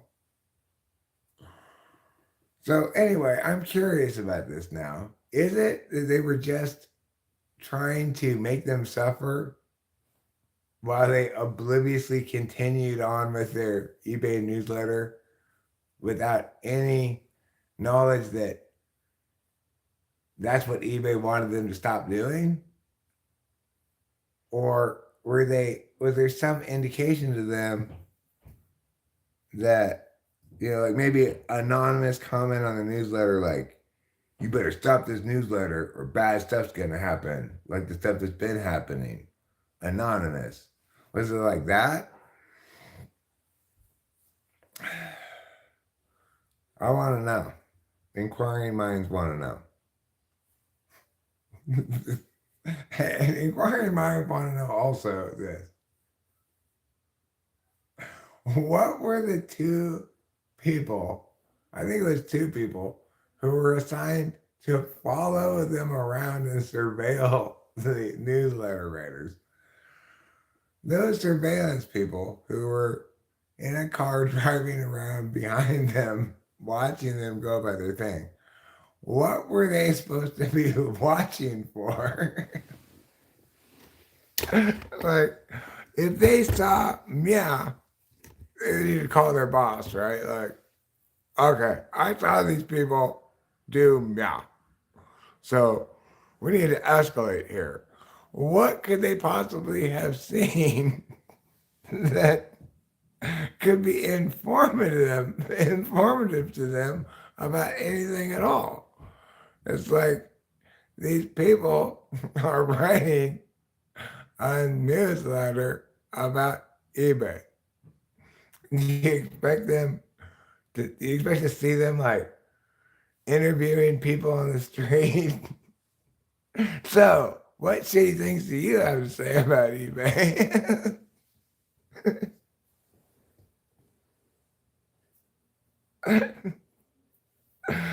And isn't it kind of overkill to have both a GPS tracker on their car and live in person surveillance? I bet these people were very boring people. I'm sure that they were just, they'd go to yard sales and buy old things, go home, listen to them on eBay, maybe write a post for their eBay newsletter. And it was insufficient to just know where their car was all the time. They had to have in-person surveillance to see what they were doing.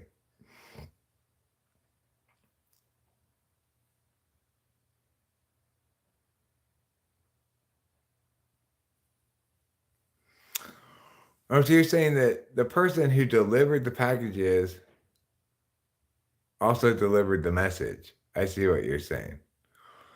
Well, I guess it probably makes more sense that they had the packages hand delivered rather than using like FedEx or something. FedEx would probably get mad if you tried to ship a box of live cockroaches. Just like unpackaged it all just in a box, Is it cool how much does it cost to ship this? How much does it weigh? Not very much. What's that sound? It's just a little crawling sounds. Little crawling sounds. What are you trying to mail? Oh, there's a box full of live cockroaches. Why are you mailing those? My friend said he didn't have enough cockroaches. Hey, can I mail him a box full of live cockroaches, please? So I'm like, all right, cool. So anyway, I collected a bunch of them and put them in this box. Changed it all up. Can you please mail it?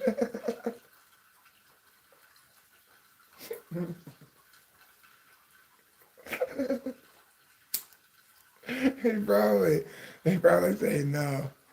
We're not gonna mail that for you. Of course, let's say instead of that scenario though, you've got a box, then a layer of bubble wrap, and then the cockroaches. Okay. Now the mailman person at the window can't hear the little scurrying sounds. Oh, when he asks you, oh, what is this that you're mailing? Say, it's not live cockroaches. Okay. They don't actually ask you what you're mailing when you mail things, fortunately. It's like it's almost surprising that they don't, though. Like you go to the mail place, the post office, with a box, and say, "I want you to take this box over to the other side of the country." And they don't even ever ask you, "Well, what's in it?" You know? They just say, "You can't have any of these things in it." By mailing it, you agree it doesn't have any of these things in it. And or if you come to the window, there's a screen that's gonna say, "You don't have any of these things, do you?" Say, "No, I don't." I didn't read the fine print to see if it said live cockroaches. I'm assuming it didn't.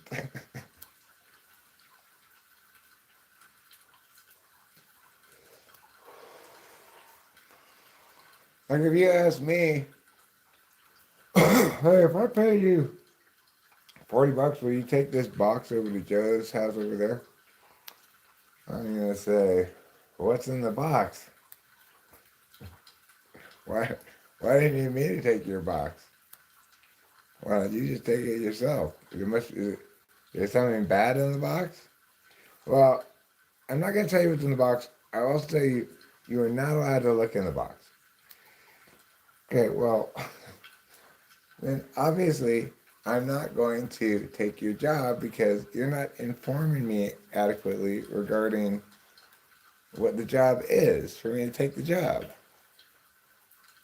Like, your job's courier. Well, am I carrying an egg that's gonna break? Am I carrying a radioactive freaking pillar of radioactivity that's gonna kill me? Am I carrying a live alligator? What am I carrying matters a lot, right? Am I carrying something illegal that the cops are gonna bust me for? Post office doesn't concern itself with that stuff, such stuff. But, you're mailing a box of stuff. That's all I need to know. If it's drugs, do a good job of hiding it. Like wrap it up in lots of shit inside. Or else, we might figure out that it's drugs. Then we gotta do something like, I don't even know what we're supposed to do because obviously the return address is fake on this. So that's probably why the post office said insufficient postage, but maybe they're just waiting to see who picked it up or something. But then they realized, oh, it's the realtor just picked it up.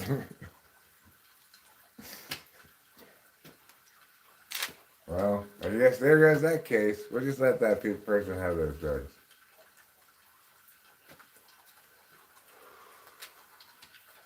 Maybe. Who knows? It's one of those things we'll never know. Like, what was really going on with the supposedly insufficient postage packages that we got returned to our address that were not ever sent by us. It had our return address, but not our name on the return address. It's like, were they really insufficient postage? Or was it some sort of sting operation? Did the post office just like not want to deal with it? And so just sent it back, marked it insufficient postage, and said, we don't have to worry about it because it's illegal drugs, so whatever.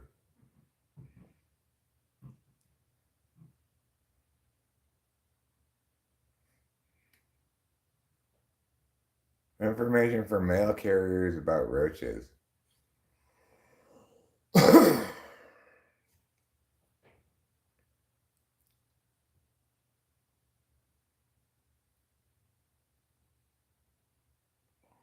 Well, yes, Katie, because tonight we function bolstered by the empowering wonders of drugs. I took a 30 milligram Adderall at about 1:30 in the afternoon. So that's gonna ride out longer than this, you know. And then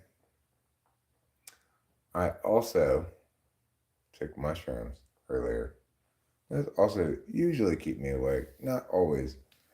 Um,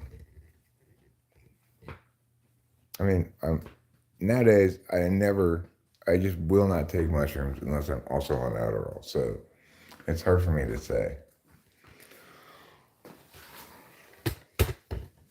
It's like I don't I don't want to waste taking mushrooms when I can't reliably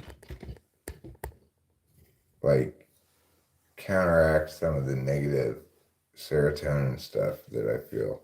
I suspect that's what makes Rachel so weepy is the serotonin. I've noticed before that mushrooms cripples my TE. I wonder if it's a 6 slot thing.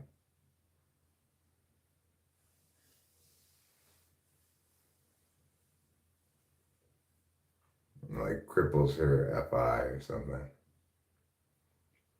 Her natural unconscious defense, which says,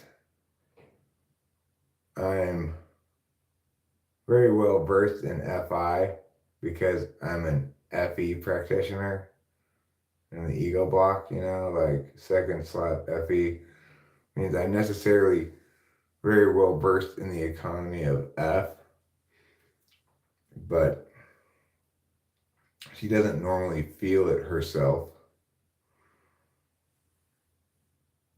that like rawly or directly.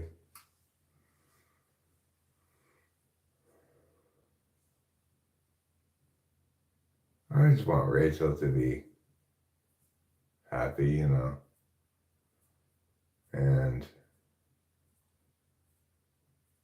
I hate to think of anything I say ever making Rachel think she needs to be different.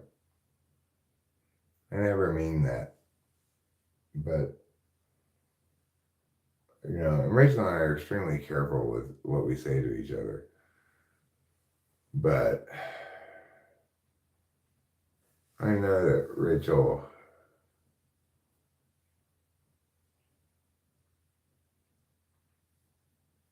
wants to be perfect. She wants to be perfect for me. And,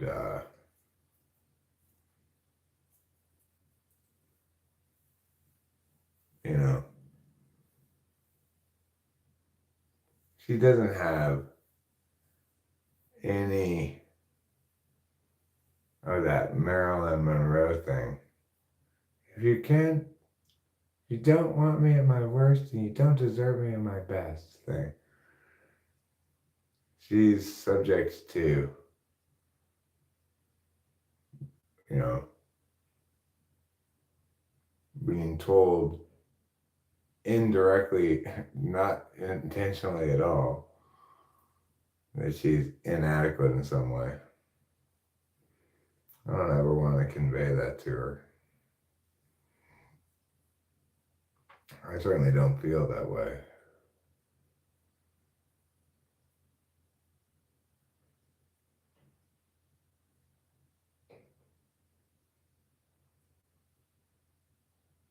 One of the things I think that I've learned from her a lot is just wanting the other person to be happy.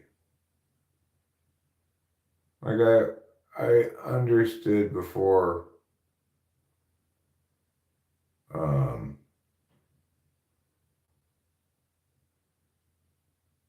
like what it meant to be a good relationship partner, but I feel that concept of just wanting the other person to be happy, like I can identify instances of me being made very happy just seeing Rachel being happy in context not involving me. Like I'm just an observer, you know. It makes me very happy to see her happy. I think it makes her happy to see me happy too. I think I really have done a lot more internalizing of that concept as I've been with Rachel.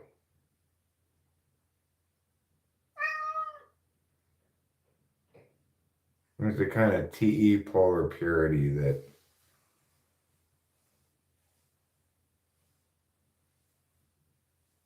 doesn't factor utility in at all, you know?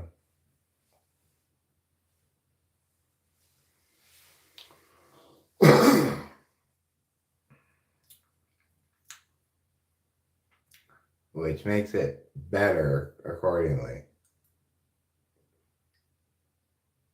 Because TE can suck my dick.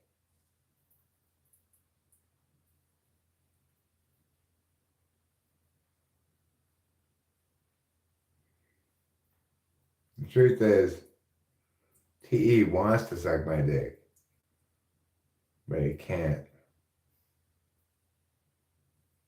Because Rachel's displaced it.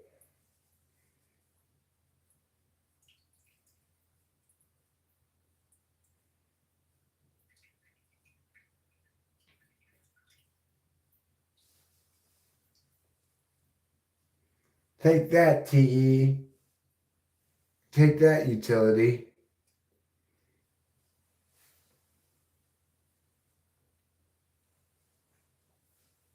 That's not how you love people, by evaluating their usefulness.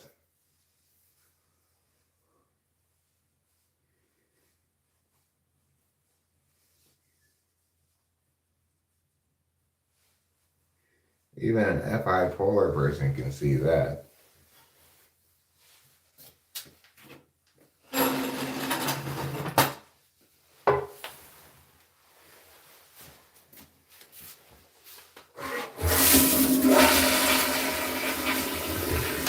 Because really, any alternative than I want my partner to be happy is I want my partner to be useful in some way other than their own happiness, you know?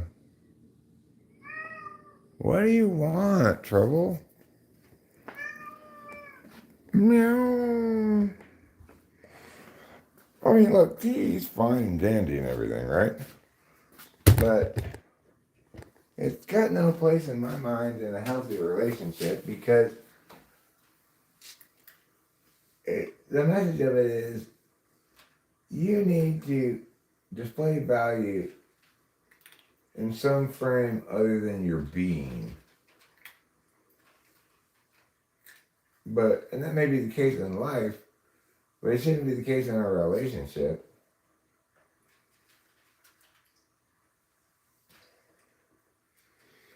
I mean, obviously, more difficult circumstances make more demands on people, but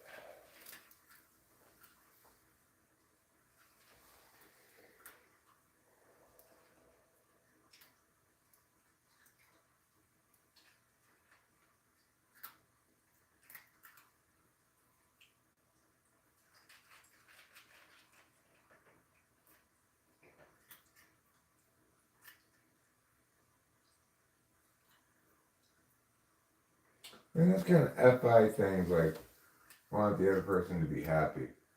If you TI them, you run into lots of problems, right? You go like, well, what if sleeping around with other people makes them happy? That's not what's meant by that, right? It's like what's meant by that is you understand that you'd always rather the person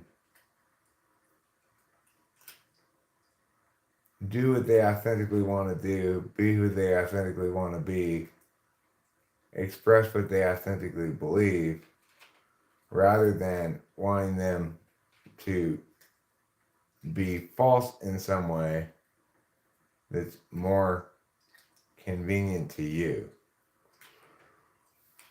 The thing is, if you really love each other, then questions of things like, well, what if this temporary thing makes you happy, this relationship destroying, aren't even considered, you know? They're actively anti-considered. But because in that equation, wanting the other person to be happy, you're understanding the word happy to mean um,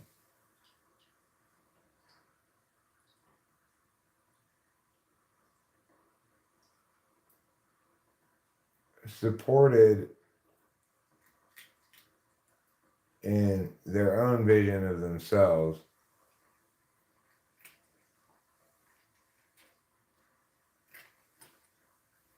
rather than as your vision of them.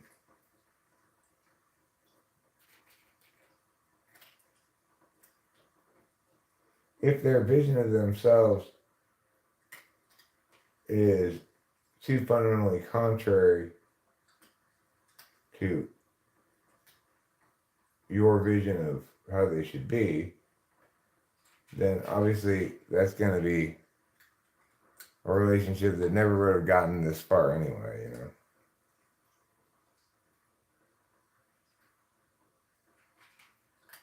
Or it may have lasted this long, but it would have been terrible by now, you know. Bad relationships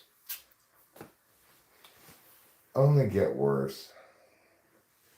You know. Even like not bad relationships that aren't the right relationship, in my opinion, they just get worse. Unavoidably, inevitably. Because they aren't the right relationship. And you either have to be faking it or you have to be NI backside and weak, you know? Like maybe an ESFJ can stay in the wrong relationship their whole life. ESTJ, ISFJ, who knows? But I mean, that's the tyranny of SI, right? Familiarity just causes people to persist in bad things because that's what they're accustomed to. That's what's familiar.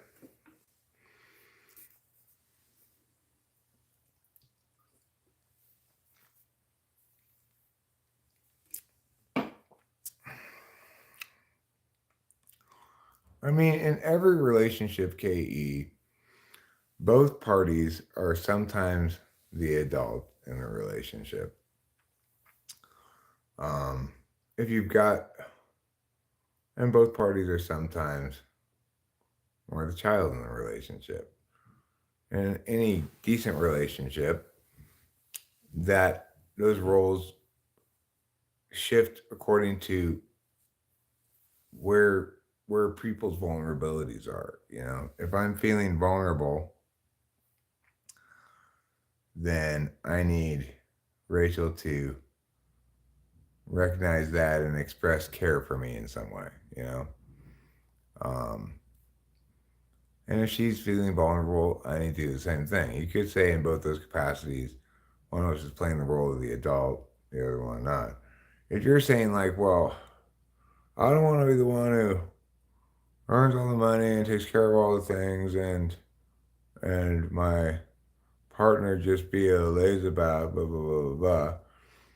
Well, that's because you're considering what you want abstractly, and you're not thinking about relationships from the frame of you loving a specific person, right?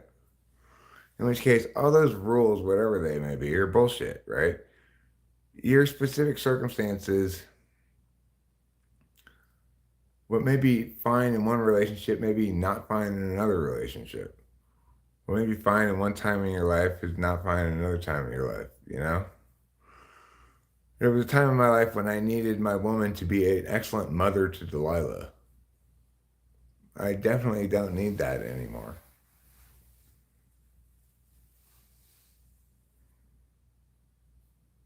So, um,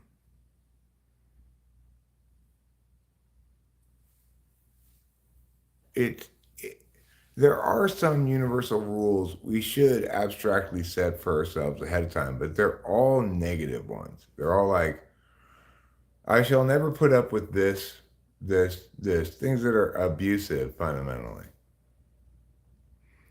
And and even then, you'll find you have to make exceptions, maybe.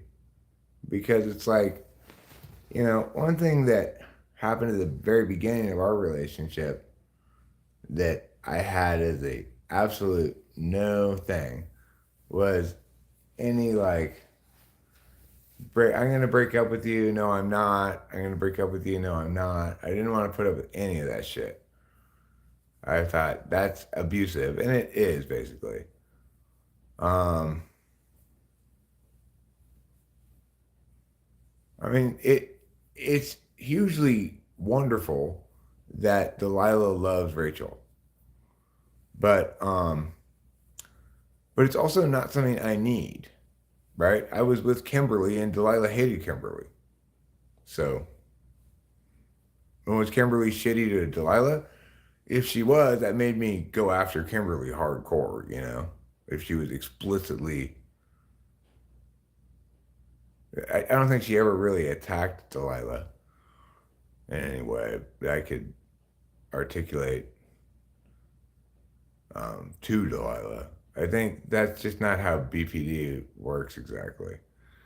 But anyway, the point is, I don't need Rachel, and I don't need Delilah to love Rachel. I'm very glad that she does. It's another sign that this is the right relationship and everything. But the point is, it is abusive to be like, "Oh, I'm going to break up with you, no, I'm not, whatever, right? But it's something that I had to put up with a little bit of at the beginning of the relationship. And understandably so. Like, I had Rachel was in a really difficult situation and was, for the first stretch of months, going from pretty sane to gradually less sane until she had a psychotic break. There's a lot of shit going on.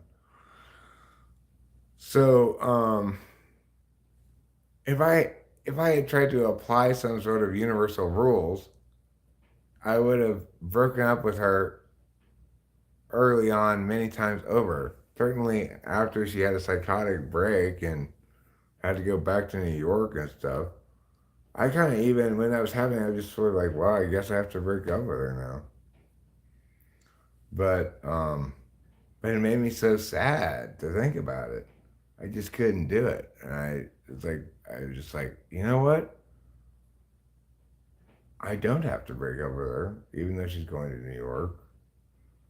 I don't want to. I'm not going to.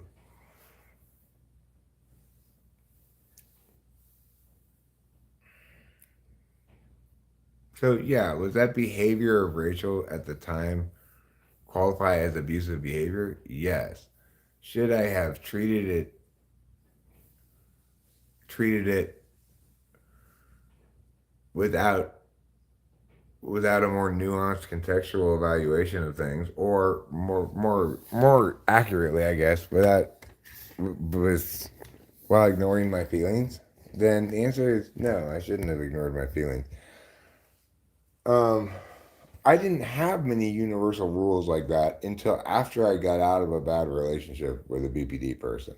That's when I had started developing a bunch of rules because I had had a bunch of bullshit done to me, you know? Um, it's like of course, when you meet the right person, you have all these heuristics that you're both using to check to make sure it's safe enough. And because they're the right person, it's really important to you whether you know it consciously or not. And so you're going to get scared, you know? You're going to say, like, okay, red flag, you're not who I thought you were. You're not who I secretly hoped desperately you were. And now the pain is too much. And I'm just going to leave, break up with you right now. You know, it's natural that's going to occur in, in a situation where both people are used to using heuristics that are designed to allow them to be in a relationship with the wrong person successfully. None of those heuristics are useful when you're with the right person, but you've got no reason yet to believe you've got anything preferable to those heuristics to use to evaluate things, except for your subjective feelings, which, if you're an INFJ, you don't value very much. And if you're an ENTP, you just don't. They just confuse you. You don't understand them. They don't inform you meaningfully. I mean, they do, but like I made plenty of decisions based purely on emotion with Rachel. It made no rational sense whatsoever. I could not conceivably justify them to anybody.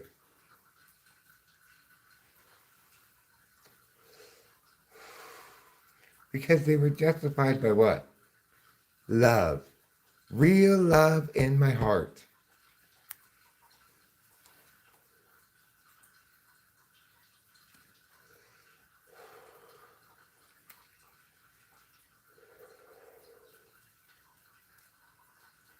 And of course, Rachel ridiculously is like, I'm just a regular Joe. Like, I'm not good enough for you or something. I can't imagine anything more ridiculous.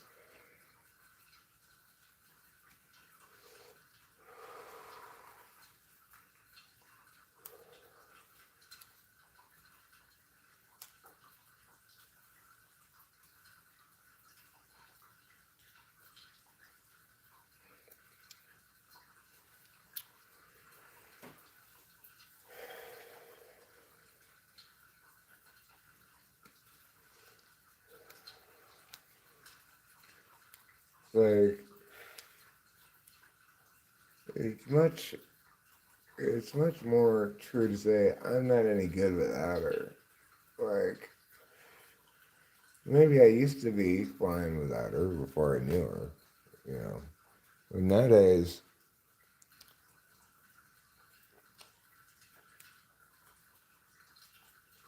I'm just so accustomed to the ease, safety, security, pleasantness, delightfulness of this relationship that um,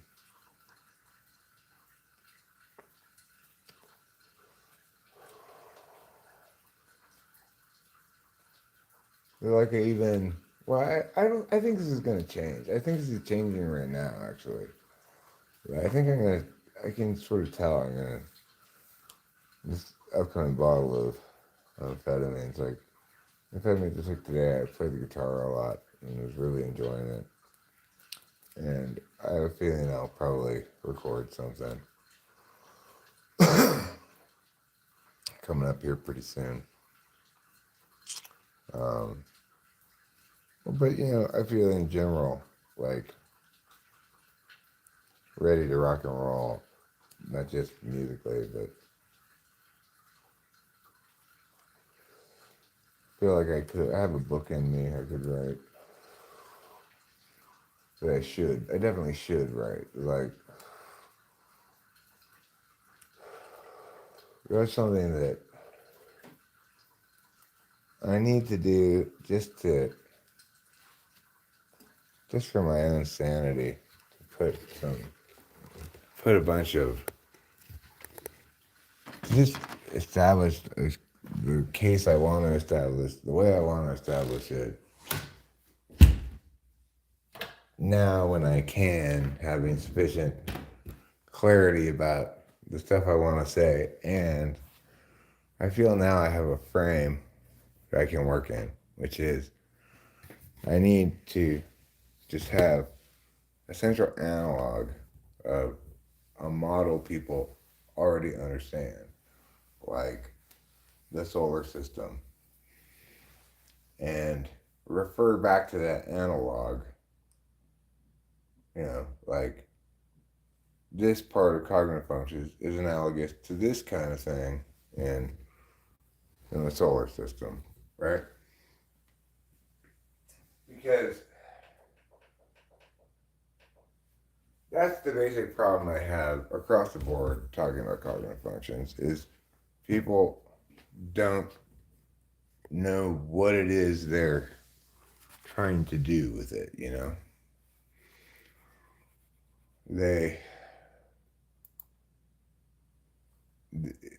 Or they do know, but it's not something that cognitive functions should be used for or can be correctly used for, you know?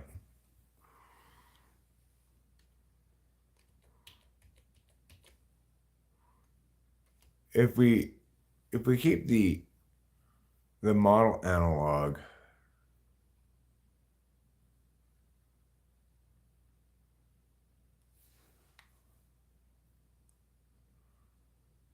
well, that's true, KE. There are plenty of people who have no red flags who are the wrong person. That's why I'm saying that the red flags thing typically comes in the aftermath of a bad relationship, right? Where you learn, okay, I'm not going to put up with that again.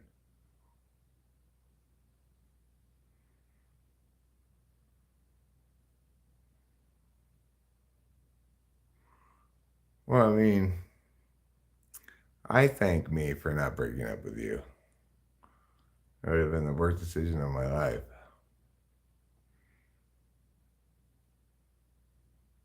Well, in this case, it's not luck, though, right? Because I had the advantage of narrowing my population of prospective girlfriends to people who already liked me. You know, it's like the difference between cold calling random people and calling to sell people something when they've sent in a thing saying, I'd like to receive more information about this, right? So, like, Rachel, I knew from not really seeing her or anything, but just from her comments and her chatting in live streams and stuff. I knew her from when I was in another relationship, when she was clearly not trying to flirt with me or whatever. And she was one of the people who consistently left nice comments on my music, which I really appreciated. And, you know, had been around for a while, leaving comments, chatting with me in live streams or whatever, that's a pretty good indication that she doesn't hate you. She might be able to tolerate being around me for a while, you know, because um, she chooses to listen to me in her free time just for shits and giggles, you know.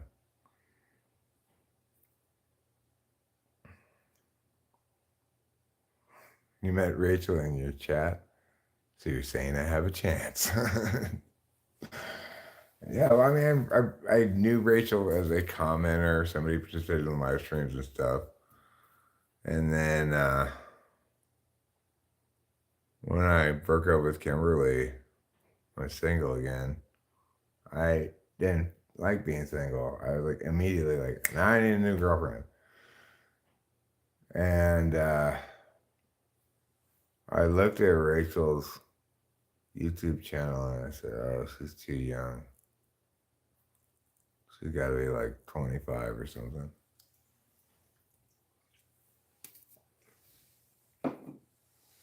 But then she told me, when she hired me to type her, how old she was. And it didn't process right away. But then afterwards I thought, oh, she's old enough. She seems nice.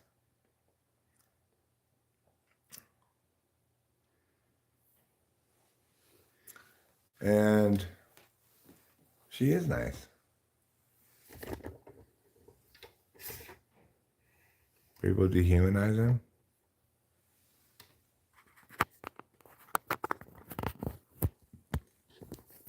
Many people can lust after you, too. Many men don't respect you or even realize how they dehumanize you.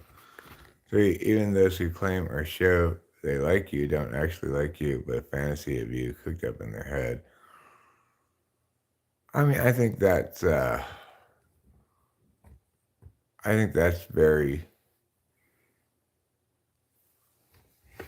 you know, I think that's a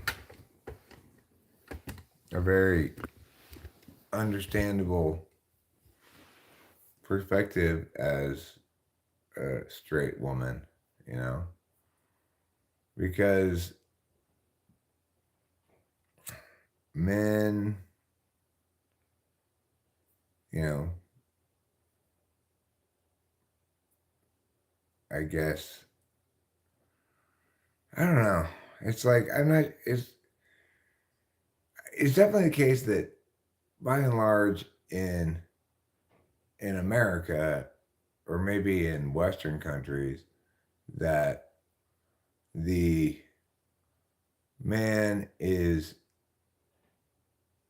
that it functions like the man has a sex drive that he's trying to copulate, and women are trying to decide whether to let him copulate, right? So, of course, I don't identify with that at all, in the sense that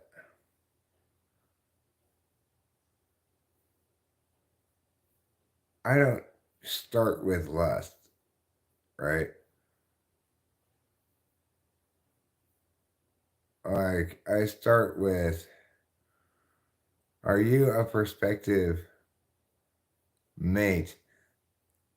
Yeah, it's like the first time I ever really thought about seriously going after somebody I was really attracted to was Rachel. I always thought that was something I could easily enough sacrifice on to get other things I wanted more or something. Of course, that's not how relationships with human beings work at all. You don't, trying to make these kind of like deals or something is just insane FI polar nonsense. Um,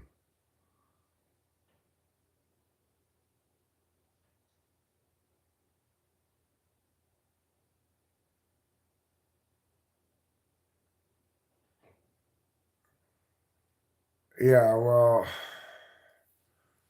500 Days of Summer. I've seen that movie. That's the one with Russell Brand in it, right? And the guy like blows it with Mila Kunis because he's so obsessed with his old girlfriend or something like that. Sometimes people talk to you like you're a literal object with predefined likes and dislikes and desires, and like you exist to, I don't know, fill a role in there, so to speak. Well, I mean, sometimes I talk like that in the bedroom, maybe. Oh, that's Forgetting Sarah Marshall. I don't know if I've seen that 500 Days of Summer thing.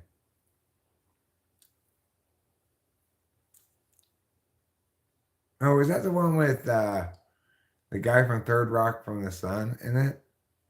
Who's like an ISTP who, for some reason, is working at an ad agency.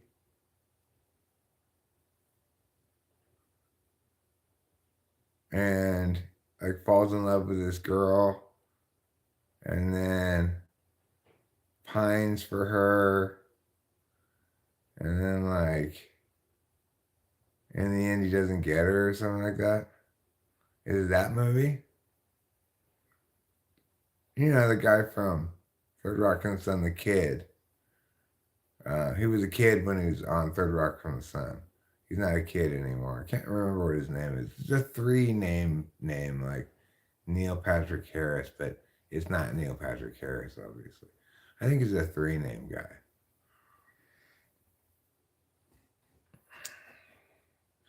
What is that guy's name?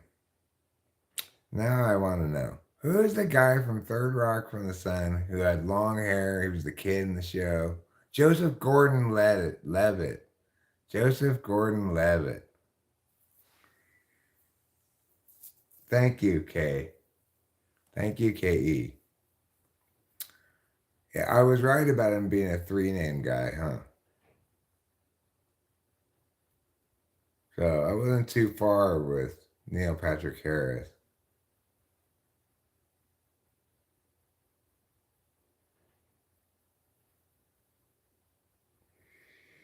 The one with Zoe Deschanel is called 10 Things I Hate About You. It's also not called 500 Days of Summer. Oh, greeting cards. Yeah, greeting cards. So, is Winston's mom right that that's 10 Things I Hate About You? Or am I right that that's 500 Days of Summer?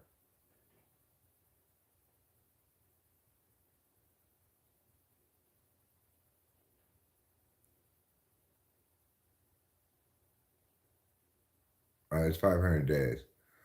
Falls in love with his coworker because it's fate that they like the same one song. That movie, I remember liking it fine, I guess, but I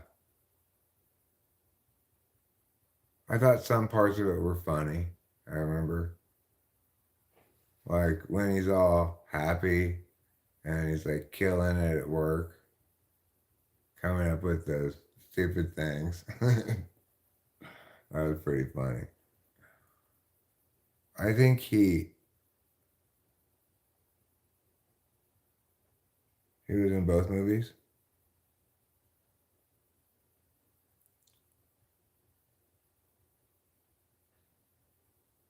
I think a lot of people miss the point that he's the villain of the story. I mean, I didn't think there was a villain in that story really. I don't remember it as such. It didn't make a big emotional impact on me at all. I mean, like obsessing over somebody who's not into you is villainous. I mean, I think it's unfortunate, sad, but I don't know if it's villainous. Maybe if you're stalking them, maybe if you hire the eBay team to get your point across.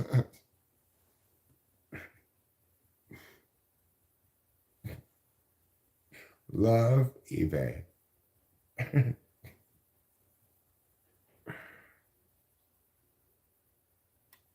I mean, like, what? I don't remember the story well enough. What did he do that was bad? Didn't he like change his job ultimately or something to be an architect? And then he like met some girl at the architect office or something at the end.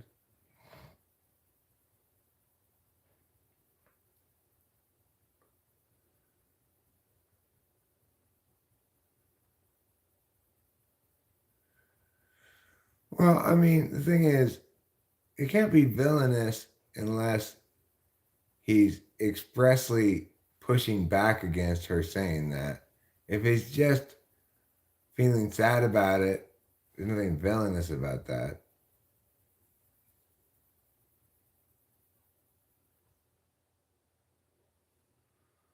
Well, yeah, if you're saying that sort of thing, you must not know what you want. Let me tell you what you want. That's called not loving a person. That's loving what you want the person to be.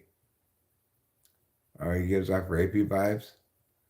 Oh, well, I don't really remember the movie that well.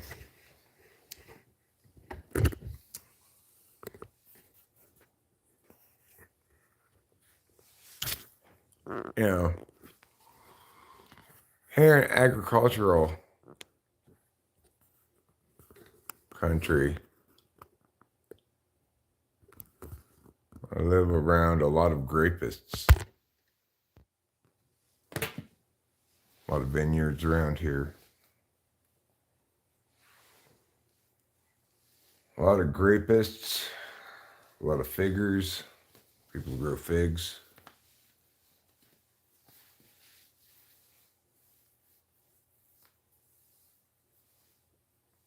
A proverbial nice guy who really isn't nice, pretends to be nice as a form of manipulation.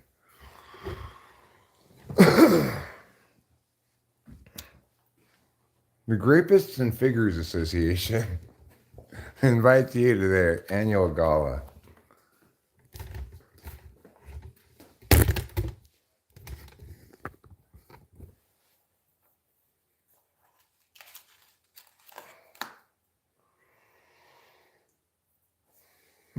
Well, maybe I did miss the point of that movie, K.E. I think you convinced me at this point that I did. I missed the point of that movie.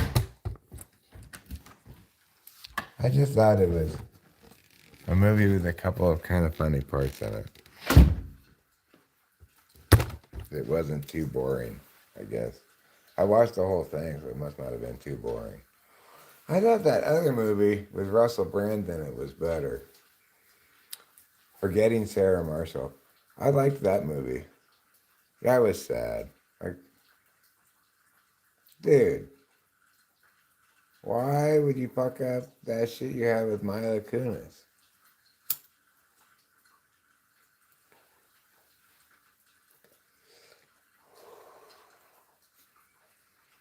She's way cooler than that other bitch. You know. Although, if she were really that cool, she wouldn't have been such an ardent supporter of Fuckface, whatever his name was. Like, talk about failing to deliberate adequately about a situation, right?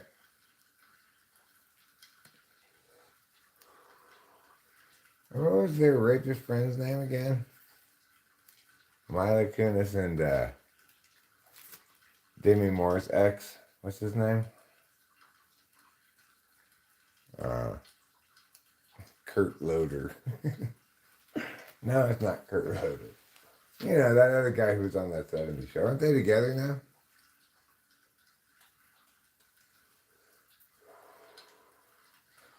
Weren't they boyfriend and girlfriend on that 70s show? And now they're actually married? Is that the case? I think that right? Isn't it the case that Mila Kunis is married to the guy who was playing her boyfriend on that 70s show? That seems crazy to me, if that's the case. Especially since it's not like they started off there in a relationship. Like years later, after they both had other partners, then they get in a relationship. That's weird, right?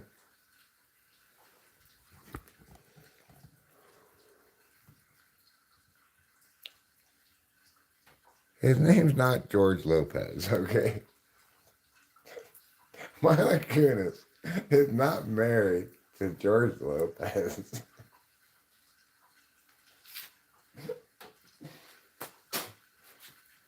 if she really wanted to prove to me that she had incredibly terrible taste in men, then she would be married to George Lopez. She just wants to prove to me that she has meh at best taste in men.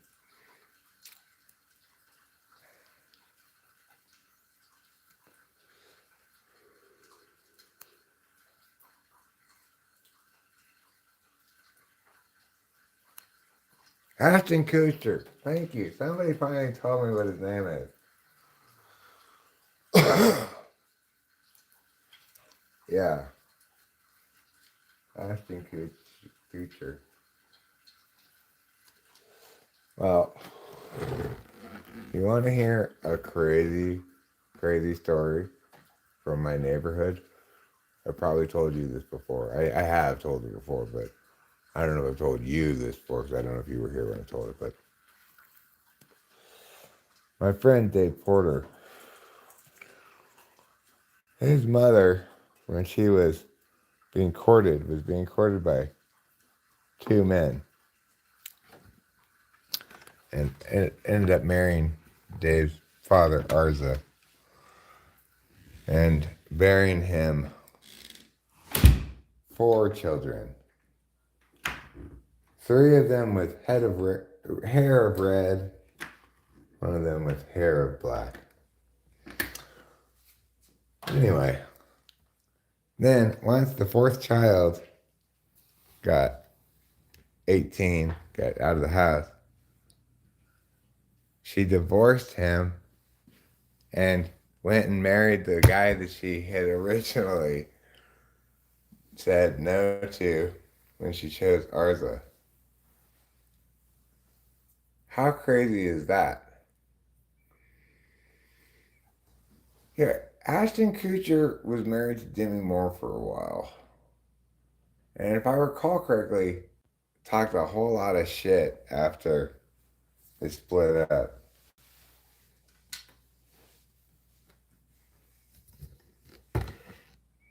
I don't know if Demi Moore is crazy, but I think it makes me wonder about Ashton Kutcher's sanity for going out with her. He's got a thing for large age differences. Is is um is Mila Kunis a lot younger than he is or something? If he's got a thing for age differences, it's just it doesn't matter which direction it is. I want somebody who's 15 years older than me, 15 years younger than me, but just not my same age. Did anybody have that going on? I don't think so. That doesn't. I don't think that's a fetish. Like, or you've got that young poet. You just want somebody who's very different age than you, regardless of which direction it is. Okay, well, I figured when I was shopping for a girlfriend, I just needed somebody over 30. Preferably a little closer to 35. And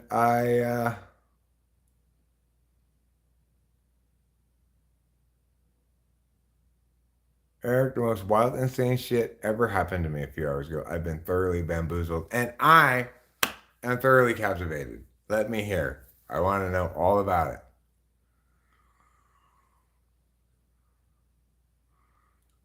Young poets specifically into 87-year-old women. 86, too young. 88, too old. 87, mwah.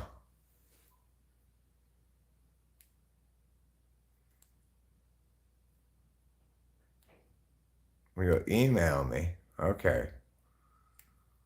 Boy, I want to know about your bamboozlement. Well, that's fine. Young poet's also excited to hear. Well, are you sure you want to email me? Why don't you just type it into the chat here? Young poet. KE's grandma. You know, Rachel doesn't want Shalimar because it has civet in it. But that's kind of dashing my fantasy of making love to a woman who smells just like my grandma.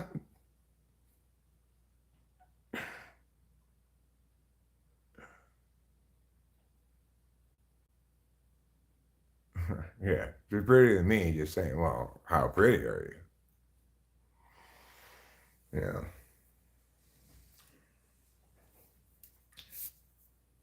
It doesn't necessarily mean anything, Katie. We don't know what you look like. I can't even barely read your words, let alone look at that picture of you. It's so small. It's like this big, a little circle.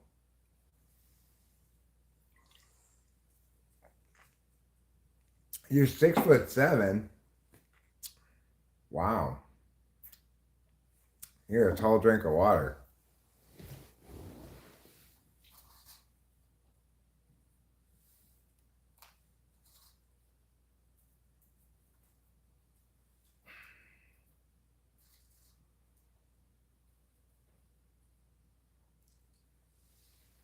KE, I think we should all adopt the following standard. Whenever anybody says, how pretty are you? Everybody should always say, I'm at least a 10, maybe an 11.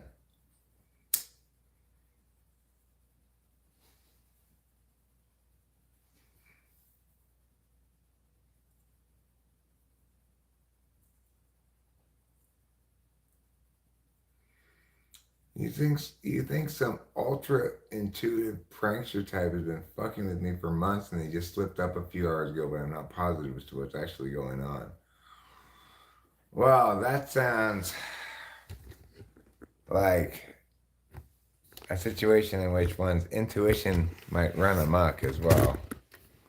Like, what could possibly be going on here has a lot of answers.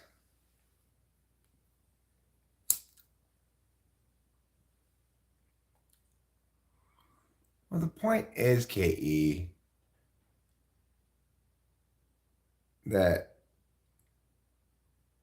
it's unfair to everybody to be all like, you're this, you're that in terms of your appearance, you know?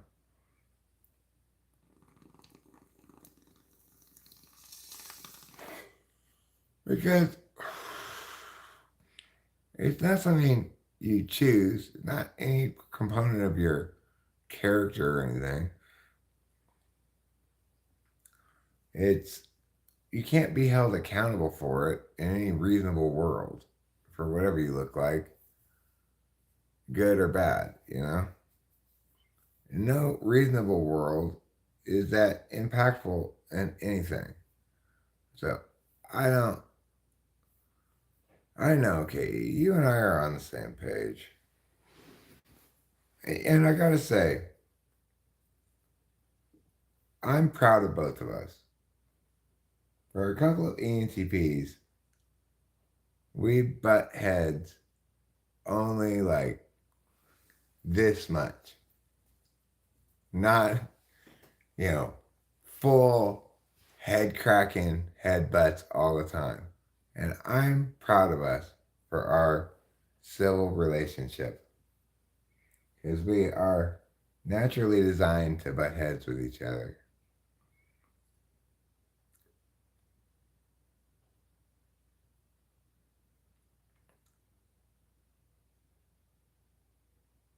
You need to wait for her to finish typing, young poet. You're rushing her, okay? Let her finish her thoughts. It's not her fault that she keeps pushing return in the middle of sentences, okay? Enter. Fine. Enter. Did I date myself by calling enter return? I actually looked at the keyboard to see if it said enter or return on it. It says enter, obviously. But, when I was in middle school, we had typing class. And we learned how to type on typewriters, electric typewriters. I was terrible at it. I did learn how to type. In other words, like it taught me to touch type rather than, poke at it one finger at a time. But compared to people who were good at it, I was not good at it. I kept making mistakes,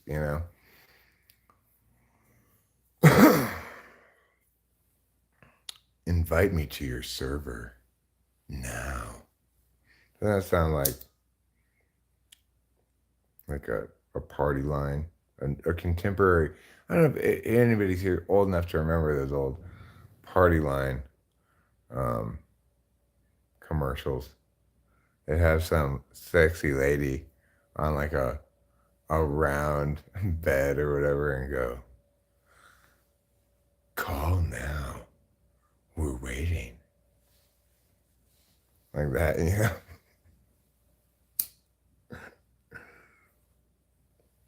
Oh, I love talking to you. Call now.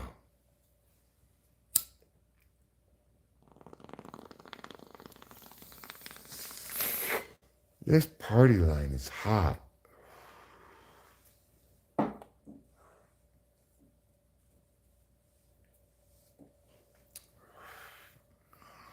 Well, the contemporary version of that is, hey, invite me to your server.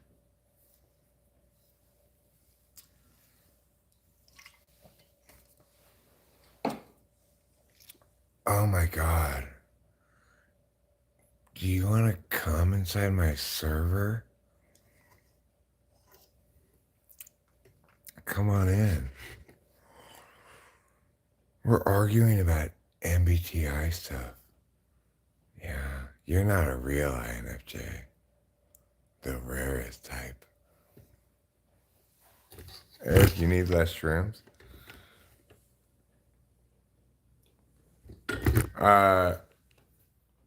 KE, that's not you showing me that you know how to love, okay? If you really loved me, you'd say, I want you to be happy, Eric, not me to tell you how many shrooms you should eat. So I want you to work on feeling more real love.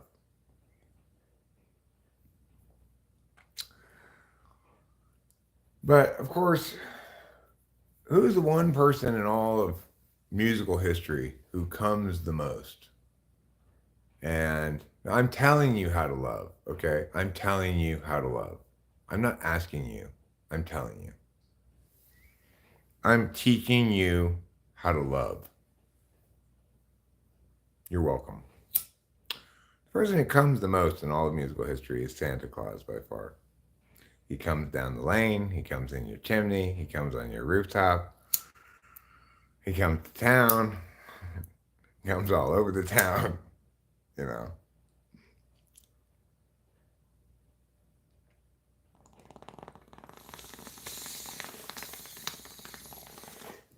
Hey, when I read your words, this is what I hear you saying. This is how I interpret it.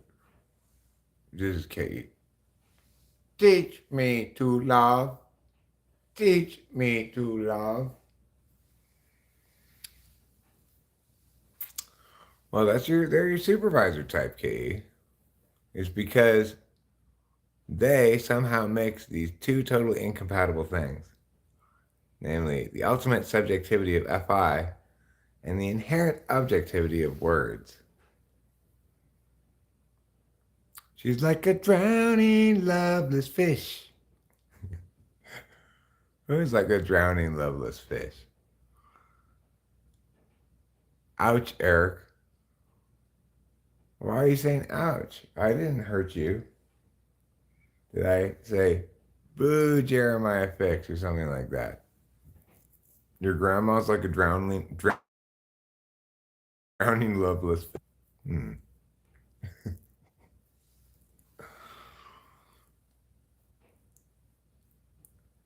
Oh, really, K.E.? Well, are you aware that I got my PhD in love evaluations?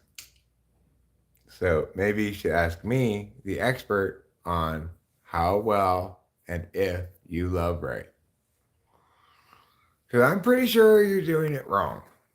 If you weren't doing it wrong, you would love me by telling me. Wait, what was the thing I was telling you to love? Oh, yeah. You would love me by telling me, Eric, I don't have any opinion about how many shrooms you have. That's my whole point here, okay? Uh, KE, it's as real a PhD as every other PhD. And experts are no more frequently wrong than regular people. So consider it that way. Let's reframe this.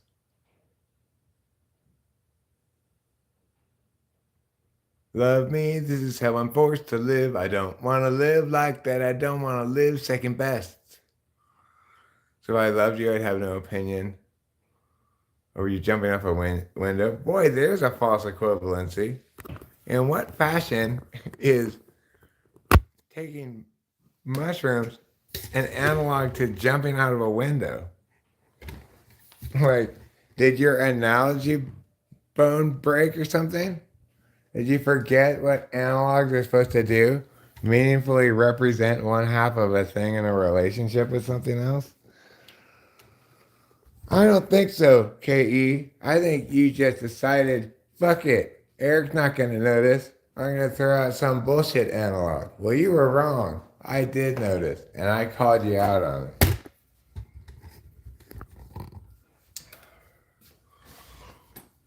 So, there you go.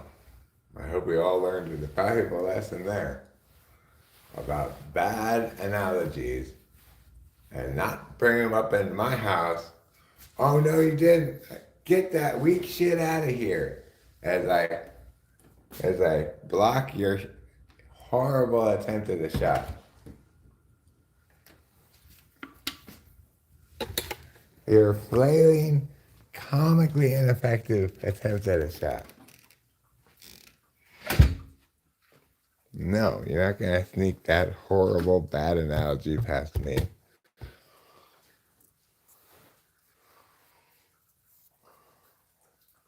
We don't even need to discuss the issue anymore.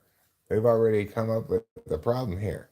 You're trying to slip some bullshit analogy past me. Who cares about the mushrooms? You know better than to analogize like that.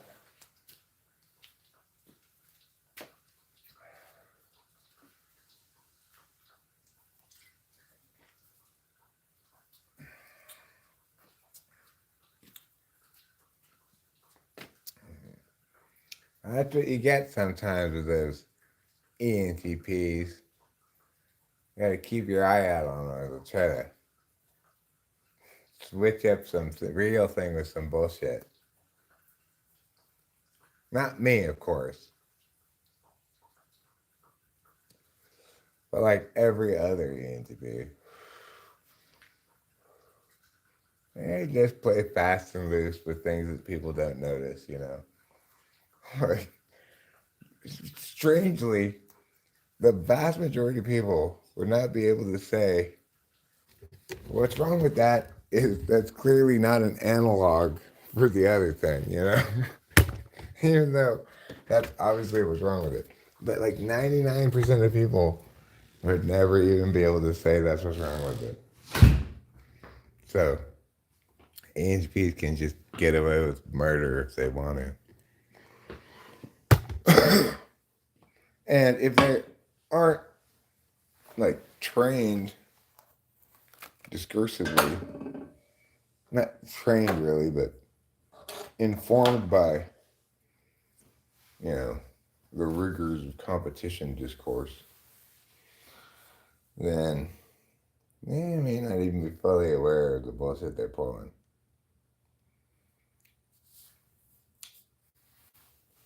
Fortunately, I am. Or he was doing like a sex ad thing.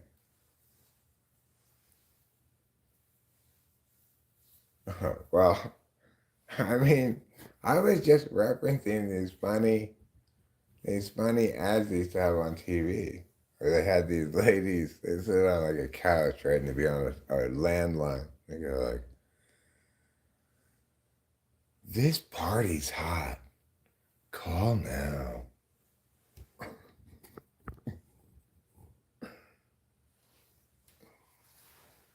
You were trying to save me from myself? You being cruel? Who thought you were cruel? I never accused you of being cruel. I said you had a bad analogy. That's not the same thing as cruel at all.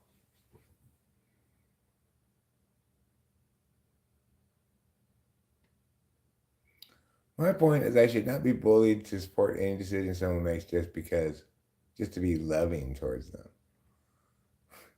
Right, well, obviously, KE. Point is, you and I don't love each other, and so you have no reason to necessarily want me to be happy, right? You know, in some sort of Kantian dream utopia, nobody would ever consider any other agent as a means to an end, right? But in reality, that's mostly how we deal with each other. But in a true, good, loving relationship with this like romantic, like wife, right? Then Rachel wants me to be happy. She's evaluating whether or not the mushrooms are making me happy, not whether they're making you happy as an audience member. And my point is not really about you love me. All that shit's just me joking around, okay? Obviously, my point is that the love that you can afford your significant other is a different kind of love um, than you can afford most people,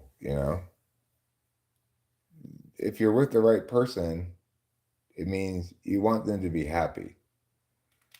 And if what makes them happy runs afoul of what makes you happy enough, then they're not the right person, you know?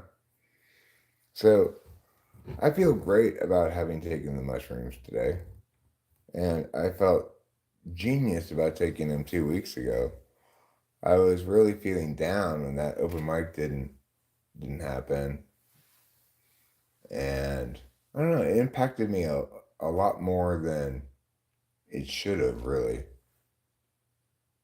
I guess I was really looking forward to it or something. But I came back and I took a couple of mushrooms and had a wonderful evening. Enjoyed myself a great deal. That doesn't necessarily mean that it's my best quality content, right? So these various jokes here that I've been making about love and stuff are indicating are intended to be informative about love, not really trying to argue with you, okay? I'm just making jokes.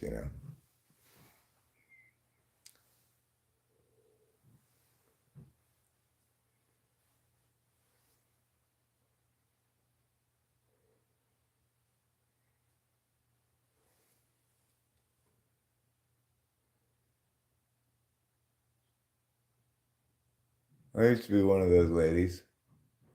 Oh, Nothing to be unproud of. You just be like, oh yeah, you're hot. Eric perking around with the words called. Now, I never called any of the lines where you talked to a live person, but yeah,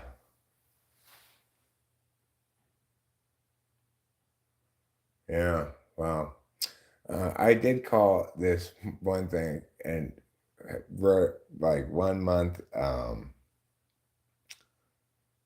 There was this phone number that that I saw in the back of a porn magazine that you could call, and it played a recorded message like, "Hi, I'm Bambi, and my boobs are super big, and now I'm taking off my clothes."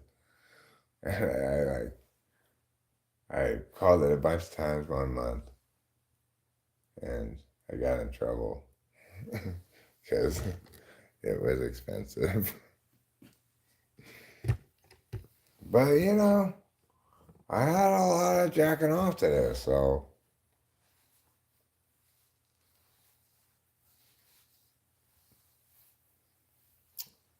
And the thing is, I always was very word oriented. I also liked to, as much as I like the porn magazines fine, but I liked Penthouse Forum a lot. I liked to read the stories, where it's like, I always thought this was only the sort of thing you read about in magazines until it happened to me. I was visiting, I was dropping off some stuff for my younger sister at the local college, and I stopped by her room when these two hot co-eds said, "Hey, you look like you're kind of thirsty. You want to come to our room? We'll give you a glass of lemonade."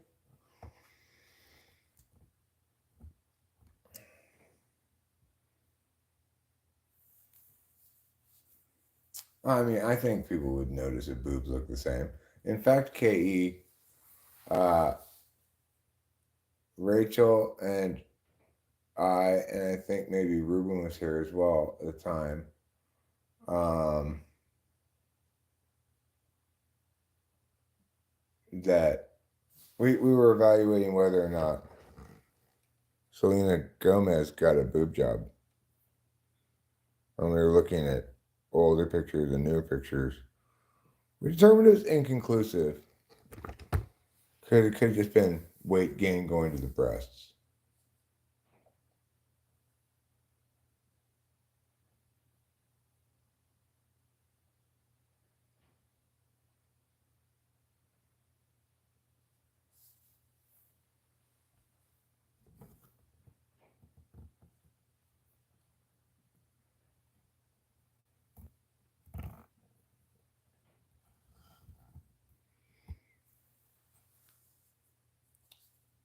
And share them with people over time, period of time, they literally don't suspect anything.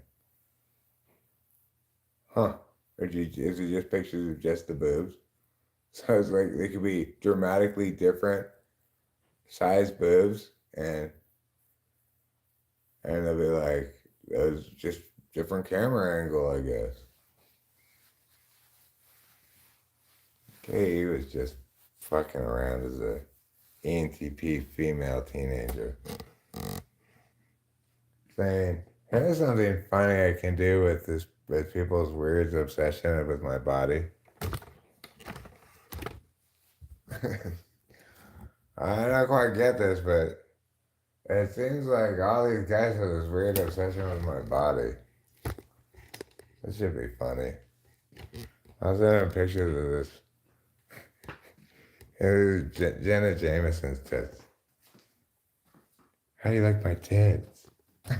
Oh, they're beautiful. I love them so much. Yeah. I matured really young.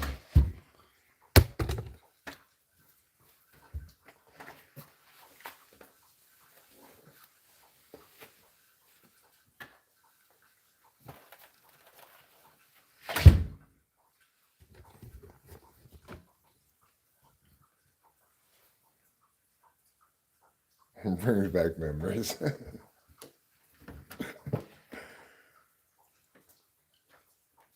Well, of course, to be honest, Katie, if your experiment was really an experiment, you needed to have a control group too. That means you had to include in there some actual pictures of your actual tits.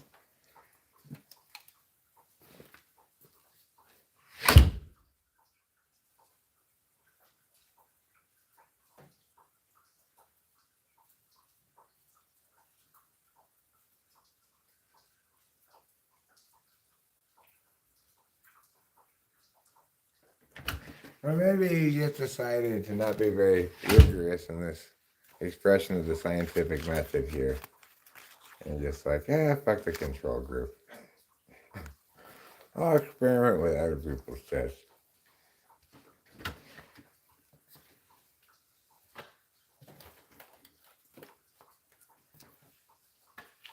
I mean, there really are a remarkable amount of tits on the internet.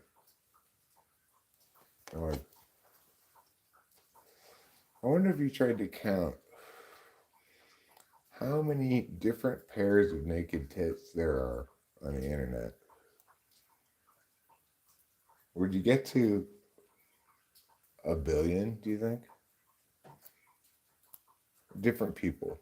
So it's like one lady tits on the internet 100 times. It only counts as one pair of tits, okay? How many ladies do you think there's at least one picture of their tits on the internet somewhere? Different ladies. 100 million? 500 million? You could never count them all. You could count them all, though. It's a finite number, okay? You'd have to make sure to have a deft enough, like, AI program that it's able to note that tits, like, now and tits, like, 5 years from now are the same tits, right? Because somebody might be, and it also needs to be able to note when, like, it's the same tits, but they've got a boob job or a boob reduction, because otherwise your count won't be accurate. Unless you're manually counting, in which case you note, like, oh, it's the same person. We're assuming this process is limited to make it more feasible for the program to do. It only looks at the tits. I mean, sure, it would be a lot easier for the program to say, okay, well, this is the same lady, so it's obviously the same tits. But my point is, you want your program to do something a little different than that. You want it to. What is that animal? Was there an animal over there? What kind of animal was it?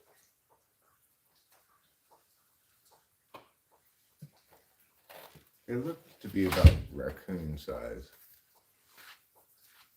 Probably a raccoon, I would guess. But I didn't see anything look like. Oh, that looks like a raccoon. Just it seemed to be about the size of something, a raccoonish sized thing.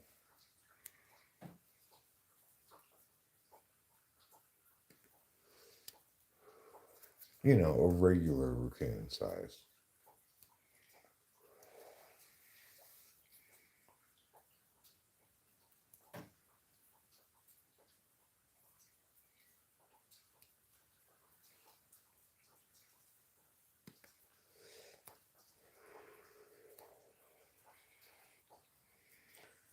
When we first met, I'll never forget.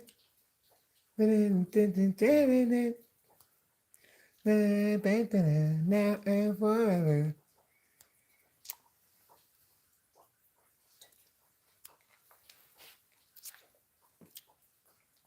I cannot get that song out of my head, even when singing many different songs in between. It just keeps getting stuck in my head.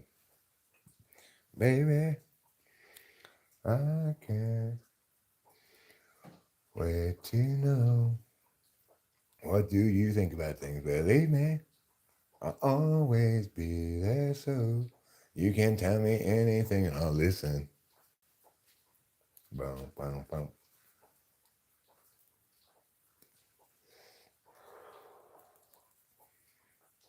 Hooky as fuck. It's like, as far as I can tell, it's the only good song they have. But they've got a couple of others that have a fair number of views, but I haven't been impressed with them.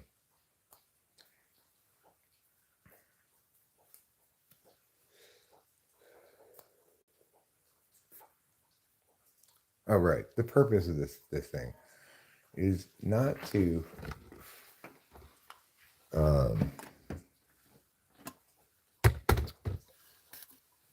I had some point as to why you don't want it to do that. Oh, well, because you don't want it to be reliant on something that's only going to be a piece of data for some of the boobs. There are probably plenty of boobs on the internet that are just pictures of boobs without any other bodily parts involved.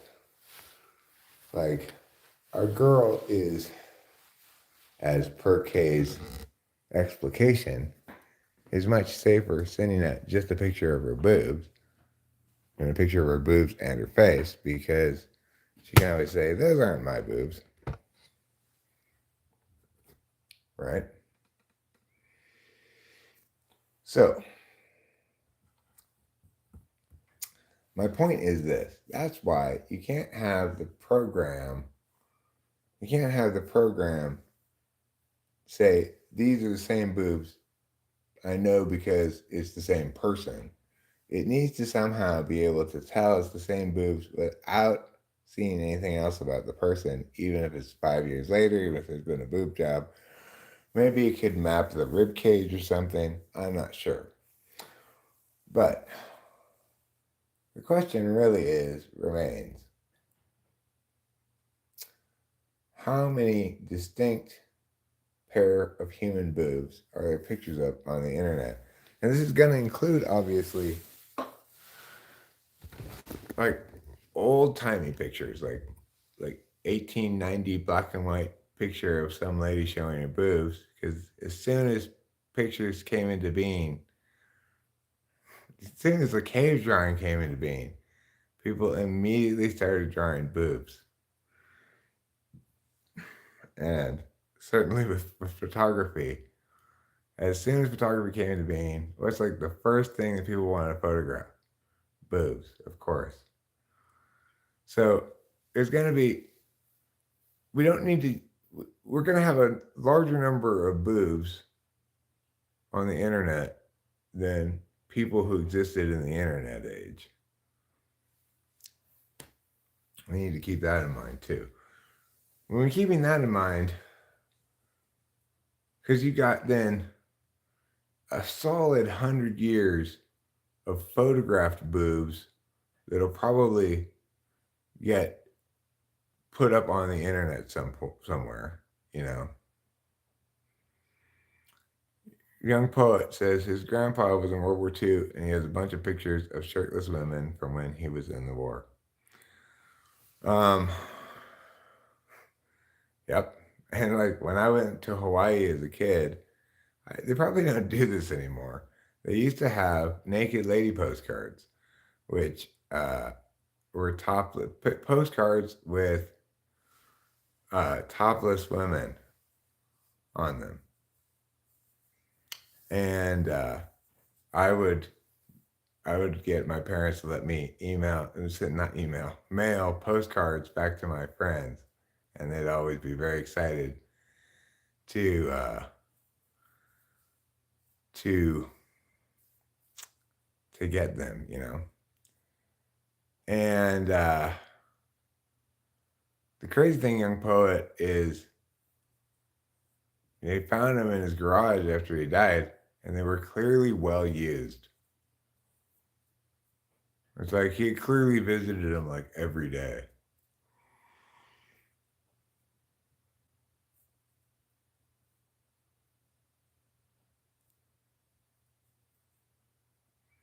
So when you think about all those different boobs from like every issue of Playboy, assume that some point gets digitized, put up on the internet, etc.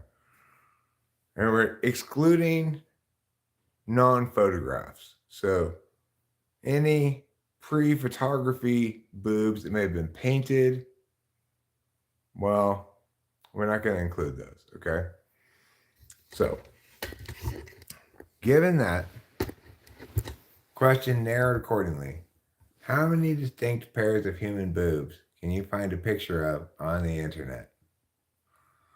I'm going to say 430 million. What do you guys think about my guess? Is it too high? Are there fewer boobs than that? More boobs than that? What is the structure of a hypothetical formula that we can attempt to solve? Well, the formula is I just explained to you what the criteria is to qualify as a distinct set of boobs, okay? It has to be on the internet, it has to be one person, etc. I No, young pie, I didn't just pull it out of my ass. It's through careful calculation and deliberation that I determined 430 million pairs of boobs. Of course, I just pulled it out of my ass.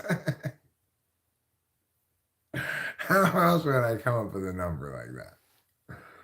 Okay, that's at least half women born since the 80s have shared a pic of boobs at least once on the internet. What do you mean digitally at all?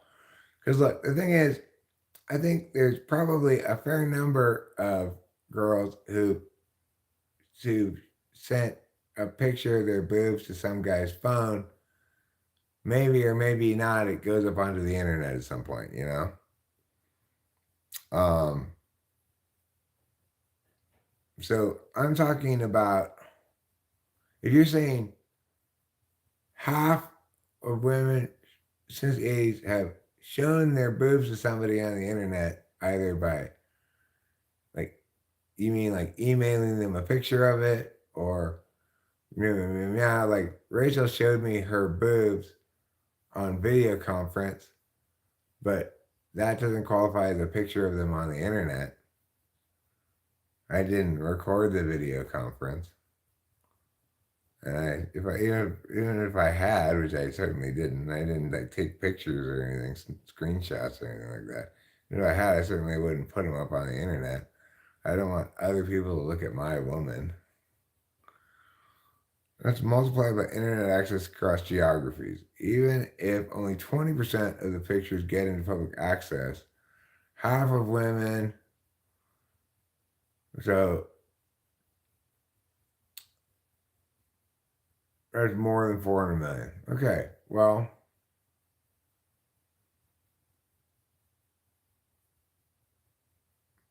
the other thing that you have to make sure it distinguishes is you have to cut out moobs. So there may be pictures of male boobs on the internet. Those don't count as boobs, obviously. So we have to have our AI, program thing that's doing this. It has to have some means of distinguishing. Well, of course, we could simply you could use Upwork and hire people to manually count them. Yeah, we're talking exclusively about women, okay? Because I know I'm just troubleshooting some anticipated TE problems and making the count. You know, I like your approach, KE. I like your approach better than my approach. Your approach is saying, well, let's assume this many people. But the thing, of course, you need the divisibility by demographics, like geographical demographics, is an important one. because it may be true of people in Western countries. Half of all women have digitized their boobs, born since 80, let's say 1980. Um, but is that true in Cameroon? You know, in Cameroon, they might even some places they might still go around without any shirt on as a regular thing. Fine woman. The absence of a Y chromosome. Okay. Look, I'm not opposed to male boobs. It's just not what I'm counting. All right. So, like, I'm counting the brown ducks. That doesn't mean I hate the green ducks. It just means I'm not counting the green ducks. It's fine to count some things and not others.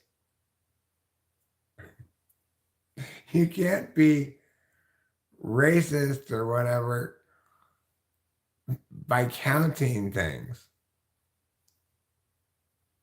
Counting is race neutral. It's also sexuality neutral, whatever. I'm talking about girl boobs, okay? Her girl boobs that grow out of a girl's chest because of her non-Y chromosome. Knock, knock, woke police. Knock, knock, who's there? Woke police. Go away.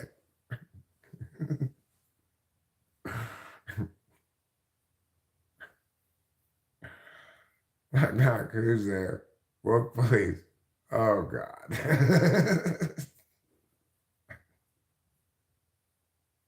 My girlfriend's cock is offended. Yeah, exactly. Can we? I'm not trying to make any kind of political point here. I'm trying to answer the important question of how many distinct pairs of boobs, real boobs, human boobs that humans grow out of their chest because they're women and they might need to feed babies out of them.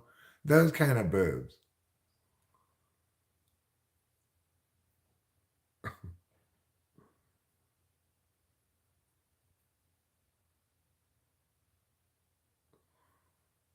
Yeah, I agree with you, Katie. We don't need to filter them out because there's such a small percentage of people that um,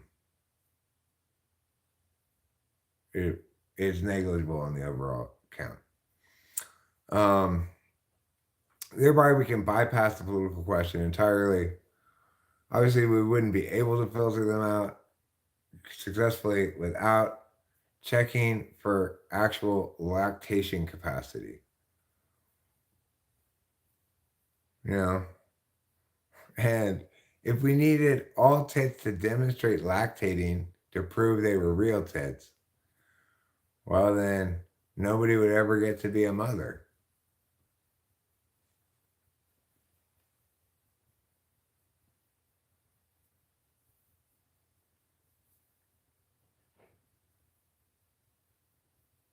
Someone already counted the number of different tits that are on the internet?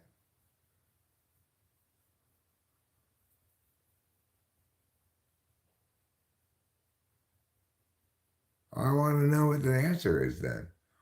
If Reddit says the answer, then it must be true. What does Reddit say? The answer is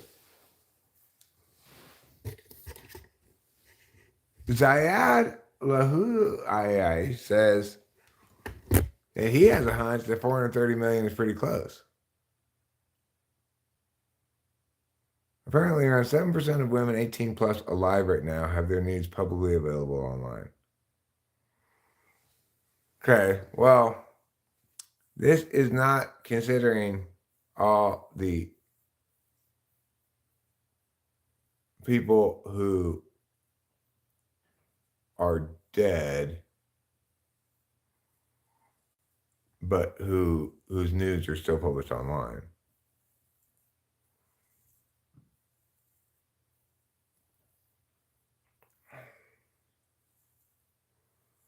50% times 20% times X factor of internet access.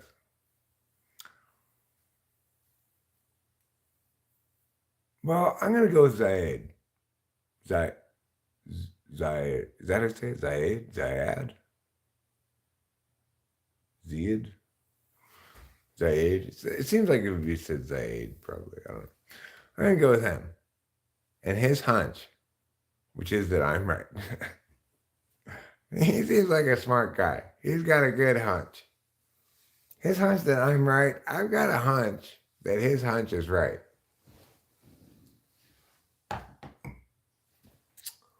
So, with the two of our hunches combined, it's pronounced as an yeah. Like, oh, the I is pronounced as an E. Ziad. Like that? Ziad?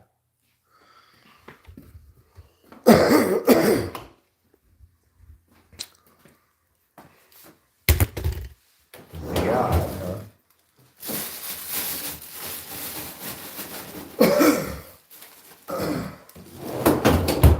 All right. Well, that's how you say it. Ziad.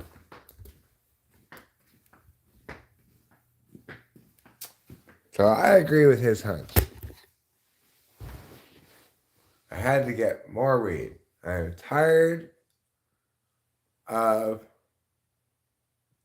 this.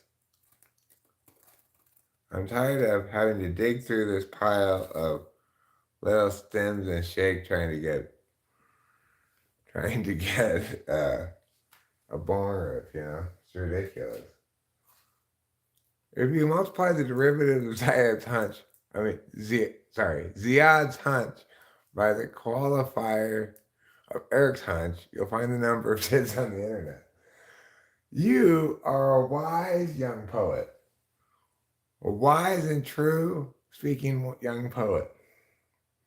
80% of all the pictures online. Wait, okay.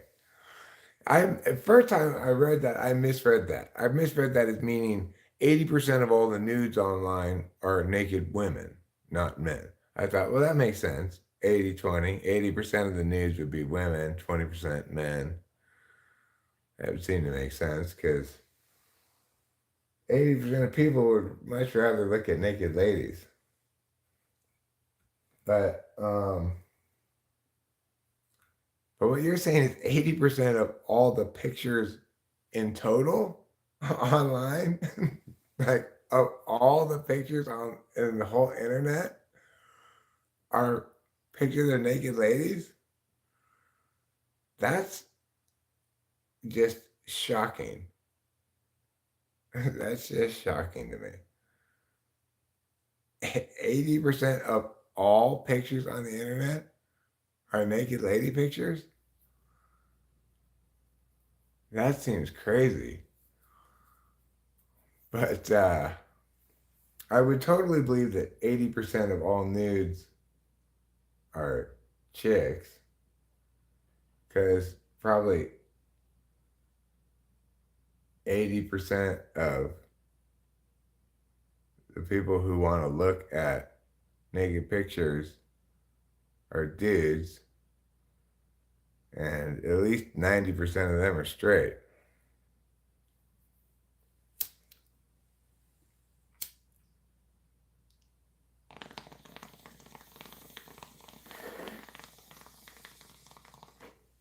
Of course,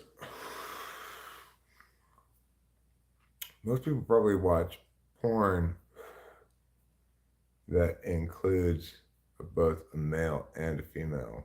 If it's like a porn video, right? Some people might want to watch lesbian porn. Yeah, straight women like looking at naked ladies too. Naked ladies are just made to be looked at.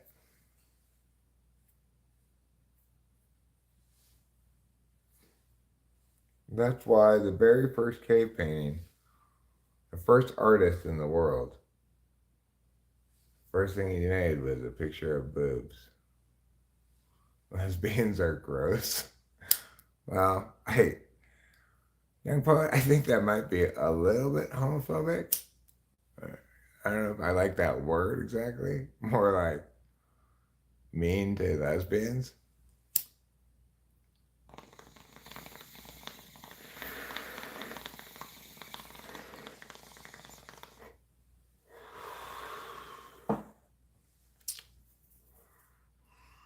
But I don't really watch porn very often. Every once in a while. But it's not lesbian porn when I do. It's like, okay, someone needs to fuck one of these girls.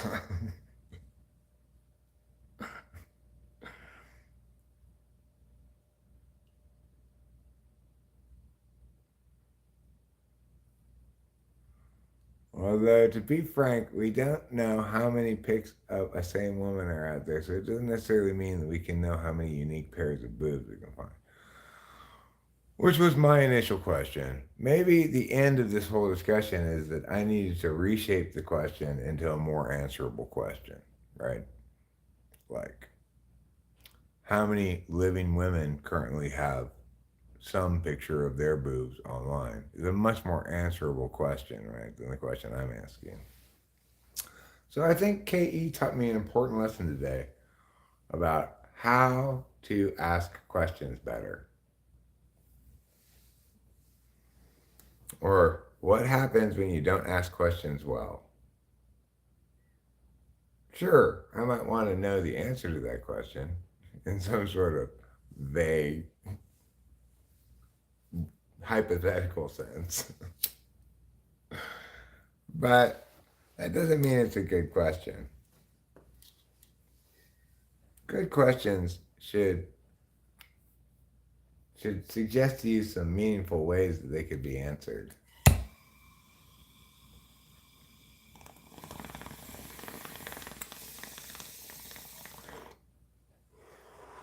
Well, as far as I know, there are no pictures of my dick on the internet.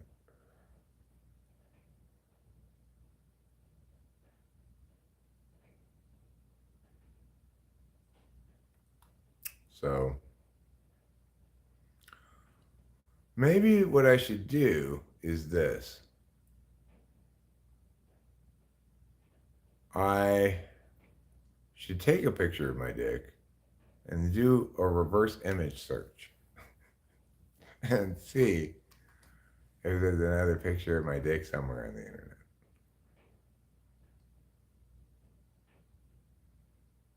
Think that would work? Now that would be a good way of testing KE's thesis there as well. Is you know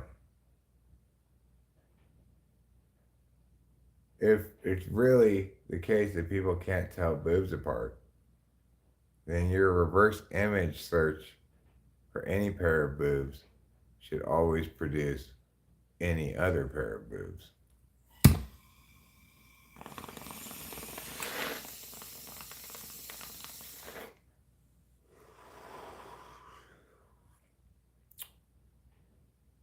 But I mean, maybe the computers are better than human eyes at telling the difference. Reverse search is not done manually? I don't know what that means.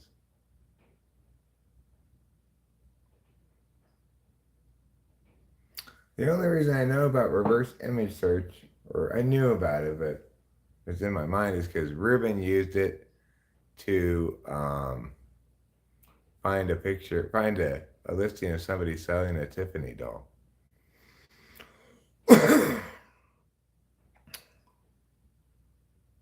I don't know what makes it reverse even, but he used that term, so that's what I was referring to. Doing that thing where you have a picture of one thing and tell Google, find me other pictures of this thing.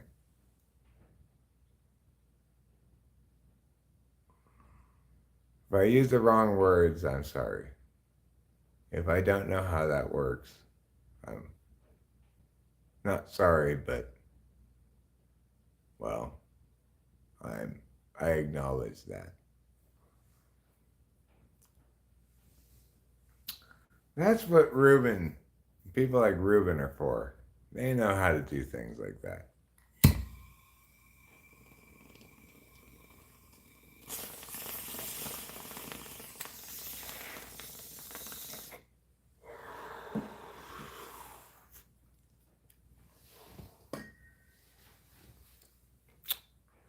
I don't know how to do things like that.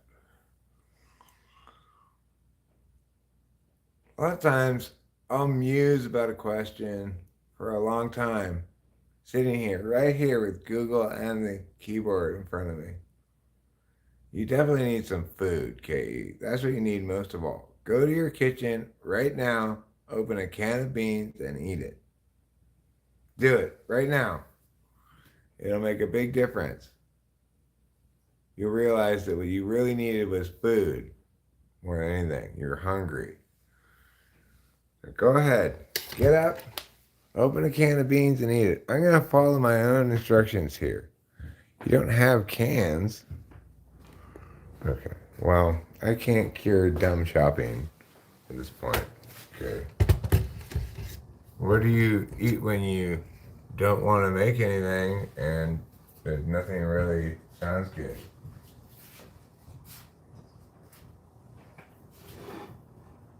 Well, how about this? This is something you could eat right out of the can. Silverado beef, chili with beans. You don't need to cook anything. You don't even need a can opener to open this kind of can. It's got a convenient pull top.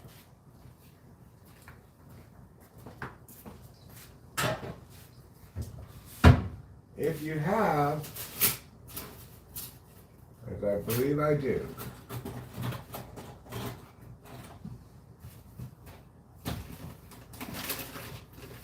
maybe I don't. Oh, yes, I do. If you have a plastic spoon, like me, you don't even have to dirty a single dish. You got a whole meal right here, no cooking, no dishes, no fuss, and delicious.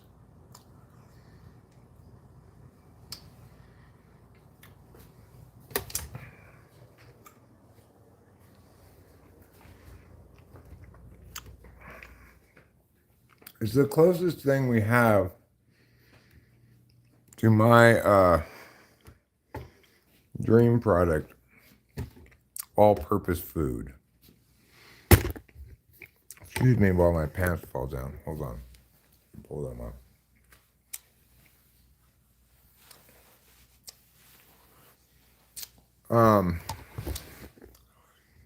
All-purpose food, it just comes in a cylinder. Kind of this paste stuff, you know?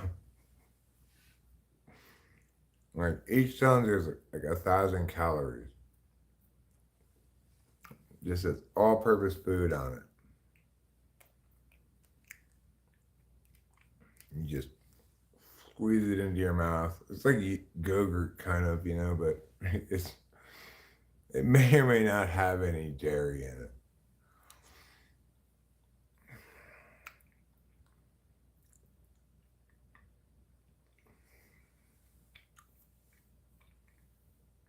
You know, the thing is, K.E., if you think about it, people that find people at Stag Chili are certainly better at cooking chili than I am. Why wouldn't I eat their cooked chili instead of my worst chili? They're the experts at it, not me.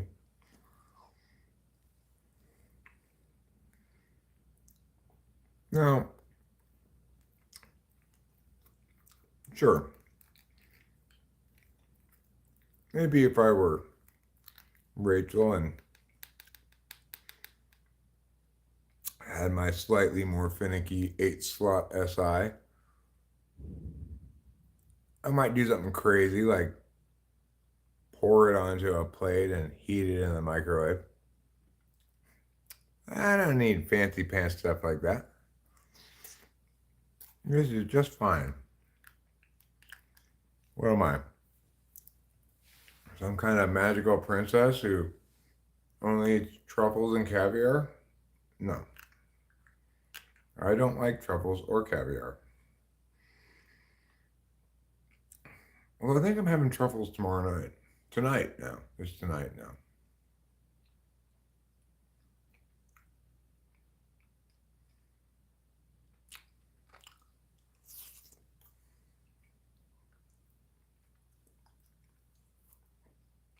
Bananas and apples? You can't put bananas and apples in a can, Katie. They don't fit.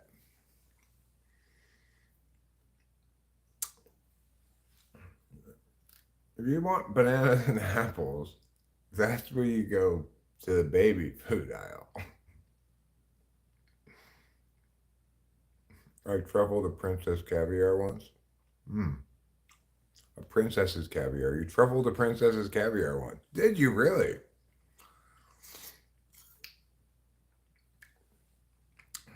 Did you say it was enough by looking like this?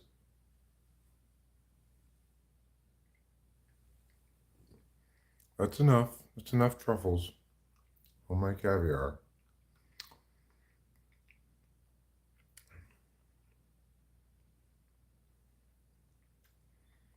Well, this is like baby food is for adults, you know. Name a country for an edit. This Instagram, I believe, or TikTok, whatever thing, doesn't make any sense on YouTube. Like, there's no such thing as an edit. Okay, I'll name a country. Mexico.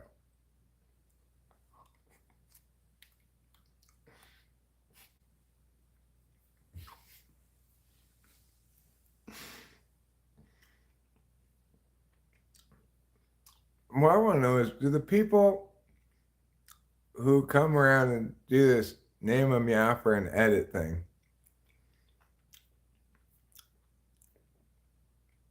do they know that it makes no sense here? Is do they think that that's funny? Therefore, is that why they're doing it? Like, haha, it doesn't make any sense here, but if we're gonna say it anyway, in which case, I kind of like it. Or are they unaware that it makes no sense here? And what is the point of it anyway? Like,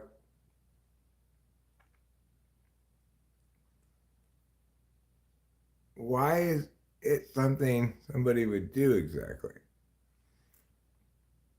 Is she trying to compile a list of countries?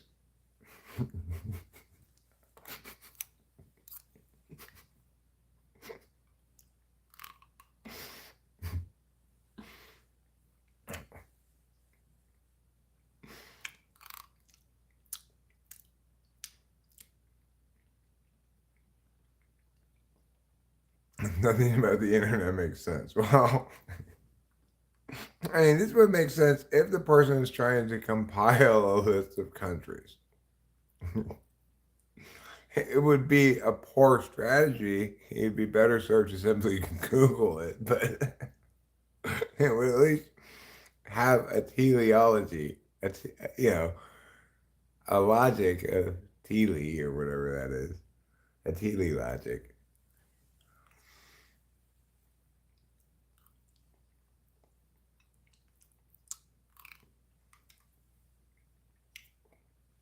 I mean, I enjoy an occasional cat video. Goodness. Yes, I might occasionally watch porn. But I'm only watching it for the articles. No. I may, yes, true, I may occasionally watch pornography, but only for as long as it takes me to masturbate. Um, but it represents a tiny sliver of my media consumption, like the tiniest sliver. I it would be way under 1% of the media time I spend watching media is spent watching porn.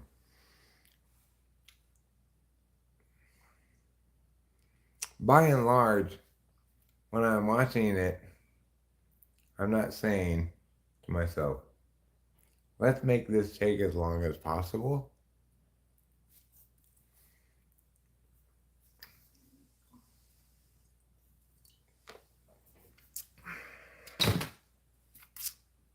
So I don't know what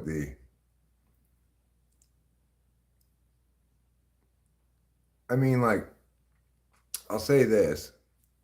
Like, I'm into isekai um, anime on Crunchyroll. I also watch it on Netflix or watch it on Hulu if they got something, Whoever's making anime, I'm down to check it out. Provided I can watch it with Japanese audio.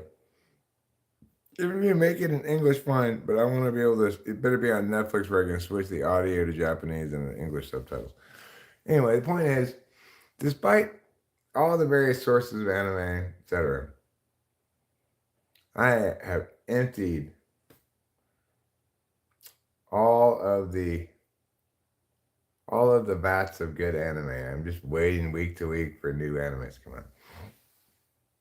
I don't believe it would be possible to do that with pornography videos. Like,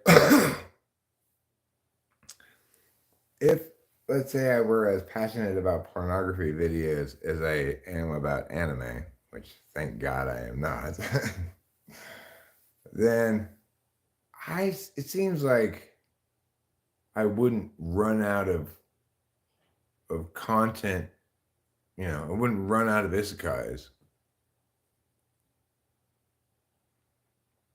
So I would say that even though, what I'm getting at here is even though the amount of porn I watch is its tiniest sliver of my media consumption,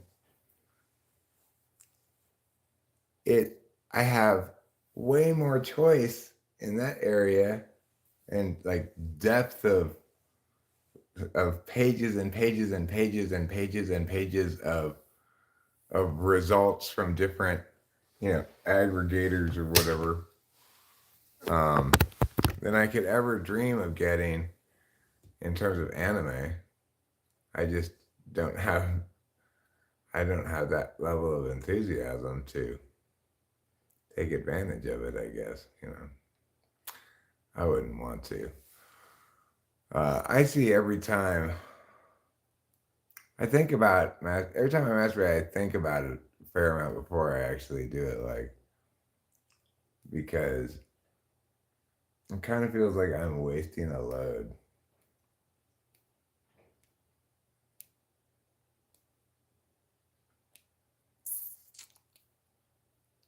Like, Eric, you'll have a happier time with this whole activity if you just wait until later and have sex with your wife.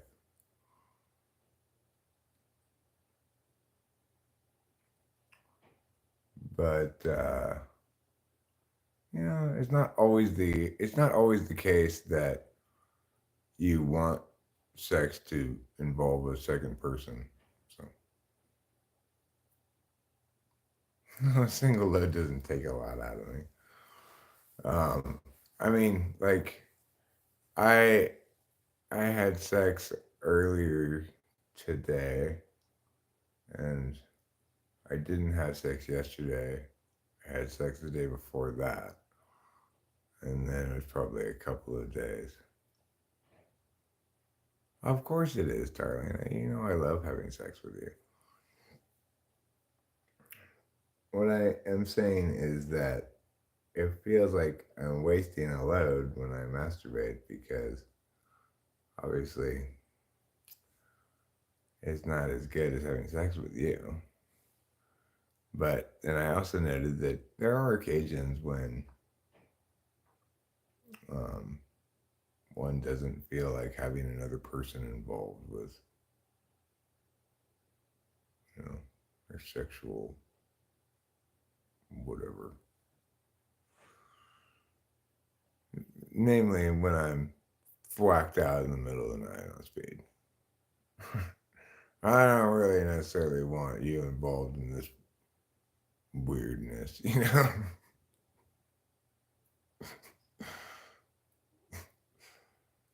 So,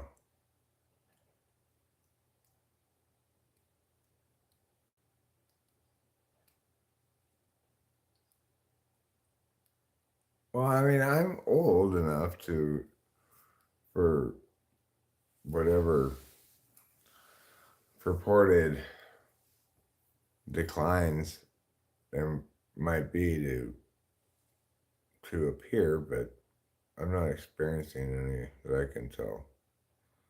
Like, I definitely have sex with Rachel a lot more frequently. Well, than I did in any previous relationship.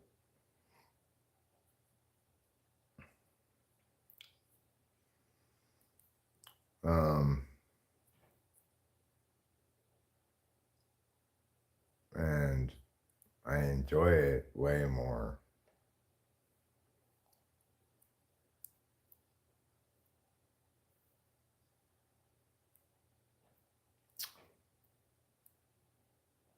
So I don't know what to say about that. I think probably it has to do with who you're with, you know, somewhat. But what do I look like? Some sort of sexpert? No, I am not a sexpert. I am an expert, however, on convenient meals.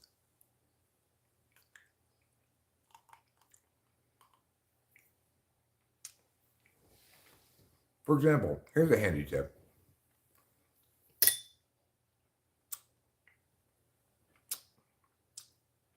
Banquet sweet and sour chicken, 4 minutes, no second step. You transport it immediately to the delicious flavors of the Orient for a low price of $2.99. One of the best deals in your freezer aisle right there. High convenience, because it's one step. Quick time, that's more convenience. For a hot meal, 4 minutes is pretty quick. Um, More of like a meal feel rather than something half-assed like a frozen burrito. But at a shockingly low price for a frozen dinner, $2.99. I believe last time we were there, they had it on sale for $1.99. Of course, keep this secondary or supplementary, ancillary related tip in mind. They go fast. The banquet sweet and sour chickens go fast. So if you get there and there's like 8 of them, get them all. They're frozen, so you don't have to worry about them going bad. And it's a good, cheap food. You're saving yourself money over realistic alternatives. And get them all, because next time you go back to the store, there might not be any banquet sweet and sour chickens. There might be goose egg because somebody else was smart, like you were last time, and got them all.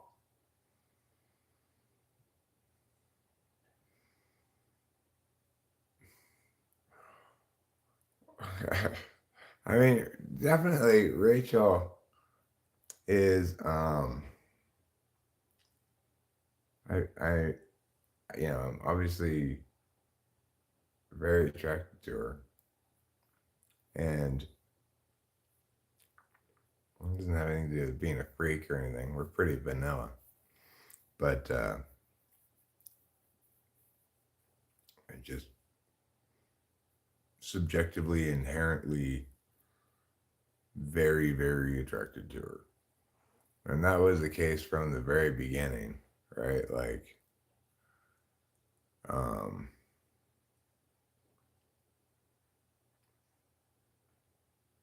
I always thought she was smoking hot, and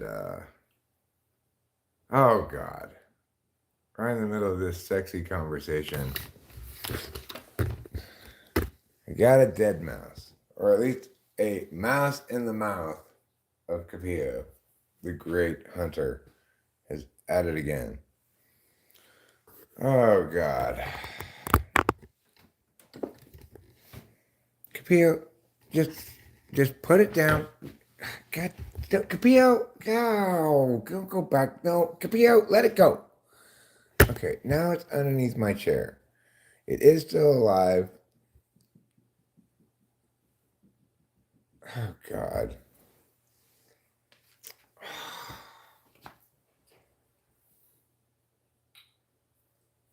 Anyway,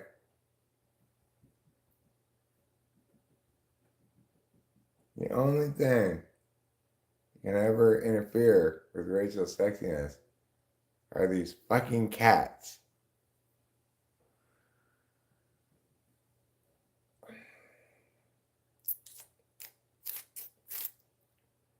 Capillo,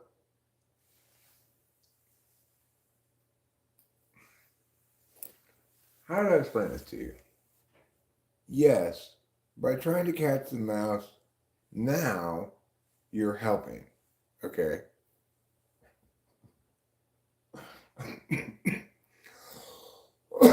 Because it's true. We don't want a mouse in the house. However, that was true before you brought it into the house as well. So I'm not quite sure what to tell you. Now, of course, it's underneath my chair. Thanks. Don't worry, Dad. I'll lose interest soon enough. She probably won't. This cat's a killer. She's not looking like she's losing interest at all. She wants to get that mouse. But really, Capillo, you purposely let go of it with your mouth. So you act like now, like, oh, it's super important for me to catch this mouse. You already had that mouse. You purposely let it go. All right, I'll tell you what, Capillo. Let me do this for you. Now you can look under there. She gave me a little to signal her approval of my doing that.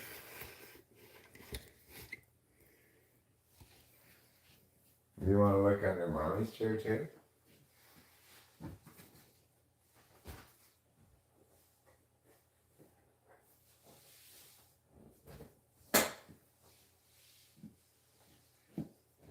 Yeah, you can look under this side now too, Capillo.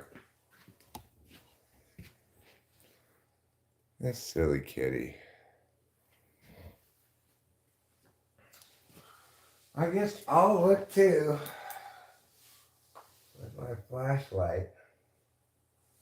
If I can see this fucking thing.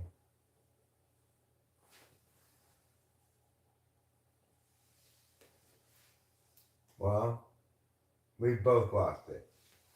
Congratulations, Capio. Neither of us can find the mouse.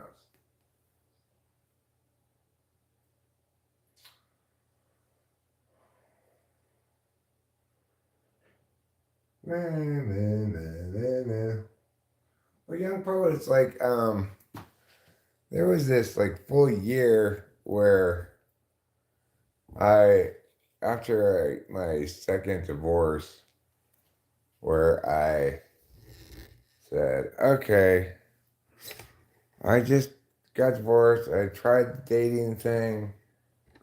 I tried dating this chick, like basically meaning I tried to have sex with her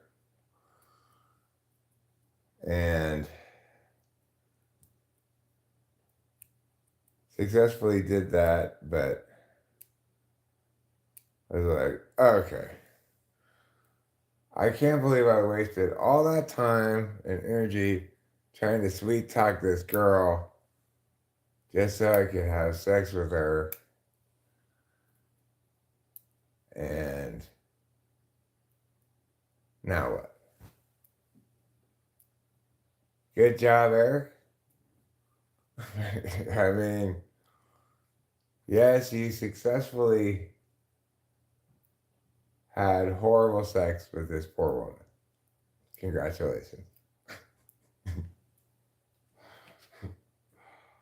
It's like, why am I wasting my time doing this? And so I just said, I'm not gonna deal with that stuff anymore. And for a whole year, I not only didn't pursue any chicks, but I more or less rarely thought. And at the end of that year, my prostate was in much worse condition than it had been at the beginning of that year. It was not good for my prostate, I don't think. So I think you don't necessarily need to hump ladies, but you should um, rub it out fairly frequently to preserve your prostate health. When I say my prostate is much worse, I mean like I have to get up and pee more often. That's what I'm attributing to my prostate. It seems to be consistent with what I've researched about it. And also consistent with um, the fact that it gets better when I massage my prostate, which is a good thing to do. I know it doesn't sound like something you really want to do. Like, do I really want to stick my finger up my butt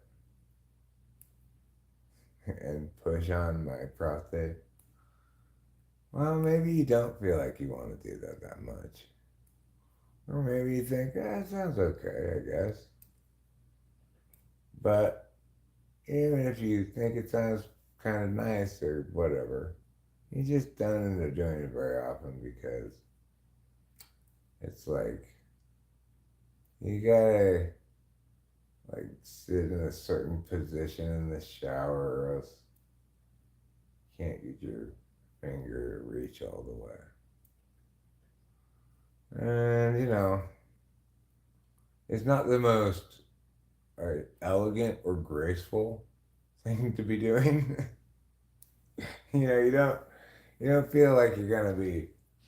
This is how I want people to see me. This is. I want a statue of this right here as my memorial in the park. You're not gonna think that when you're massaging your prostate. If you go into the activity believing you will, you're going to be sorely disappointed. But it does actually help a lot after you do it for a while, for like a day or a couple of days, few days, where you don't have to pee as often. if it's been a while since you've done it, it could be quite a notable, marked difference, you know. So it's worth doing if you're getting older. Probably it's a good idea to do even if you're younger for prevention or just general prostate health maintenance. One imagines that probably homosexual men have much healthier prostates because they get humped in the butt. So, if you're considering homosexuality, there's one advantage you can probably count on, I would guess. Um,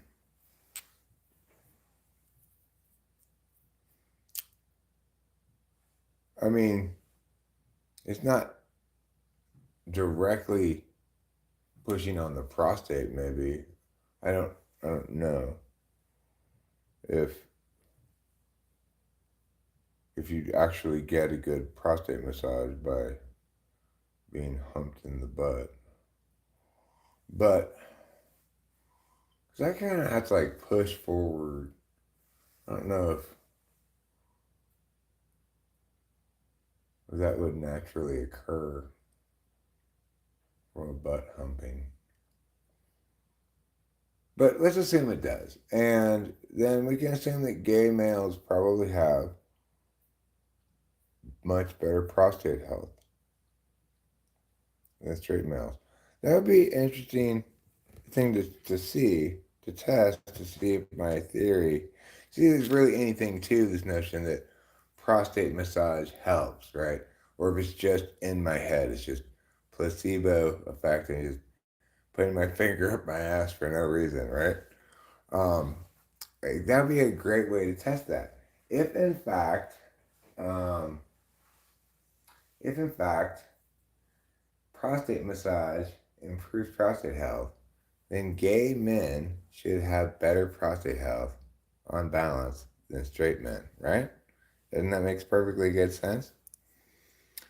So that would be something we could use to test that theory.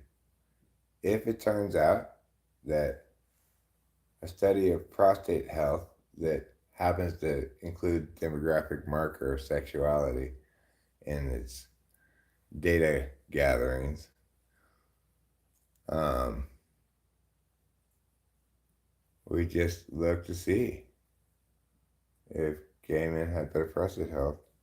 If they do, then we can agree that yes, massaging your prostate does actual good. On the other hand, we see no notable differences between those two populations. Well, it could be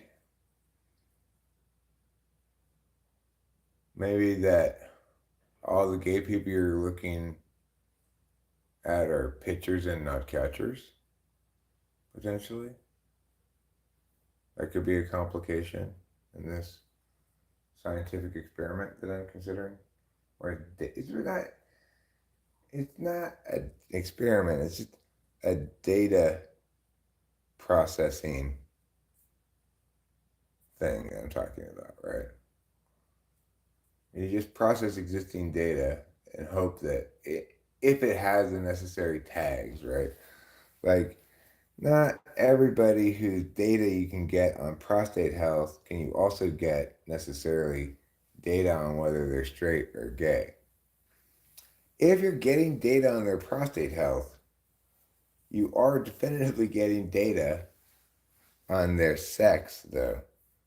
They're definitely a man and not a woman, because women don't have prostates.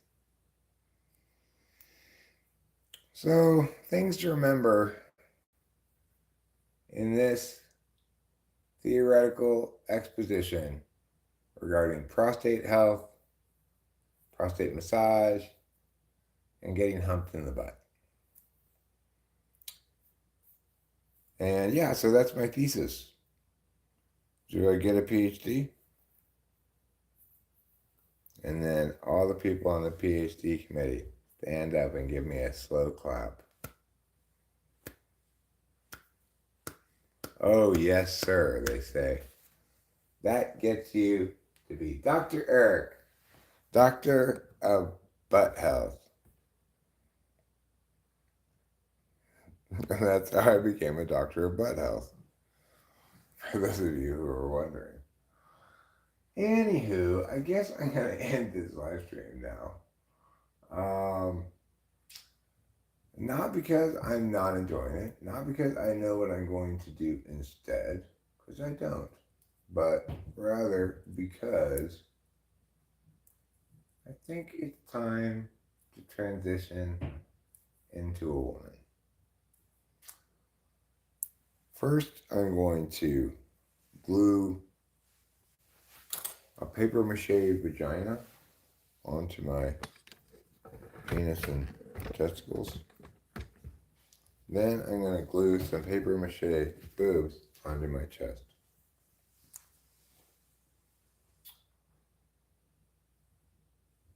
And then I'll insist that you call me, instead of Eric, you call me Erica, which is like a female version of Eric.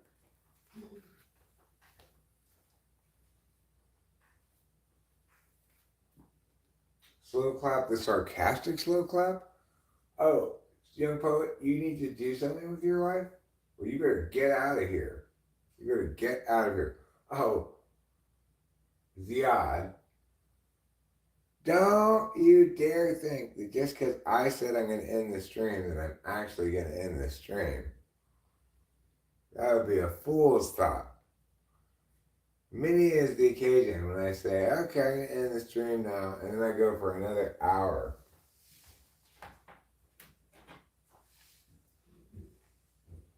So, I don't know when I'm going to end the stream. Maybe right now.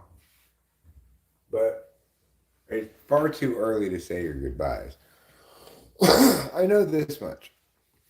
Before I end this stream, I know why I was wanting to end the stream anyway, in the first place, was I'm encountering this horrible problem called can't walk away from the wall because my phone is almost out of electricity. Well, I've decided to implement a wonderful solution to this problem. Namely, instead of going out front, although I could do this there too, because there's a plug out front. Maybe I should do that up front, yeah. But no, I was going to go to the garage anyway. I go into the garage. Once in the garage,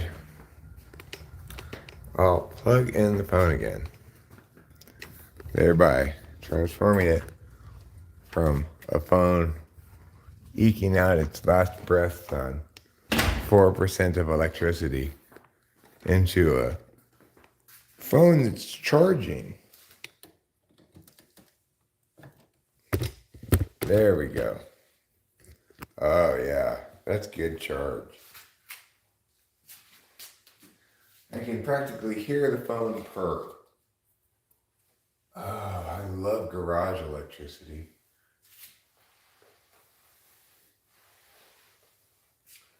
You know what I think I really like about garage electricity? It seems to have a little bit more AC and a little bit less DC.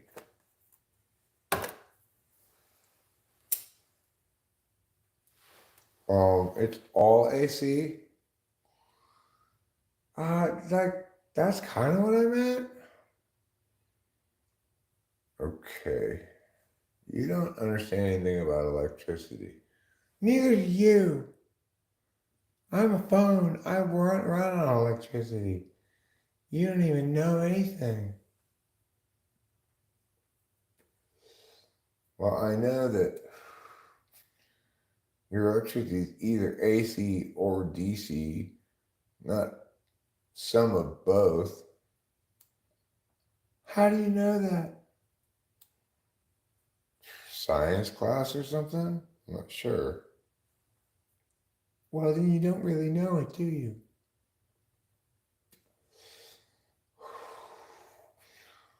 Well, phone, it's one of those things that we could Google easily enough. You could maybe. Yeah, I could, is what I'm saying. Doesn't mean I'm gonna have to believe it.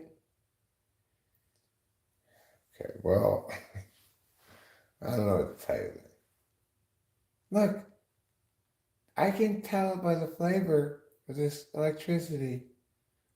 It's like maybe 80% AC, maybe like 20% DC.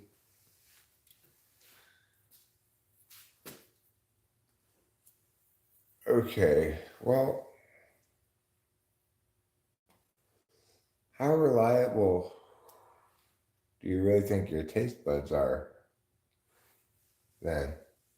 Very reliable. Hmm.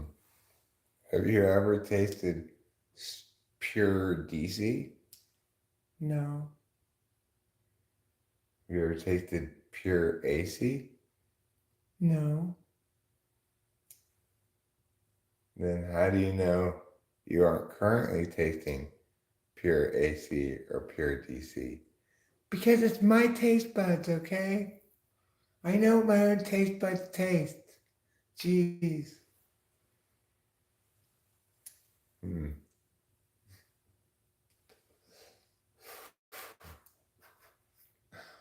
I know what my own taste buds taste. That's a great sentence.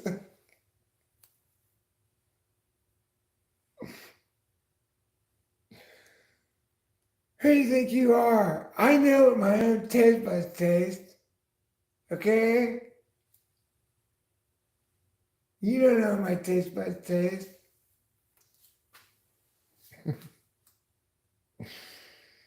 No, but I know your taste buds taste like. What? Taste buds.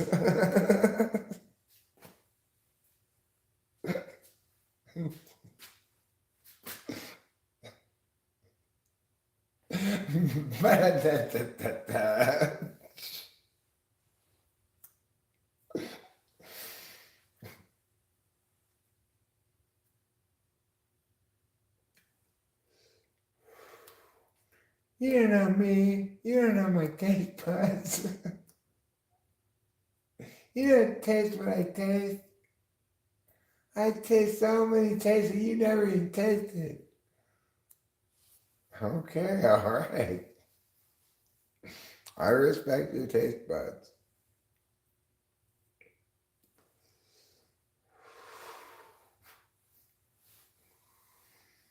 You should respect my smell buds too. You don't even have smell buds. You don't know me and my nose. You don't know my smell buds. I'm saying nobody has smell buds. Oh, now you're a speaker everybody, huh? I'm saying I don't know what it's called, but they're not called smell buds.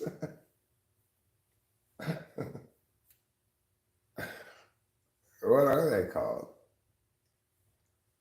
Olfactory portals or something. Olfactory portals are the equivalent of taste buds for your nose.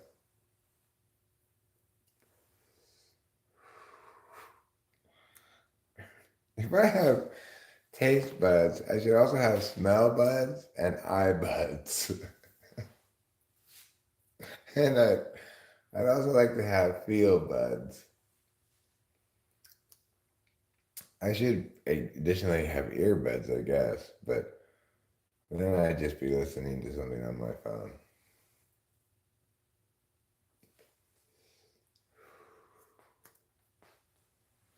What is that?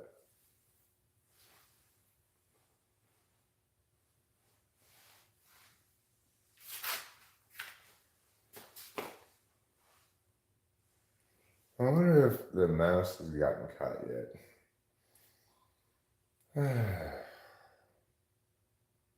Why do they have to do that? Why do they have to get a mouse and bring it inside? And it's like, I know what they're doing. The mice are coming out for the leftover seeds that I'm putting out that the birds didn't get during the day at night.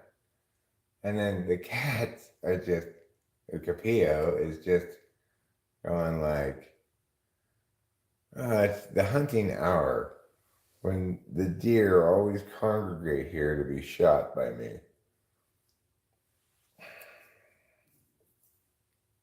I'm perpetrating the cycle of violence.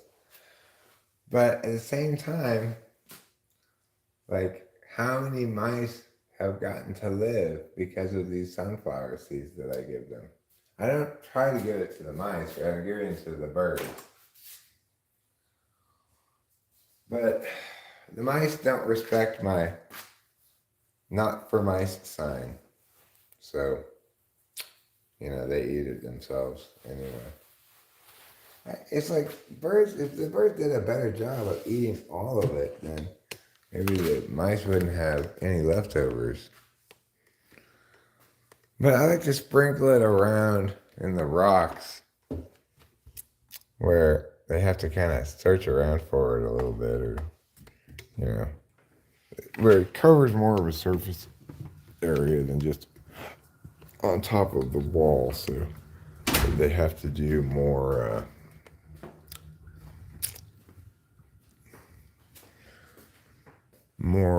scurrying around, because that's what you're looking for as a payoff for your seed distribution is quantity of scurrying around.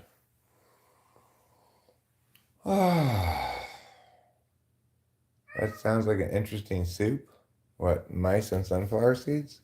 Which cognitive function is most likely to keep a diary, not a dairy, or keep tab of everything they do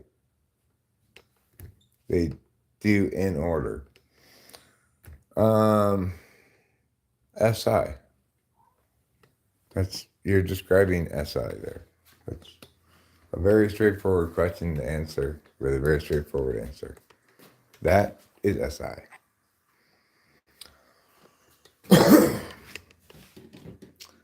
But maybe in its maximal form, you'd say it's SITE.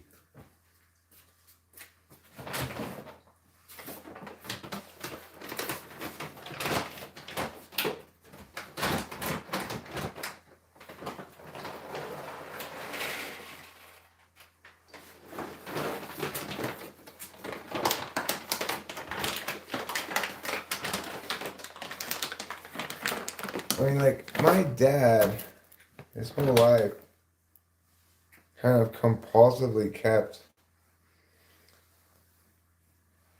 a record of everything that happened before the internet. So what that meant was compiling photo albums of pictures for every trip we went on, everything they did, everything is photo documented. He never looked at those photo albums. He didn't have any interest in looking at them. For him, it was just his way of going about business, right? Like recording what's already happened, making sure you don't lose access to that primary resource, tool function kind of primary, like how you do things. Hey, this is how I do things. I rely on my access to things I've already learned, things I already know, things that have already happened, things that might be informative about the current circumstances or whatever. That's my go-to SI tool function. So accordingly, with NI Polar, I spend a lifetime compiling photo albums that I never look at. My mom enjoyed them at some point as she started getting in the milder starting part of her dementia. She was really into looking at photo albums, but then she started destroying them all, and so my dad had to take them away from her. He'd give her certain ones that she could fuck with. But the thing is, so what's the point of all of that SI stuff? Like I currently have in the garage this massive archive, but I'm sure incomplete. I'm sure I didn't bring it all of family pictures, slides, photo albums, you know, family heirlooms or whatever. It's only conceivably of interest to the individual people involved, right? The actual family. It's conceivably of interest to my dad, my mom, maybe my dad's sister, maybe Delilah, and maybe me. And my dad is dead, my mom is dead. I don't think my aunt really gives a fuck about our family photos. And I have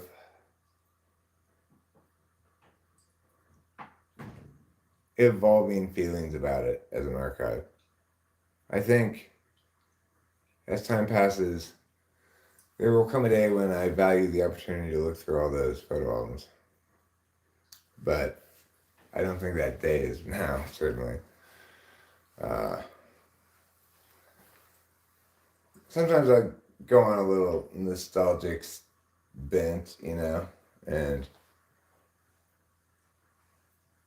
feel the unbearable lightness of being or whatever as per the passage of time. But in my saner moments, I don't indulge in such nonsense. It's like, what good is the past? Is just ugh, filled with pain and bad things. Good things you don't remember very much because they aren't very important to remember because they're just good things. Bad things you remember the fuck out of them because you're supposed to learn not to do that again, right? But well after you've learned not to do that again, you continue remembering.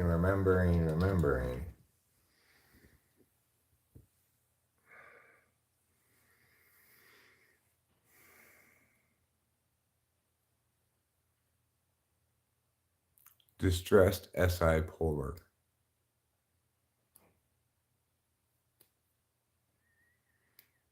Thought it would have been close with like Travis Bickle. Who's Travis Bickle?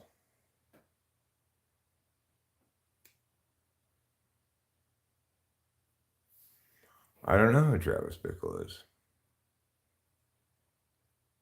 I might want to know who Travis Bickle is someday. Maybe even today.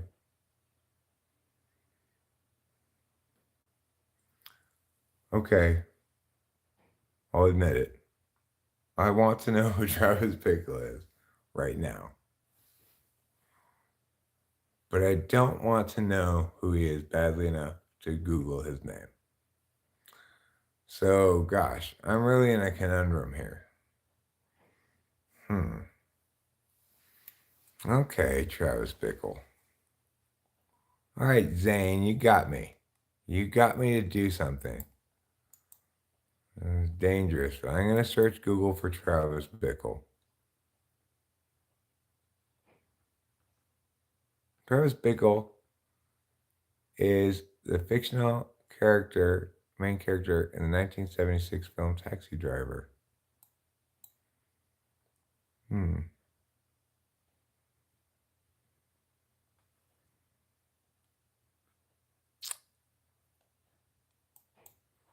That's who Travis Bickle is.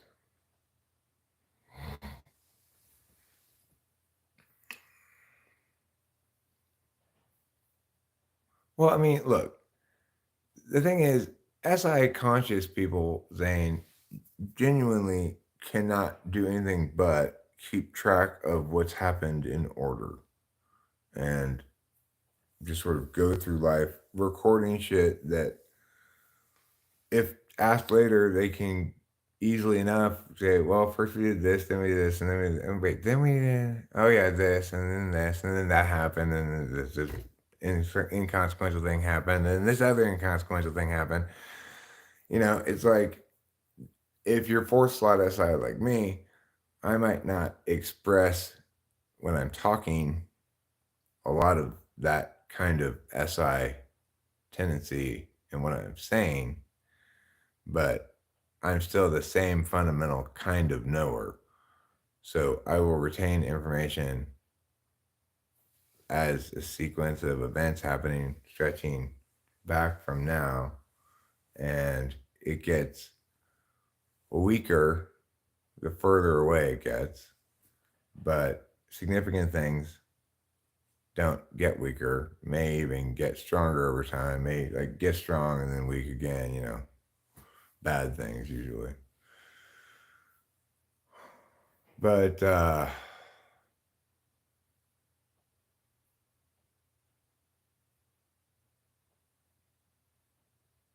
it'd be dumb for me to cook anything for tomorrow because even if I could, I would endanger other people. How does it endanger other people for you to cook for yourself? Is it because you'd have to go get groceries? Then it wouldn't it really be the grocery getting that endangered other people and not the cooking? If you had thought ahead, you'd have cans of this in your house.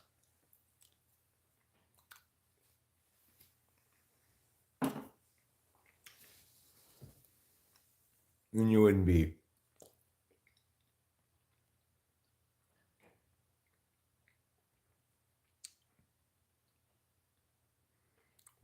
being cooked for others for tomorrow. Well, just don't sneeze on it.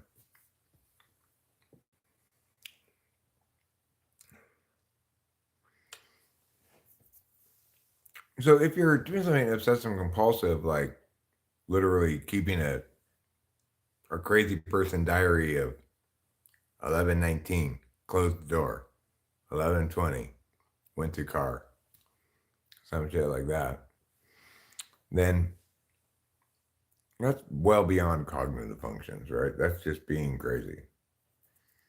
It may be an expression of a certain cognitive function gone awry, but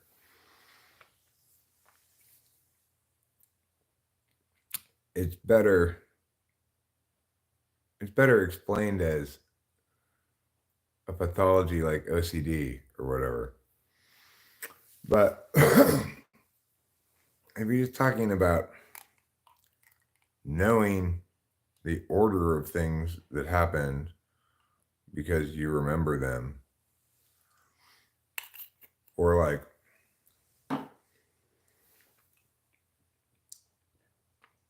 retaining a record of insignificant personal events like my dad did with his endless photo albums.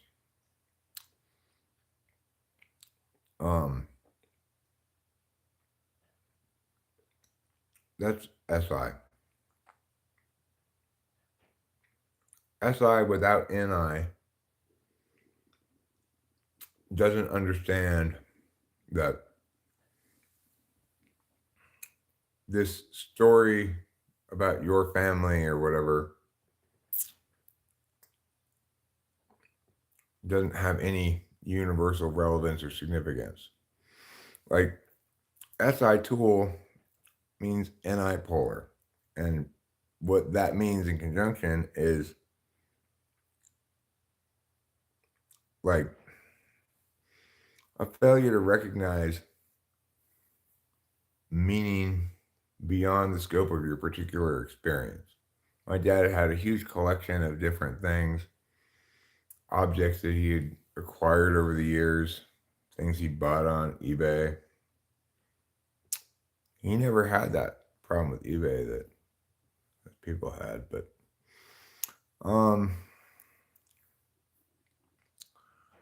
and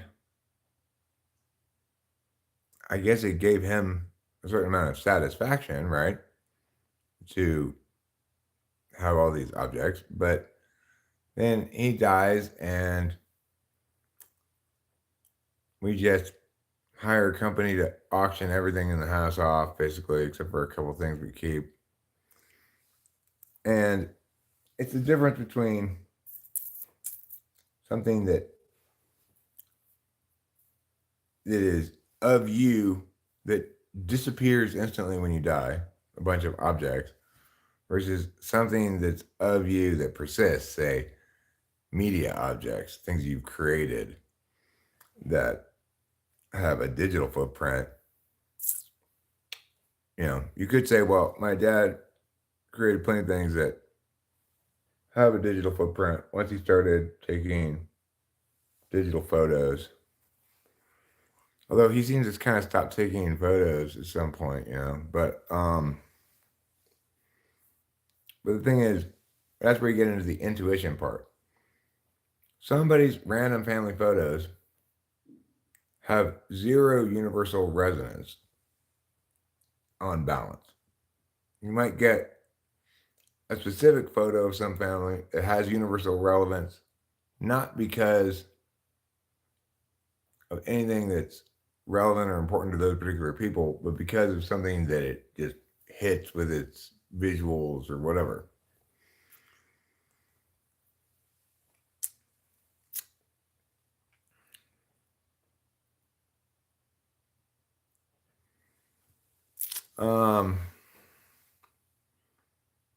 Do you sometimes look at your Super Bowl streams for SI sentimental purposes? No. Sometimes I'll look at old videos that I remember liking that I want to watch again, but not streams. Could anyone here clue me into how SE fourth manifests in INTJs? Probably about the same as it manifests in INFJs, I would guess. Which is to say, it's conscious but not consistent at all. Like fourth slot SE might exercise for a month, lose a lot of weight, stop exercising, put a lot of weight back on. SE fourth, as far as physical shit, and I normally don't type like this, SE fourth, I think, is the people in the world who have the most ability to change their weight with dieting, say, or exercise. Like they can go up or down quickly.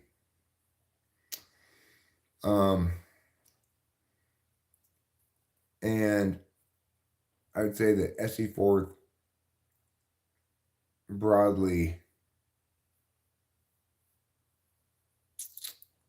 it links to SI like this. SE fourth wants to have an understood schedule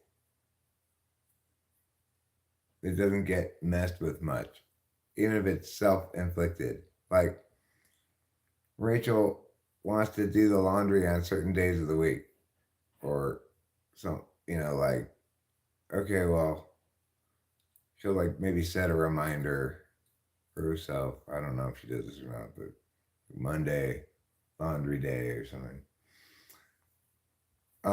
There's no particular reason for her to do it that day, this day, or whenever else. I don't know if she even still does that, but it's the sort of thing that SE fourth will do to keep themselves accountable. Is like designate Mia day. Even if it's just completely arbitrary, they need to have a day designated for that thing that they do. I don't work like that at all with my SE8th. How do inferior and roll SI differ? Inferior, I guess you mean, is fourth. And roll, do you mean eighth? Like, or is that, I don't know that, I'm not sure what that term means. Like, for me, I have SI fourth, and I've got SE eighth. Rachel has SI eighth and SE fourth. Are you asking about that difference? Okay.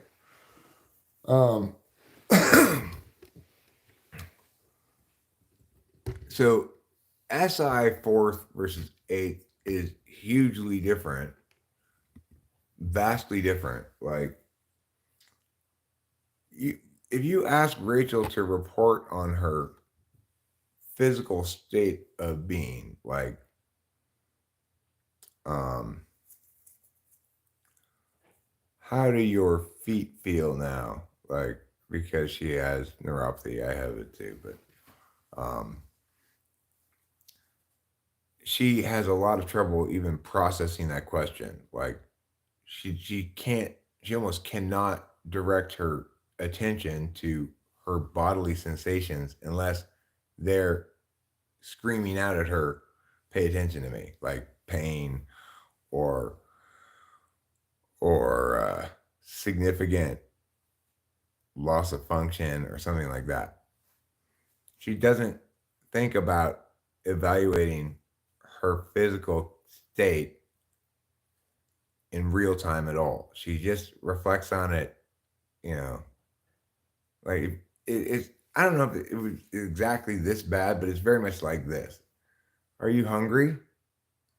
Well, it's been this long since I last ate, so that means I must be hungry.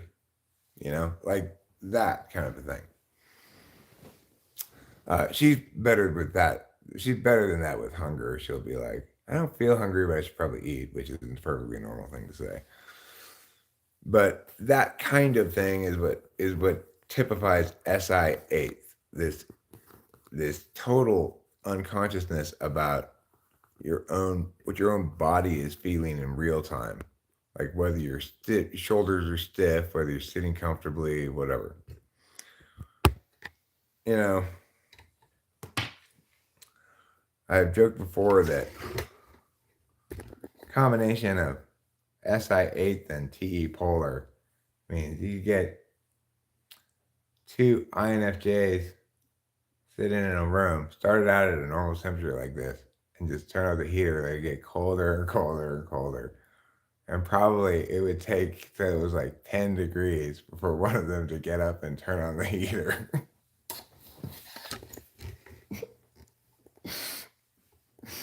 You know, you just what's the opposite of slow boil? Slow freeze them. And who knows how long it would, especially if they weren't familiar with the house and like didn't know where the heater was or how it worked. They might just sit there until they freeze to death, politely nodding at each other.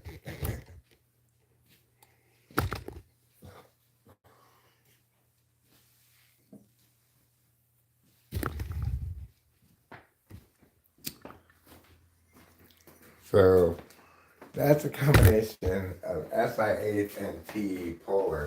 I assume an INTJ would probably be a little more proactive in controlling his environment simply because they're viewing the world with their tool function through a sort of problem solution goal attainment frame that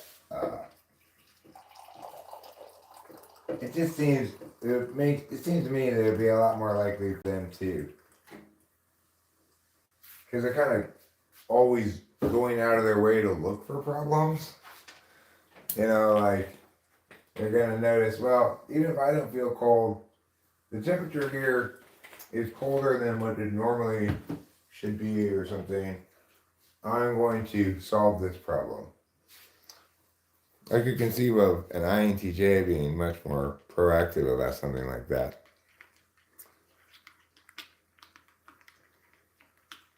But you know, I don't know a lot of INTJs. I don't hang out with them a lot. I'm an SI knower, so I feel like I know a type best when I know multiple individuals of that type and have known them for a long time. Like I feel like I know ISFJs extremely well because I've been friends with Dave Porter for, again, 49 years. And he's an ISFJ. I know him well. I knew my mom for my entire life, or until she died. But she was an ISFJ. I have a lot of data about them. I also dated an ISFJ, which gave me another kind of data about them. But I also feel like I know INFJs very well because I'm with Rachel. And I remember Corey before he became this thing that he's become.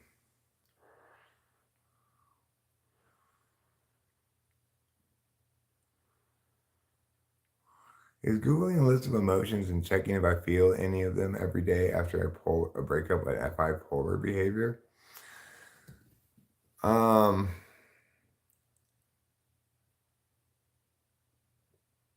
I mean, I can't conceive of myself doing that, but like, yeah, I can tell when I'm feeling emotions pretty easily. I may have a lot of trouble understanding why.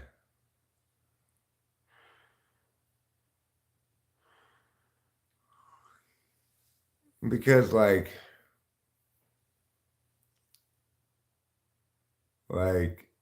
even if I have a good answer to why, often my next statement is, okay, well that may be why, but that doesn't make any sense. Like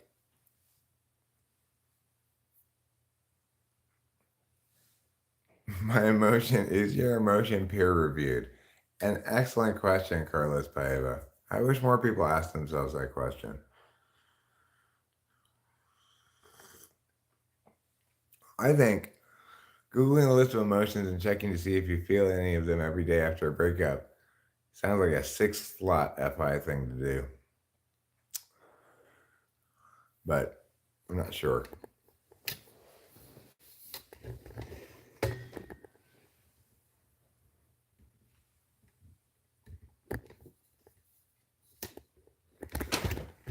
Yeah, well, Muck, they do observe a lot more details than I do, anyway. Apparently, you do, but like I remember, I had lived in this ISTJ's house for like almost 2 years at this point, and I'm like, when did you get this cat painting? And she's like, what do you mean? Which cat painting? This one. She's like, this it's always been there. Well, like for how long? Well, like for years.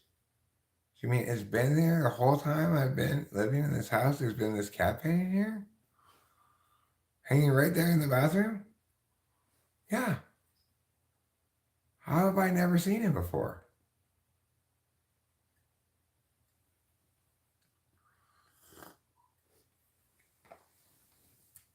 I don't know how I'd never seen it before. I just never noticed it.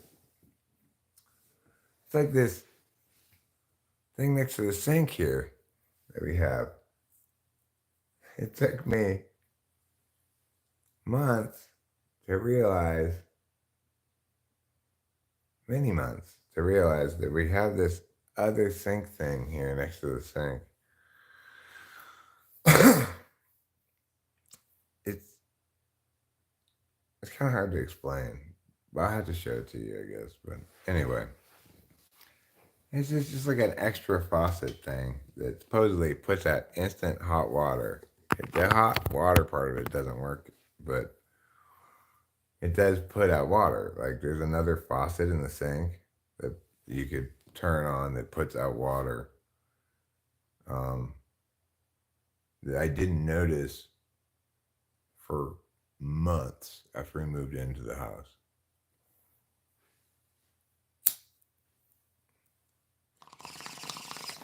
One day I'm like, what's this thing? Is this a faucet? Does this work? What is this?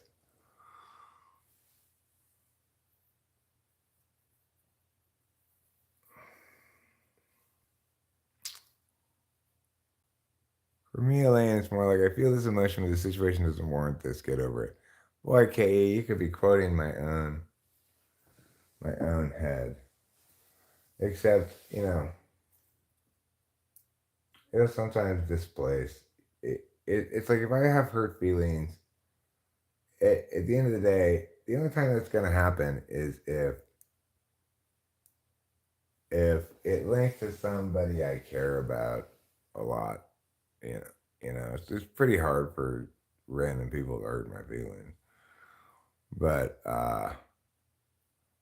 probably it's nothing they did at all, right? It's just like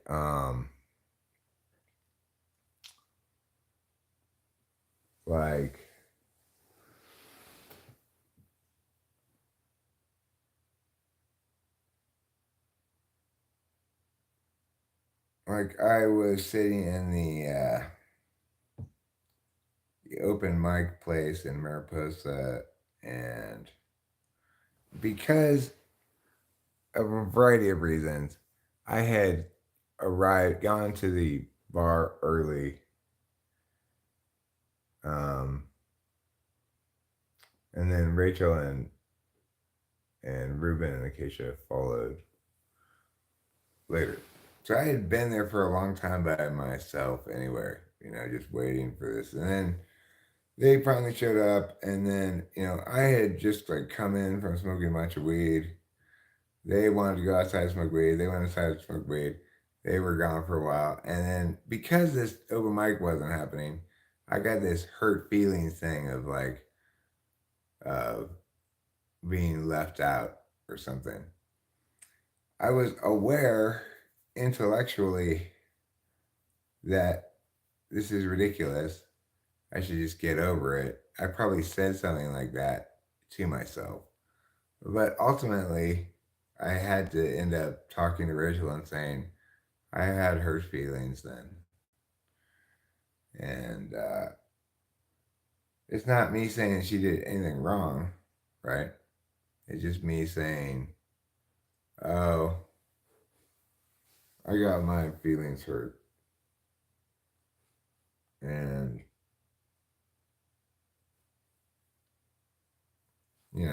hug me or something.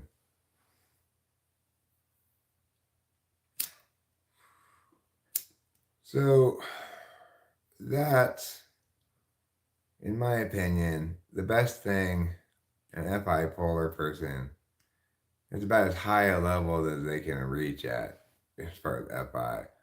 You're not gonna get much higher than that, being able to go like, oh, my feelings are hurt. Sometimes the thing can be truthful and still violating against one's feelings. Well, yeah. I mean, the thing is, I I'm by and large my own worst critic, so it's going to be difficult for anybody to hurt my feelings by pointing out my deficits or whatever. I try to get in front of those, right? Like whatever failings, deficits, etc. I have, I'm going to inform everybody about them before anybody can use them against me. Um,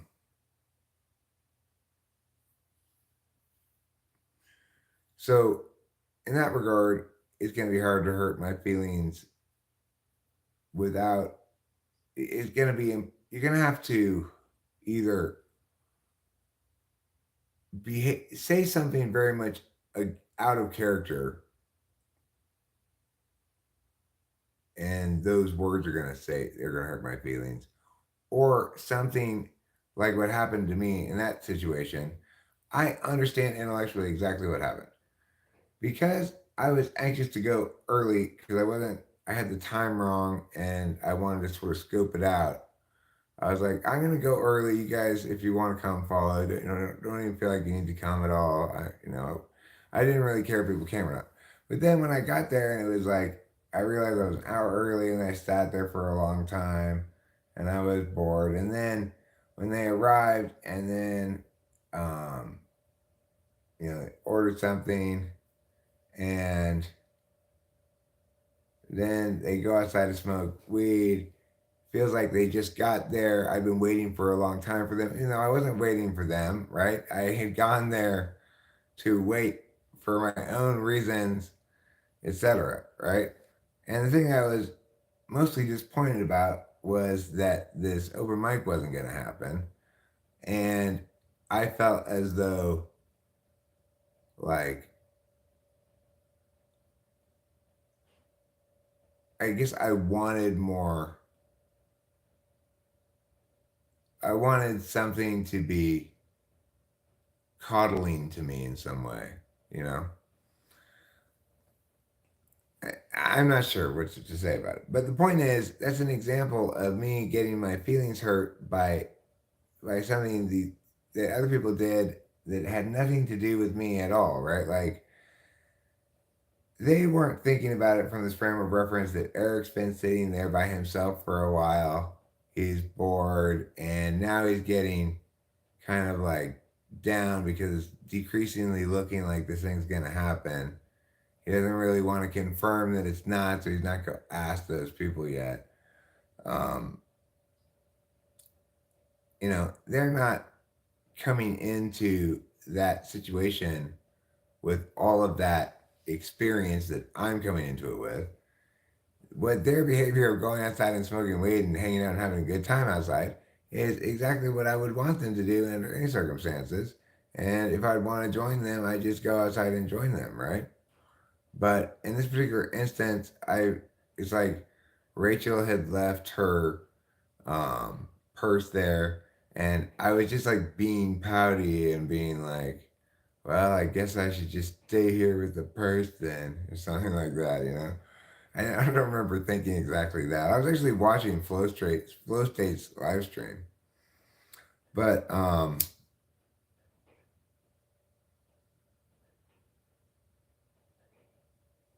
the point is, in that instance, I had my feelings hurt, but they didn't do anything to hurt my feelings. This was all just sort of my experience expressing as a general poutiness. Yeah, sure, it feels good to be pouty sometimes.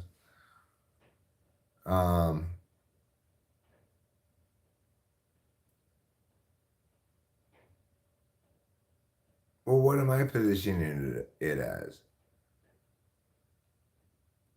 You say that it sounds more like I wasn't getting enough FE. What I'm positioning it as getting my feelings hurt, right? Whether I'm getting my feelings hurt because I feel ignored or left out or because of whatever, it's still my FI was the predominant uh, physical and like attentional experience that I was experiencing at the time, right? So you might say that what triggered my FI feelings was a lack of FE, but I'm still correctly describing what I'm experiencing as FI, right?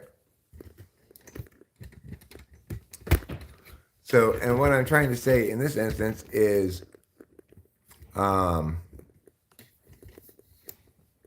yeah, sure. What hurt my feelings is I was being afforded less attention by the people with me than I expected in that circumstance, right? I would note my expectation would be completely unreasonable because it's like it makes no sense, right?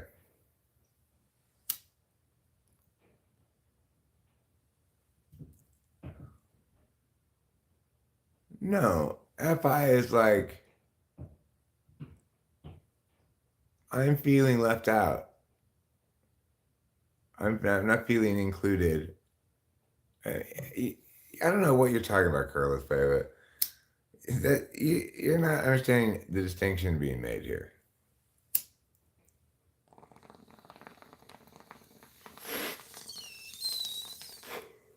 Anybody might feel the exact same FI I felt, regardless of what stack, where it is in their stack. The like feeling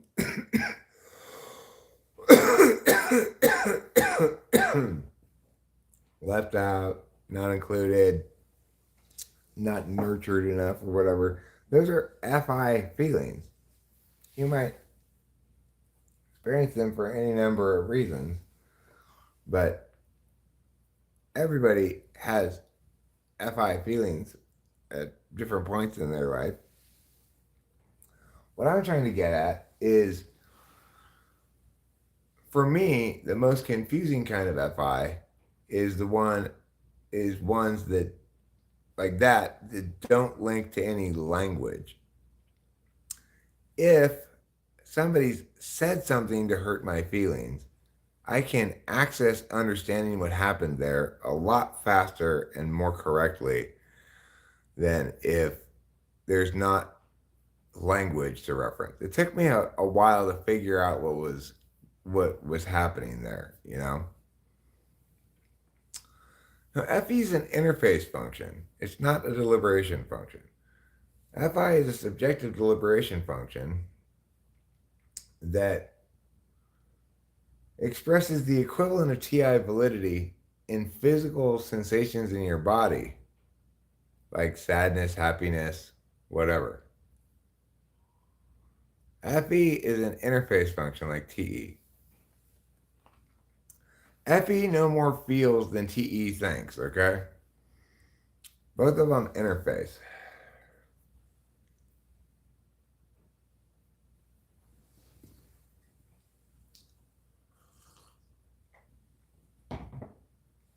Thinking is stuff that determines things, right? Fiddling is what TE does. TE is like, well, I'm not going to understand this until I get my hands dirty. I'm going to make some adjustments. I'm going to observe again. I'm going to adjust. I'm going to observe again. I'm going to try to figure out how this thing works by looking at it from multiple angles, by maybe turning this thing off and seeing what happens, you know. I don't know. TE shit, right? That's not thinking. That's trying to figure things out. That's different. Thinking is TI.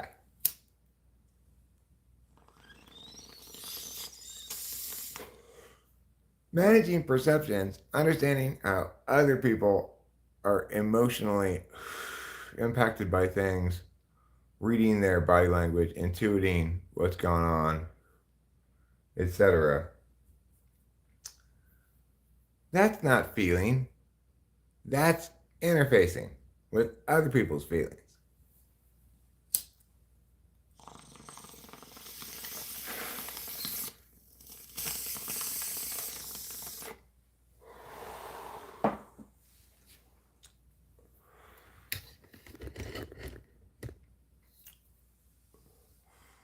Well, FI is more broadly than that, Carlos Paeva, because you can make determinations of good versus bad by a FI, TI, multiple different function values might determine those kind of questions for you. The way to think of it is this. FI is about an interested calculus. How does this thing that I'm considering link to what is important to me, what I want, what I don't want, what I like, what I don't like, right?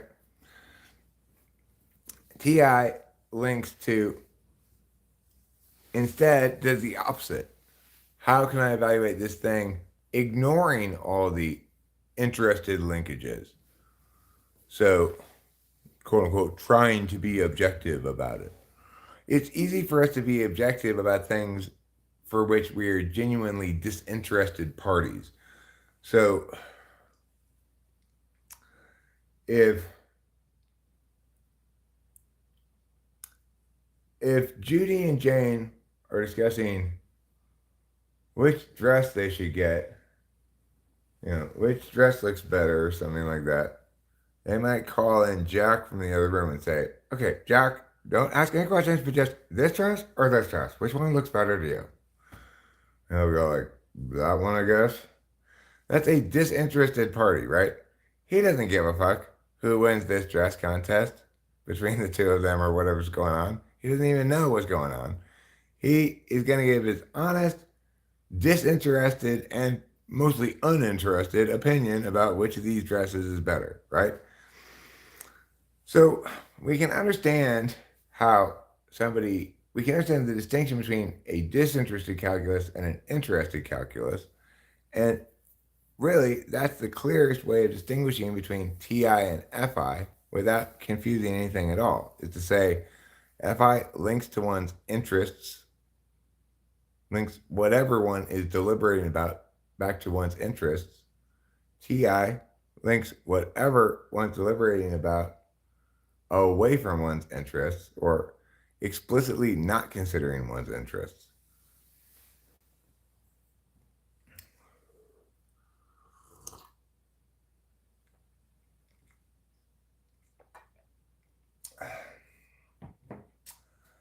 I don't know which one you're talking about, Muck, because I don't remember.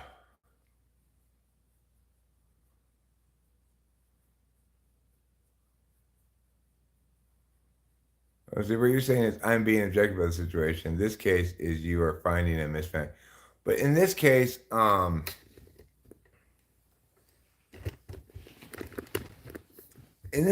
no longer experiencing the FI. We're just discussing it as an abstract object of analysis, right? So that changes this equation a little bit. But at the time, I could say, yes, I was processing, judging using my subjectivity in that, like, for example, I wanted to leave right away as soon as it was confirmed that there wasn't going to be an open mic. I didn't want to stick around for one more second.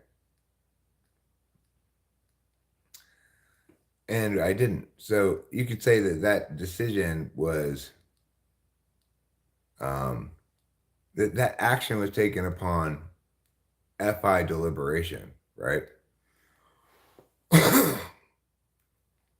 It might have been uh, like FE preferable to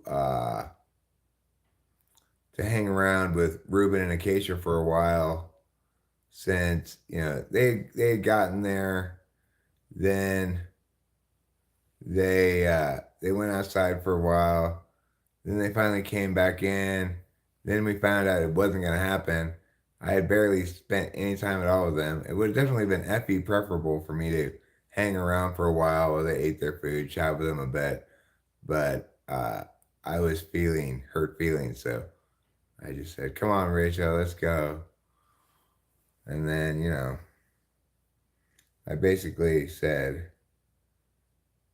it took me a long time to get around to saying to Rachel, like, you should have not left me alone so long.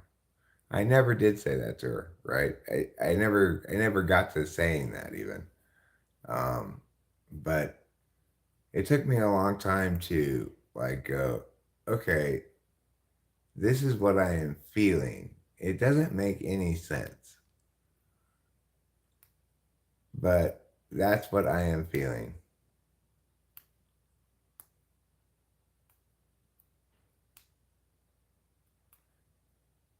I mean, so you're mostly just recognizing your own state. I don't like being inactive or alone.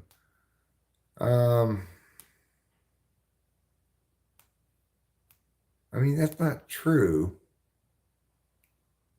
uh, necessarily, right? Sometimes I like being alone. Sometimes I like being inactive. The thing that it's reflective of was, I guess, expectation being put on to other people that they were going to resolve a a a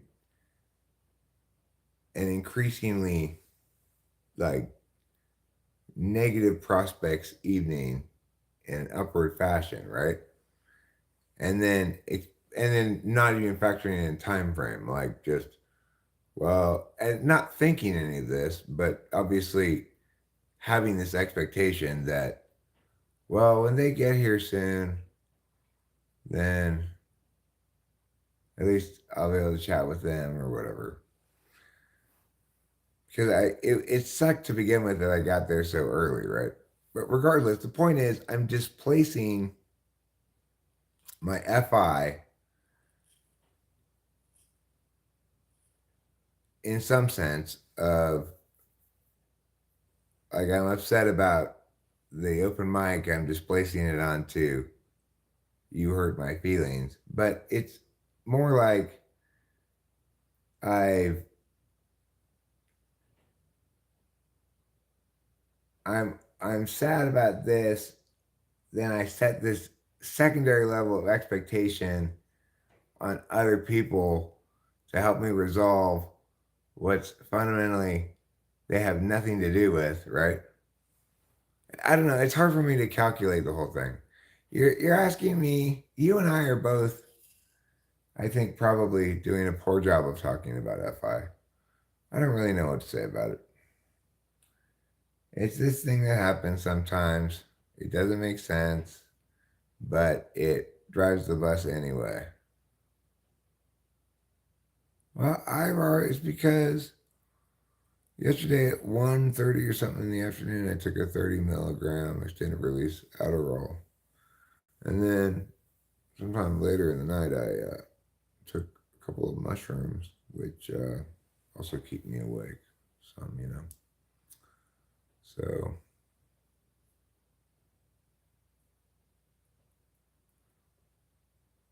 well, sure, but pointing out that negative emotional states ensue from failures on your absolute values doesn't turn those negative emotional states into your absolute values.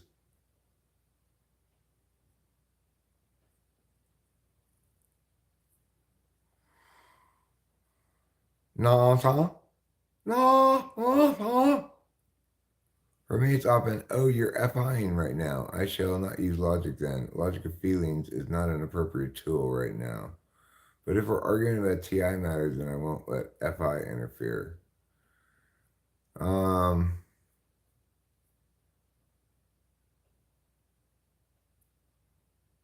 right. Well, the response to people just kind of expressing FI like, I'm having a shitty day today, tends to fall into, it tends to be understood as either kind of interface, either commiseration, oh my gosh, I'm so sorry, what happened? Or um, attempts to solve, well, what can I do to help? Or, what you should have done is meow, or something like that, right?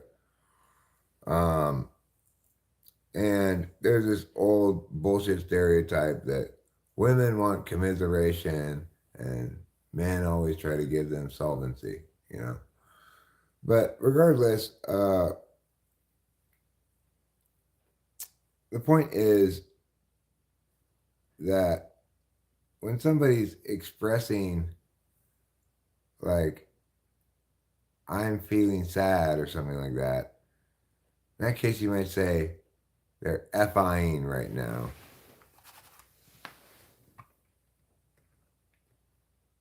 I'm responding to something here.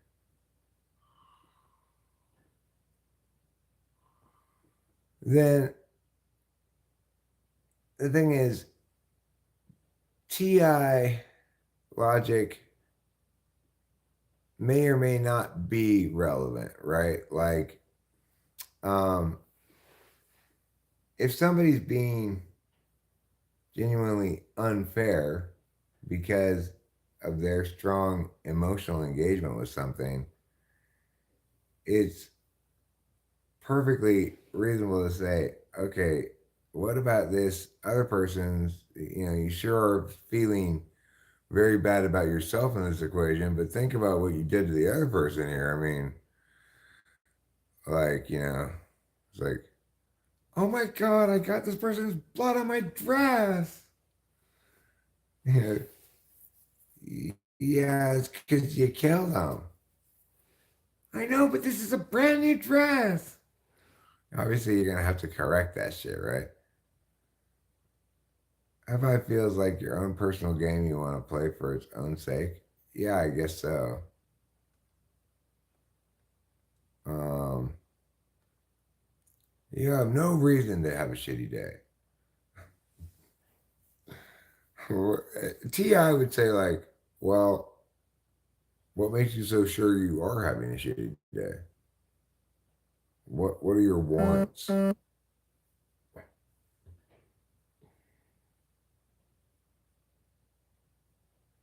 I did slow release for 5 straight days, a little sleep to do my dissertation with nothing but coffee was maybe the worst thing I've done to myself. Yeah, well, you need to get at least 4 hours of sleep a night, even if you're young and ready to thwack. But I'm going to go to sleep relatively soon. I think you know it's hard to say exactly when, but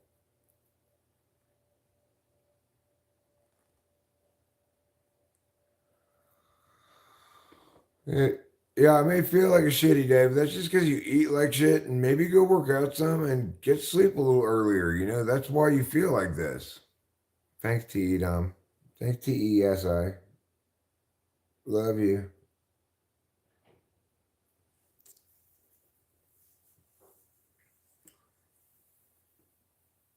But I don't know what I was going with this. This is how I know it's definitely getting time to go to sleep. I um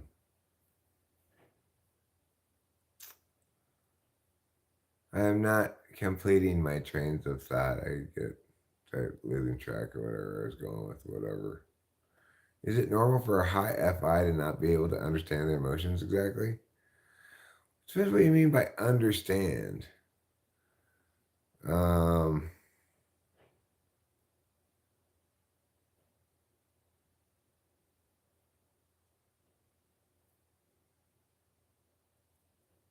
I don't know. I'm not a high FI person.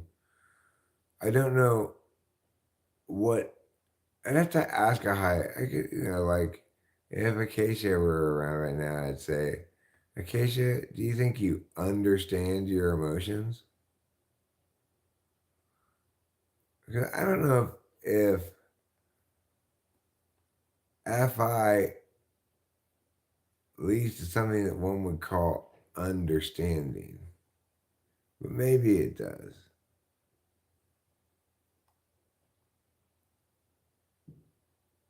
Maybe it does. Self analysis is not an FI. If it was, then I'd be an FI down. Not an FI thing. Well, look, there's different kinds of self analysis. So, like, I remember having this, I don't remember exactly what the search was, but there was this very complicated set of emotions I was having related to something my dad did or said. Um, and it took me a long time to work through it. And in the end, I felt like some clarity about how to react or not react to it or something. But uh, I don't know if I'd call it understanding or not. It felt just like experiencing the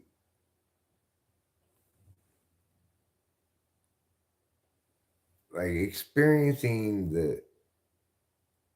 the three different kinds of liquid on you and how much of each kind of liquid there is And it's changing a lot because obviously it keeps sliding off of your body. Like you're, is that understanding?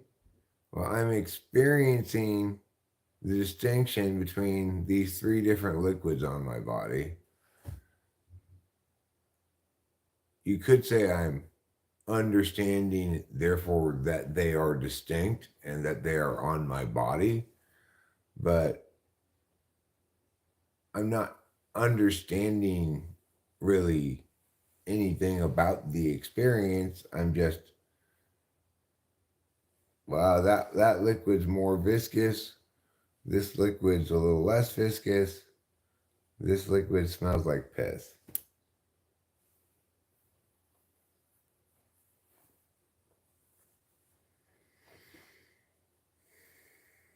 Like seeing people eating or drinking or being cozy and shit makes me feel weird. It's kind of gross to me or cringy. Is that weird? Sounds very SI6. You mean like this, Caroline? Oh my gosh, it's snowing outside. And it's so warm in here with my warm hat on. Oh, it's so cozy in here. Oh, yeah. Like that? Is that what you're talking about? The liquid that smells like piss is likely piss.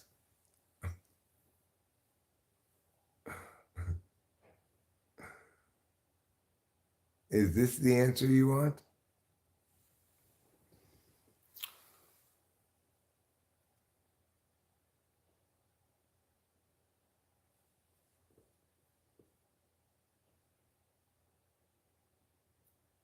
Like if I'm out with somebody at a restaurant, that's fine. But like if they're all like, OMG, I'm nourishing myself, or OMG, that tastes so good, so textured and shit or whatever. You know, like that. Oh my God. This tomato soup is amazing. Oh. Oh my God. I can't believe how good this soup is. I do that. I do that a lot, actually.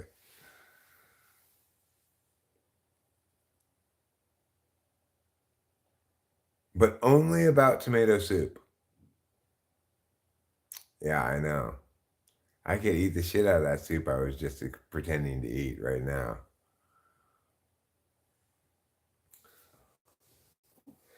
Instead, I've got something far more appetizing. Old, cold, canned chili beans. Mmm. Mmm. Hero Lamb, you liking this? Mmm. Mmm. Oh my God. This stag chili is amazing. Mmm. Mmm. Mmm. Mmm. Mmm. Mmm.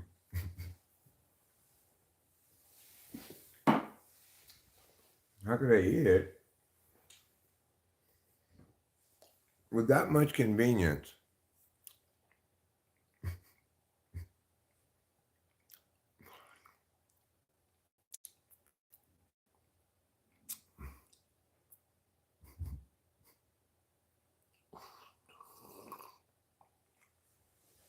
It's not canned beef. It's Silverado beef chili with beans. This is what Americans call chili. Mexicans would say this is not chili. Like, I remember, I guess it was when I was dating Candace at first. And I said, like, I think we were going camping. I said, yeah, we'll get some chili and we'll bring it with us and cook it over the fire. She's like, cooking chili over the fire? She's thinking like chili beans, like Mexican chili beans, or even chili peppers. But I was meaning like chili cook-off chili, like the chili. When I was a kid, chili was this stuff. That's what chili was. As I got older, I learned that Mexicans don't think of that as chili at all.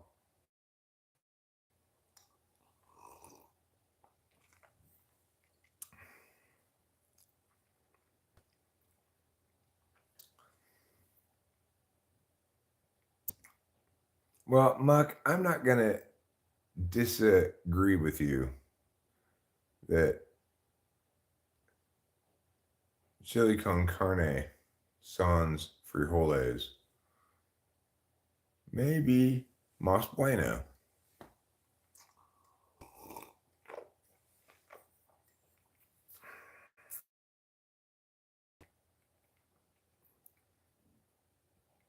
Obviously, if you're the Stag Chili Company,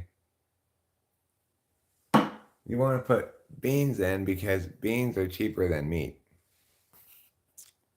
That's their sneaky secret. Okay, Muck? That's their sneaky secret. That's fine, Muck. I am also all hat, no cattle.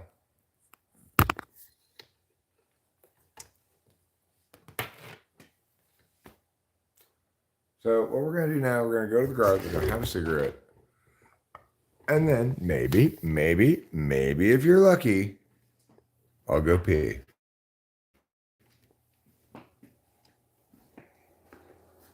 I do need to go pee as well. Maybe I should pee first. I'll enjoy my cigarette more if I'm not full of pee. That's true. That's true as justice and true as truth. True as goodness and true like Ruth. It's true. Everybody can see it's true. How about you? Can't you just really see it's true? It's better when you pee and poo every time that you need to, and then you'll be happier.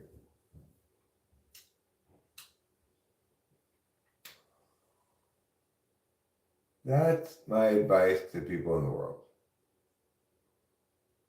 Number one, don't hold your pee. Number two, whenever you can go poo, do go poo. Don't be like, I could probably go poo, but I'd rather wait for it to be ready to fall out. You're not doing yourself any favors.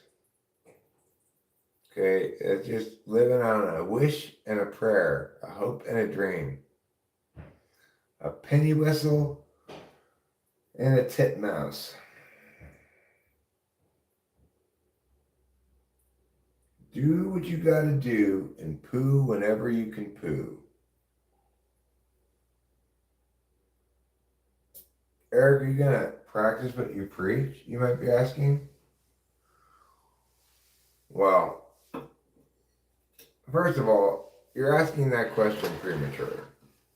Before you ask if I'm going to practice what I preach, you should ask, Eric, can you now poo? In theory. Does it seem like you could push some poo out if you tried?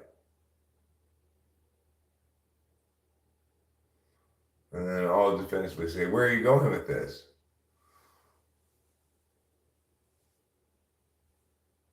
Okay, yeah, maybe I could. Then you can say, well, then Eric, are you going to practice what you preach? Because you've caught me here on the toilet, theoretically may be able to push some poo out. So, according to my universal rule, I should try to push some poo out. It seems like my judgment of whether I have any poo to push out right now. May have been wrong.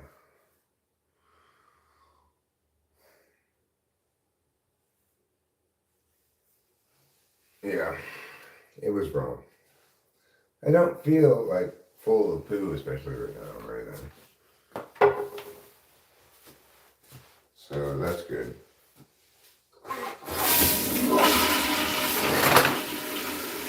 And I no longer feel full of pee. Isn't that wonderful?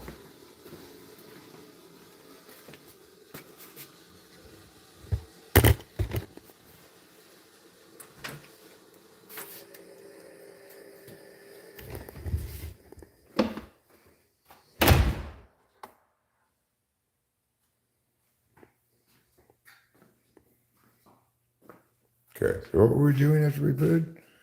We were smoking a cigarette. I didn't poo, I mean, after we peed. We were going to smoke a cigarette. Right. Well, now the promised treat that you were going to get after the cigarette, namely me going pee. Well, I gave you dessert before dinner, so shame on me. Now I'm never going to get you to eat your vegetables.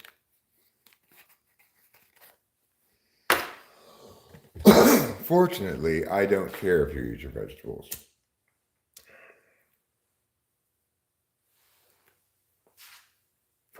I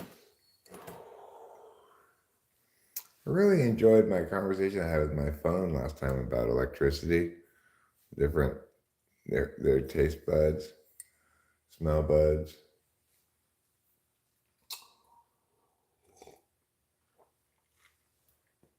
See buds.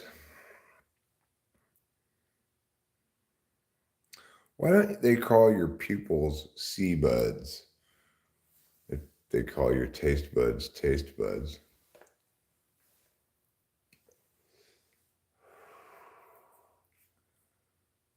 Taste buds, smell buds, and see buds. Hear buds.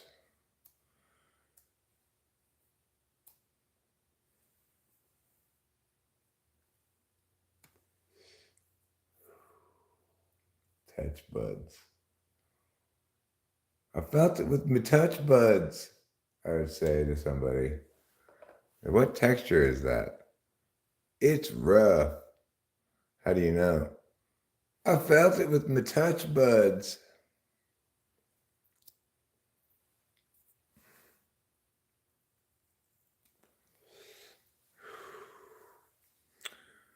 We need toilet cheer in this chat. I don't know if it really needs a cheer because people are so naturally enthusiastic about it. They don't even need to be worked up into a frenzy. When they see me go into the bathroom, everyone's like, "Ooh, my favorite part's about to come up. Eric's going to go to the bathroom."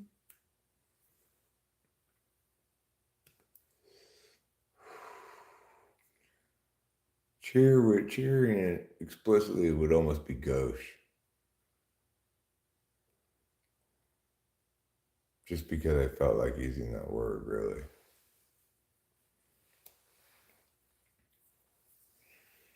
Would you rather be adroit or gauche? I think the answer is pretty clear.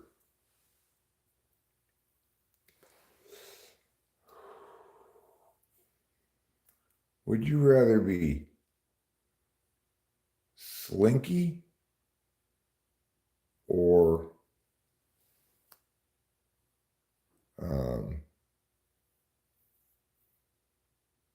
slippery?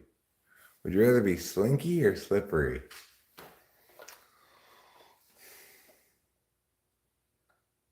Slinky is usually a word used to describe a dress, a girl in a slinky dress. Or it's used to name a slinky, the toy, in which case it's a noun. Used as an adjective, though, slinky might be referred to a person's figure. They have a slinky figure. usually going to be exclusively reserved for dress. It's like, well, it's like nape. You could conceivably have napes on a variety of things, but we almost never hear anybody use the word nape except in the context of nape of the neck.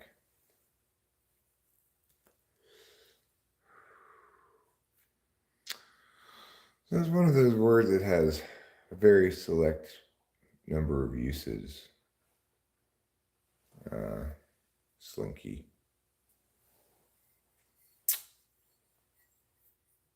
I was trying to think of another word that's like slinky. Well, it's sinuous. Sinewy. Would you rather be sinewy or Sigourney Weaver? Which would you rather be? Would you rather be more sinewy or more look like Sigourney Weaver?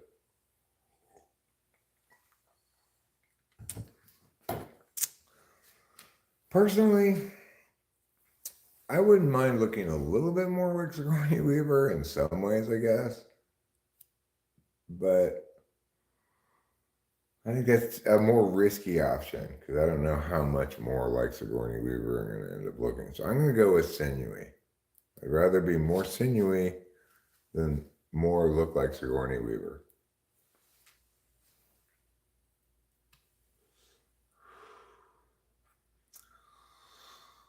Would you rather get psychoanalyzed by Sigmund Freud or Sigourney Weaver?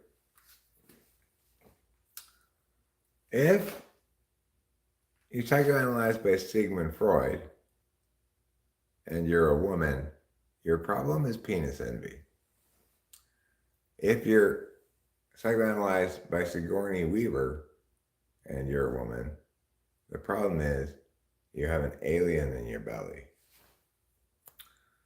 So different schools of psychology inform their practices. Sigmund Freud and Sigourney Weaver. And, when you factor in the third predominant school of psychology, Siegfried and Roy, then things get really confusing. Siegfried and Roy think that your psychological problems all link back to that time you got mauled by a tiger.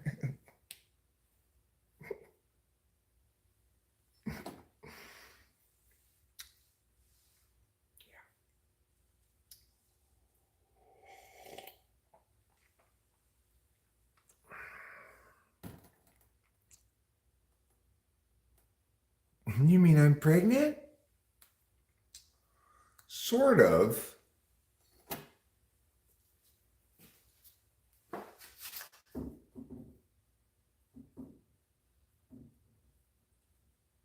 But who? Oh my God. Was it that waiter? No, sweetie. It wasn't the waiter. Oh God. It wasn't Tom, was it? Did I sleep with Tom in the last month? I don't think so. We broke up like 2 months ago. It couldn't have been Tom. Well, do you remember maybe having sex with a giant bug thing at some point?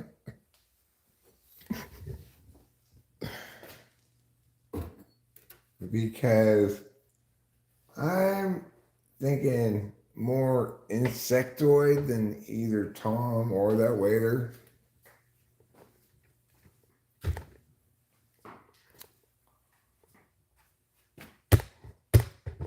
Oh no. Was it alien? Oh God. I told him not to squirt his bug juice inside of it. I was like, down. I was like, okay, I guess I don't want to be like prejudiced against other races or whatever, so fine. But really, it was like a giant bug. I was like, okay, just can you just go home now? And he was done. I just like didn't want him to sleep over at all. But he's like, don't worry, you can't get pregnant. We're different species. I'm like, we are? And he's like, just, it's fine. I was like, okay, well, you sound like you know what you're doing.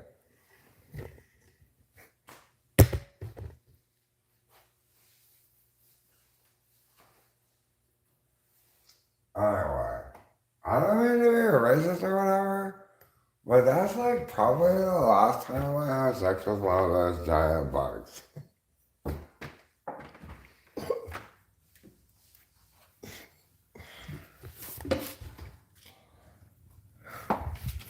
This is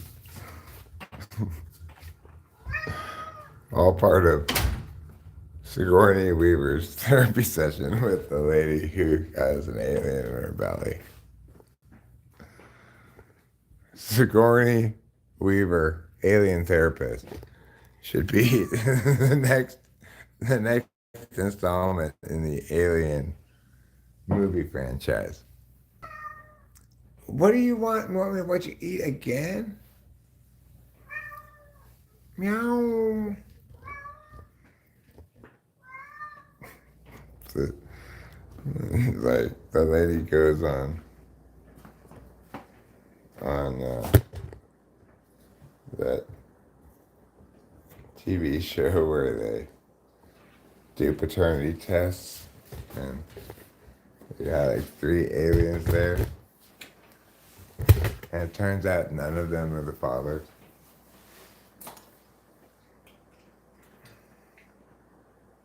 And the audience is like, ooh, this girl's a slut.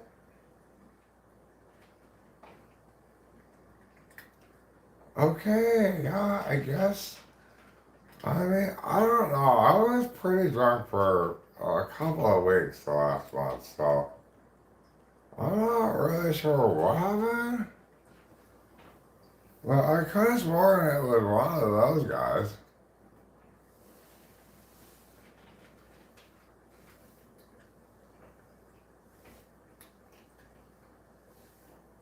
Oh, Mr. Kitty.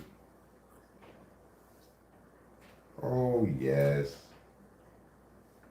Daddy knows. Daddy loves.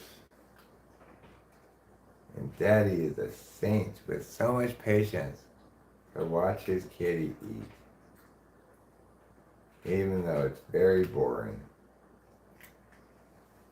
Basically, multiple times a day, Trouble, you make me listen to you tell me a story about your trip to the supermarket. That's the equivalent of what you're doing to me here.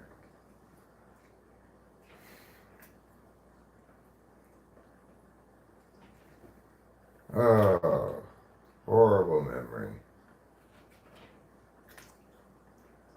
I feel a whole lot of guilt about my dead father. Oh, yeah. A whole lot of guilt. A whole lot of guilt indeed. It's like, I didn't get FI at all. I still really don't, I guess. But I feel so guilty all the time. Oh, yeah. Oh.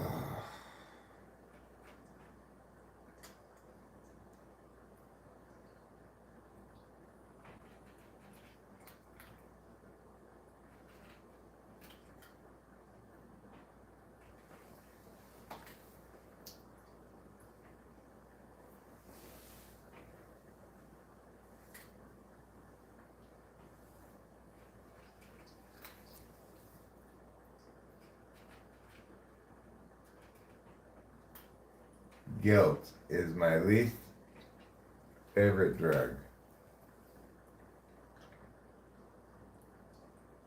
course, I'm also not a big fan of shame. They go hand in hand. Love and marriage, love and marriage. They go hand in hand like shame and guilt do. Ask the local gentry. They'll say, shame on you, you're guilty. Shame and guilt are horrible feelings. I hate them so much, what else would it be then? How does any 5 do on your any tests? Better than polar, worse than 1 or 2? You know, depends. It's in that third category. Neither polar nor ego block. I can't really get a lot more specific than that with NI. I mean any. Like 3. Well, 3's pretty easy to see. It's 3. You might mistake it for 1 or 2. But 4, 5, 6, and 8, it's hard to tell them apart. Very hard to tell. 4, 5, 6, 8, extroverted intuition apart.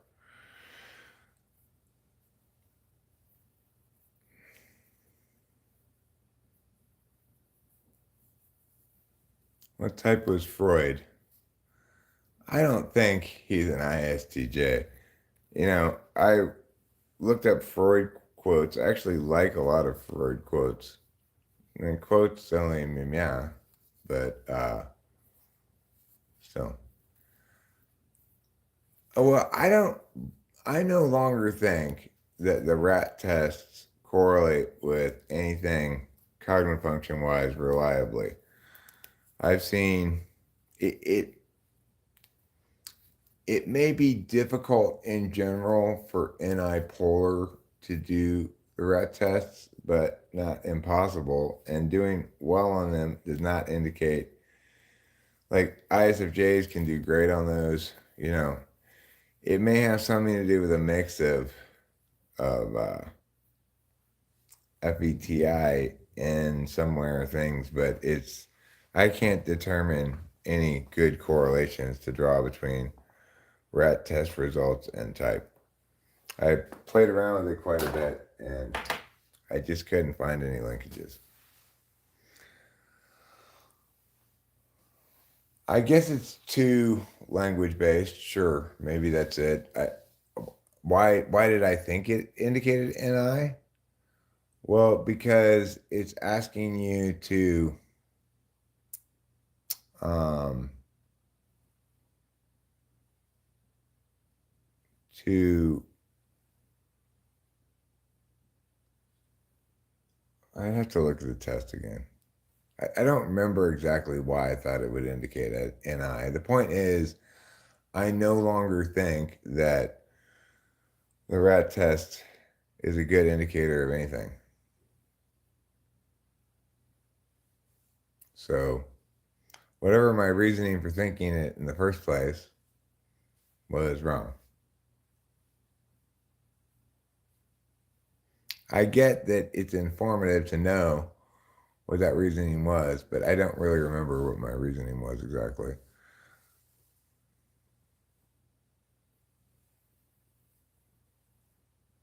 I mean, the thing is, that's why I test shit, right? I don't rely on my intuition about what's going to link to what very, very much. I like to see it replicate across multiple typing sessions before I start to give it sufficient weight to eliminate things from, which is what I do basically when I type is eliminate meows, eliminate meows. Yeah, I can see with all the hypotheticals being pointed toward NI that some users can just SI substitute for previous experience. I don't remember good morning, my fellows.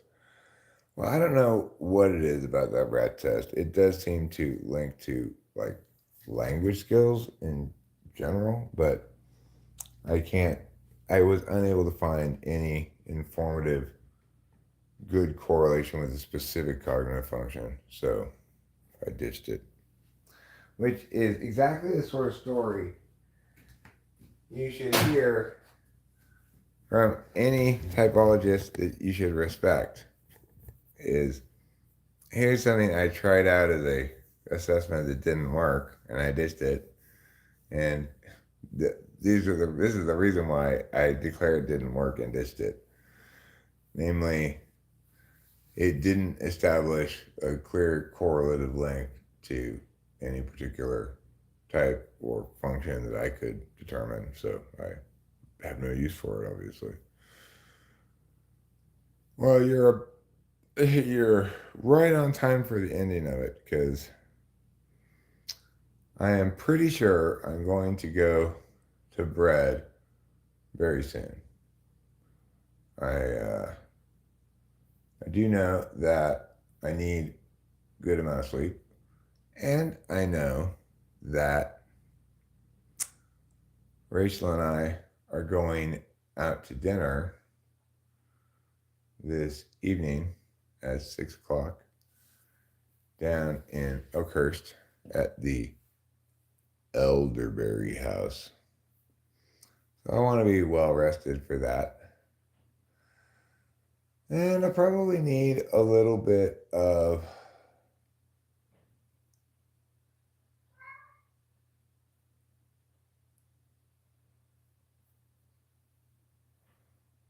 well, Carlos Paiva says like you have to remember words that relate to three words given.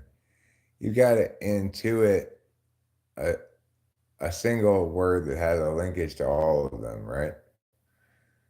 Um, it's that part that I guess I thought was gonna link to NI, and I'm not completely averse to the notion that NI polar will by and large struggle more with the rat test than other placements of NI. It just wasn't significant enough to use. Wasn't reliable / significant enough to use.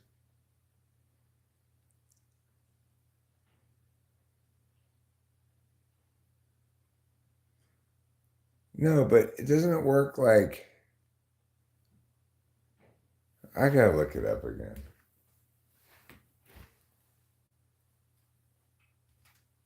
I mean, we're assuming you're taking a test for the first time, right?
Remote associates test.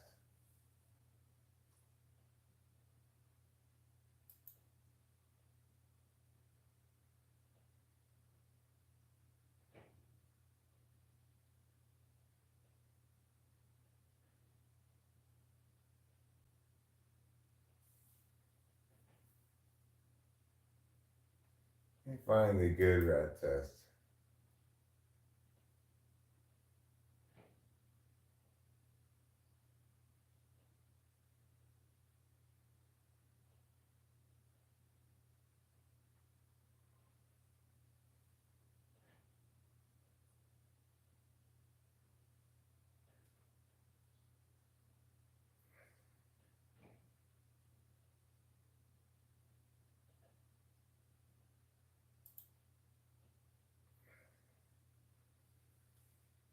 Huh.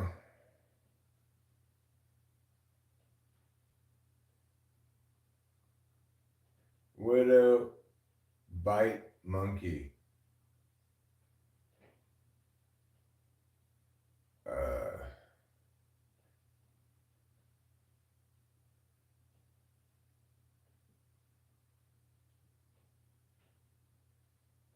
Base complex sleep.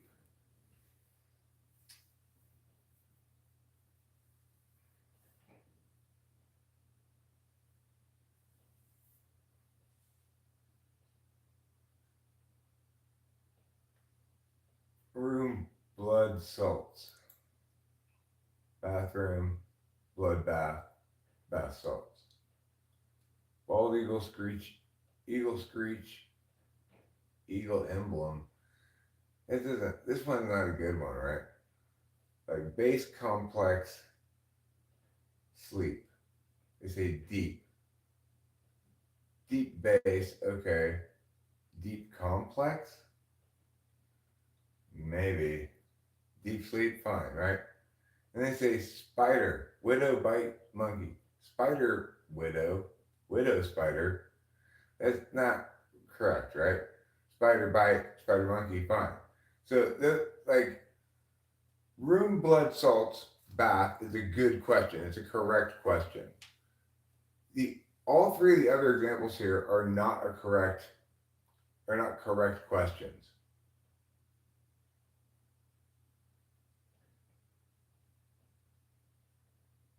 Oh, I see here. They say each item can be associated with a solution word in a number of ways. But so like I guessed spider for widow bite monkey, but I rejected it because it wasn't clean, right? The way I understood it was compound, not compound or semantics.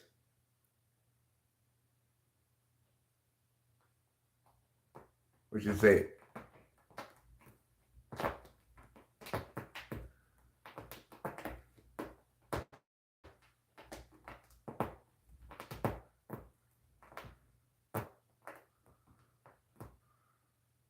like for example, the three words same tennis head are associated with the solution match by means of synonymy. Same equals match. Tennis match is a compound, and match head is a compound, and tennis match is a term of art. So, in other words, it's semantic association. So I don't necessarily dislike that kind of question, but it allows you to intuit the answer without figuring out every component of it, right? Like, I could go same tennis head and go match, because tennis match and match head, I don't get how same match works. Maybe I'm not thinking in terms of synonymy, but if I'm aware that you can create linkages like that, then I don't need to actually find the linkages, right? I can do two steps of the problems and intuit the rest. I don't like that kind of rap problem at all. As an initial feeling about it, but let's look at this one. Fox, man, peep. This is hole. Foxhole, manhole, peephole. Sleeping, being, trash. I see.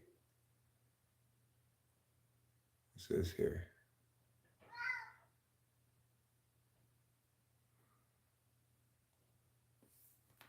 There's not a set of problems to which the solution word was associated with all three words of the triad through formation of a compound word. Age, mile, sand for stone. Stone age, milestone, and sandstone.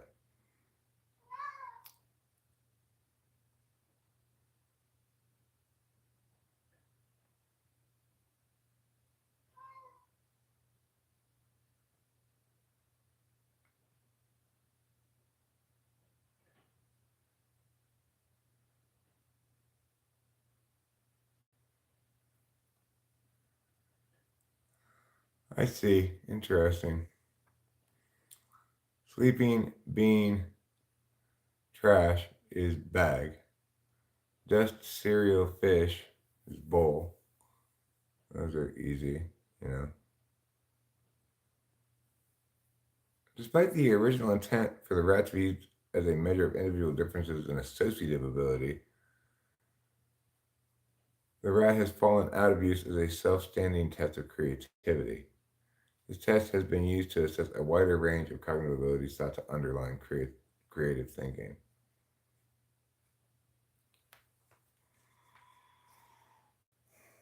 Over the years, the rat has been used to assess various cognitive abilities linked to creativity, including insight, memory, and problem solving. It has been used to study the relationship between creativity and rapid eye movement, peripheral attention, attention deficit, memory, synesthesia, and mental illness. In a meta analysis surveying 45 studies concerning creativity and neuroimaging, the rat is shown as the second most used standardized test following the alternate uses test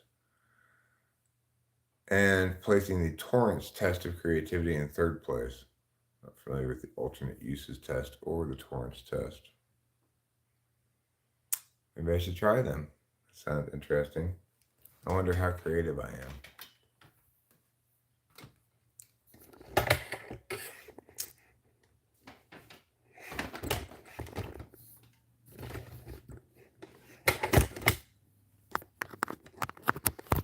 And the long and the short of it is, but my conclusion about it is, it seems to test something, but we're not sure what it is. I want to check out this. Uh,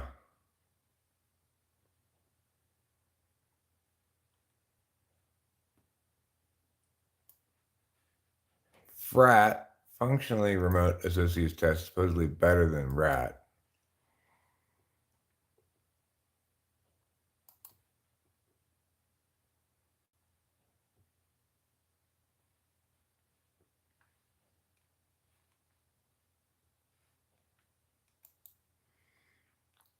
But let me see what this other one they said. Alternate uses test.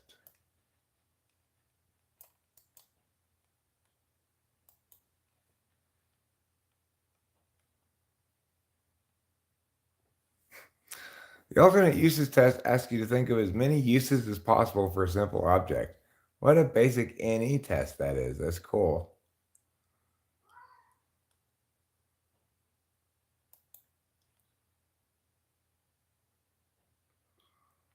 This is a classic creativity test used to measure flexibility of thinking. It provides you with a random object and gives you 2 minutes to come up with as many alternate uses for it as you can. For example, if you're given the term coffee cup, you might come up with things like a small soup bowl, a small pot for some basil, a scoop for a big barrel of oats, a hat for an elf in a thunderstorm, etc. Right? But the problem with this thing, it says, in the classic test, measures the output in 4 ways: fluency, total number of alternative uses; originality, how unique your answers are; flexibility, this is the breadth of categories you cover with your ideas; and elaboration, this is the amount of detail you give in your answers. That's a very good way to break down the 4 components of NE right there, in terms of this is a straight up NE test. I'm not even going to bother taking it because obviously,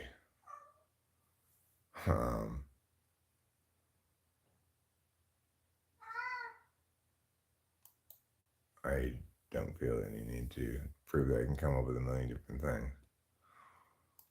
Let me look at the third one here, the Torrance test of creativity.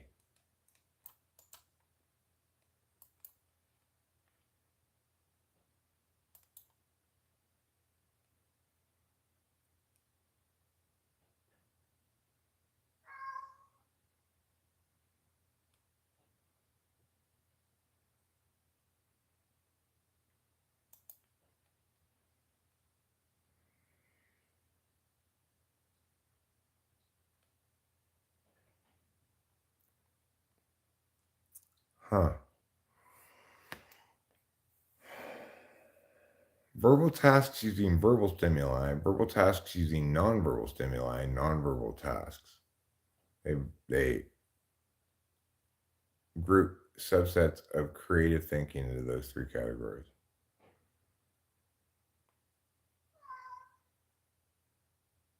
Verbal tasks using verbal stimuli.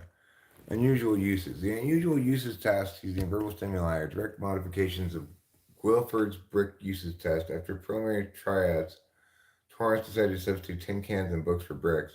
They believed the children would be able to handle tin cans and books more easily since both are more available to children than bricks. Right. Impossibilities task. It was used originally as a measure of fluency involving complex restrictions and large potential. In a course in personality development and mental hygiene, Torrance has experimented with a number of modifications of the basic task, making the restrictions more specific. In this task, the subjects are asked to list as many impossibilities as they can. What's the matter, Mr. Man? The consequences task. He chose 3 improbable situations, and the children are required to list out their consequences. The just suppose task. It's an adaptation of the consequences type of test designed to elicit a higher degree of spontaneity and to be more effective with children. As in the consequence task, the subject is confronted with an improbable situation and has to predict the possible outcomes from the introduction of a new or unknown variable. Situations task.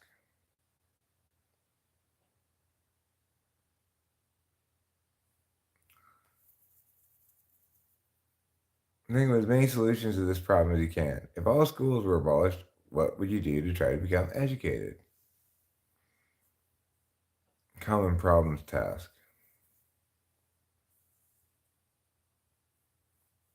Improvement task.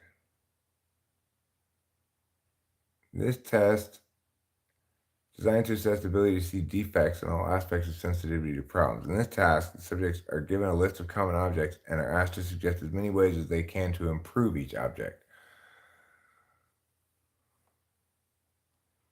The Mother Hubbard problem. This task was conceived as an adoption of the situations task for oral administration in the primary grades and also useful for older groups. This test has stimulated a number of ideas concerning factors which inhibit the development of ideas.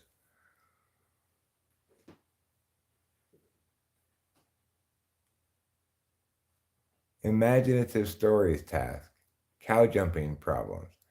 The cow jumping problem is a companion task for the Mother Hubbard problem and has been administered under the same conditions. The task is to think of all possible things which might have happened when the cow jumped over the moon. I mean, I could think of infinite things that might have happened when the cow jumped over the moon, obviously.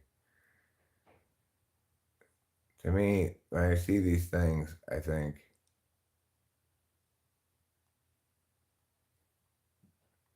wow, like they're really trying to test extroverted intuition here, really directly. And I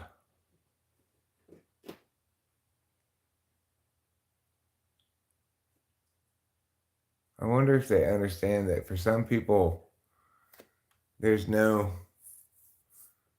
end to it, you know? It's like you can't exhaust it at all, ever, for some people, you know?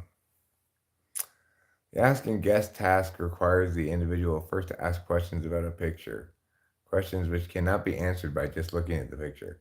Next, they are asked to make guesses or formulate hypotheses about the possible causes of the event depicted. Product improvement task.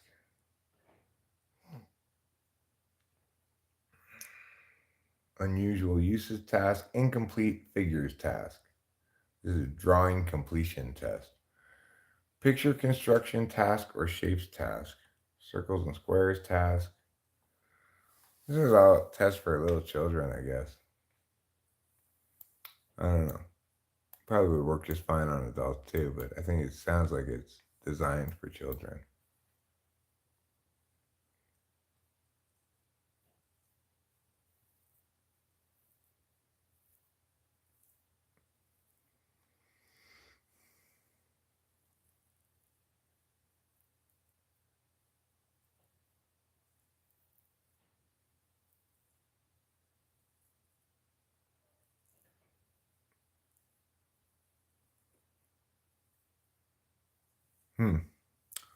Well, Carlos Paiva.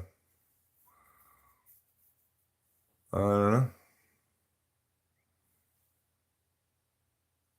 Break out the Crayolas and flashcards. Good advice here, Lamb. Regardless of the context, I think that's good advice. I'll tell you what's even better advice. Eric, go to bed already.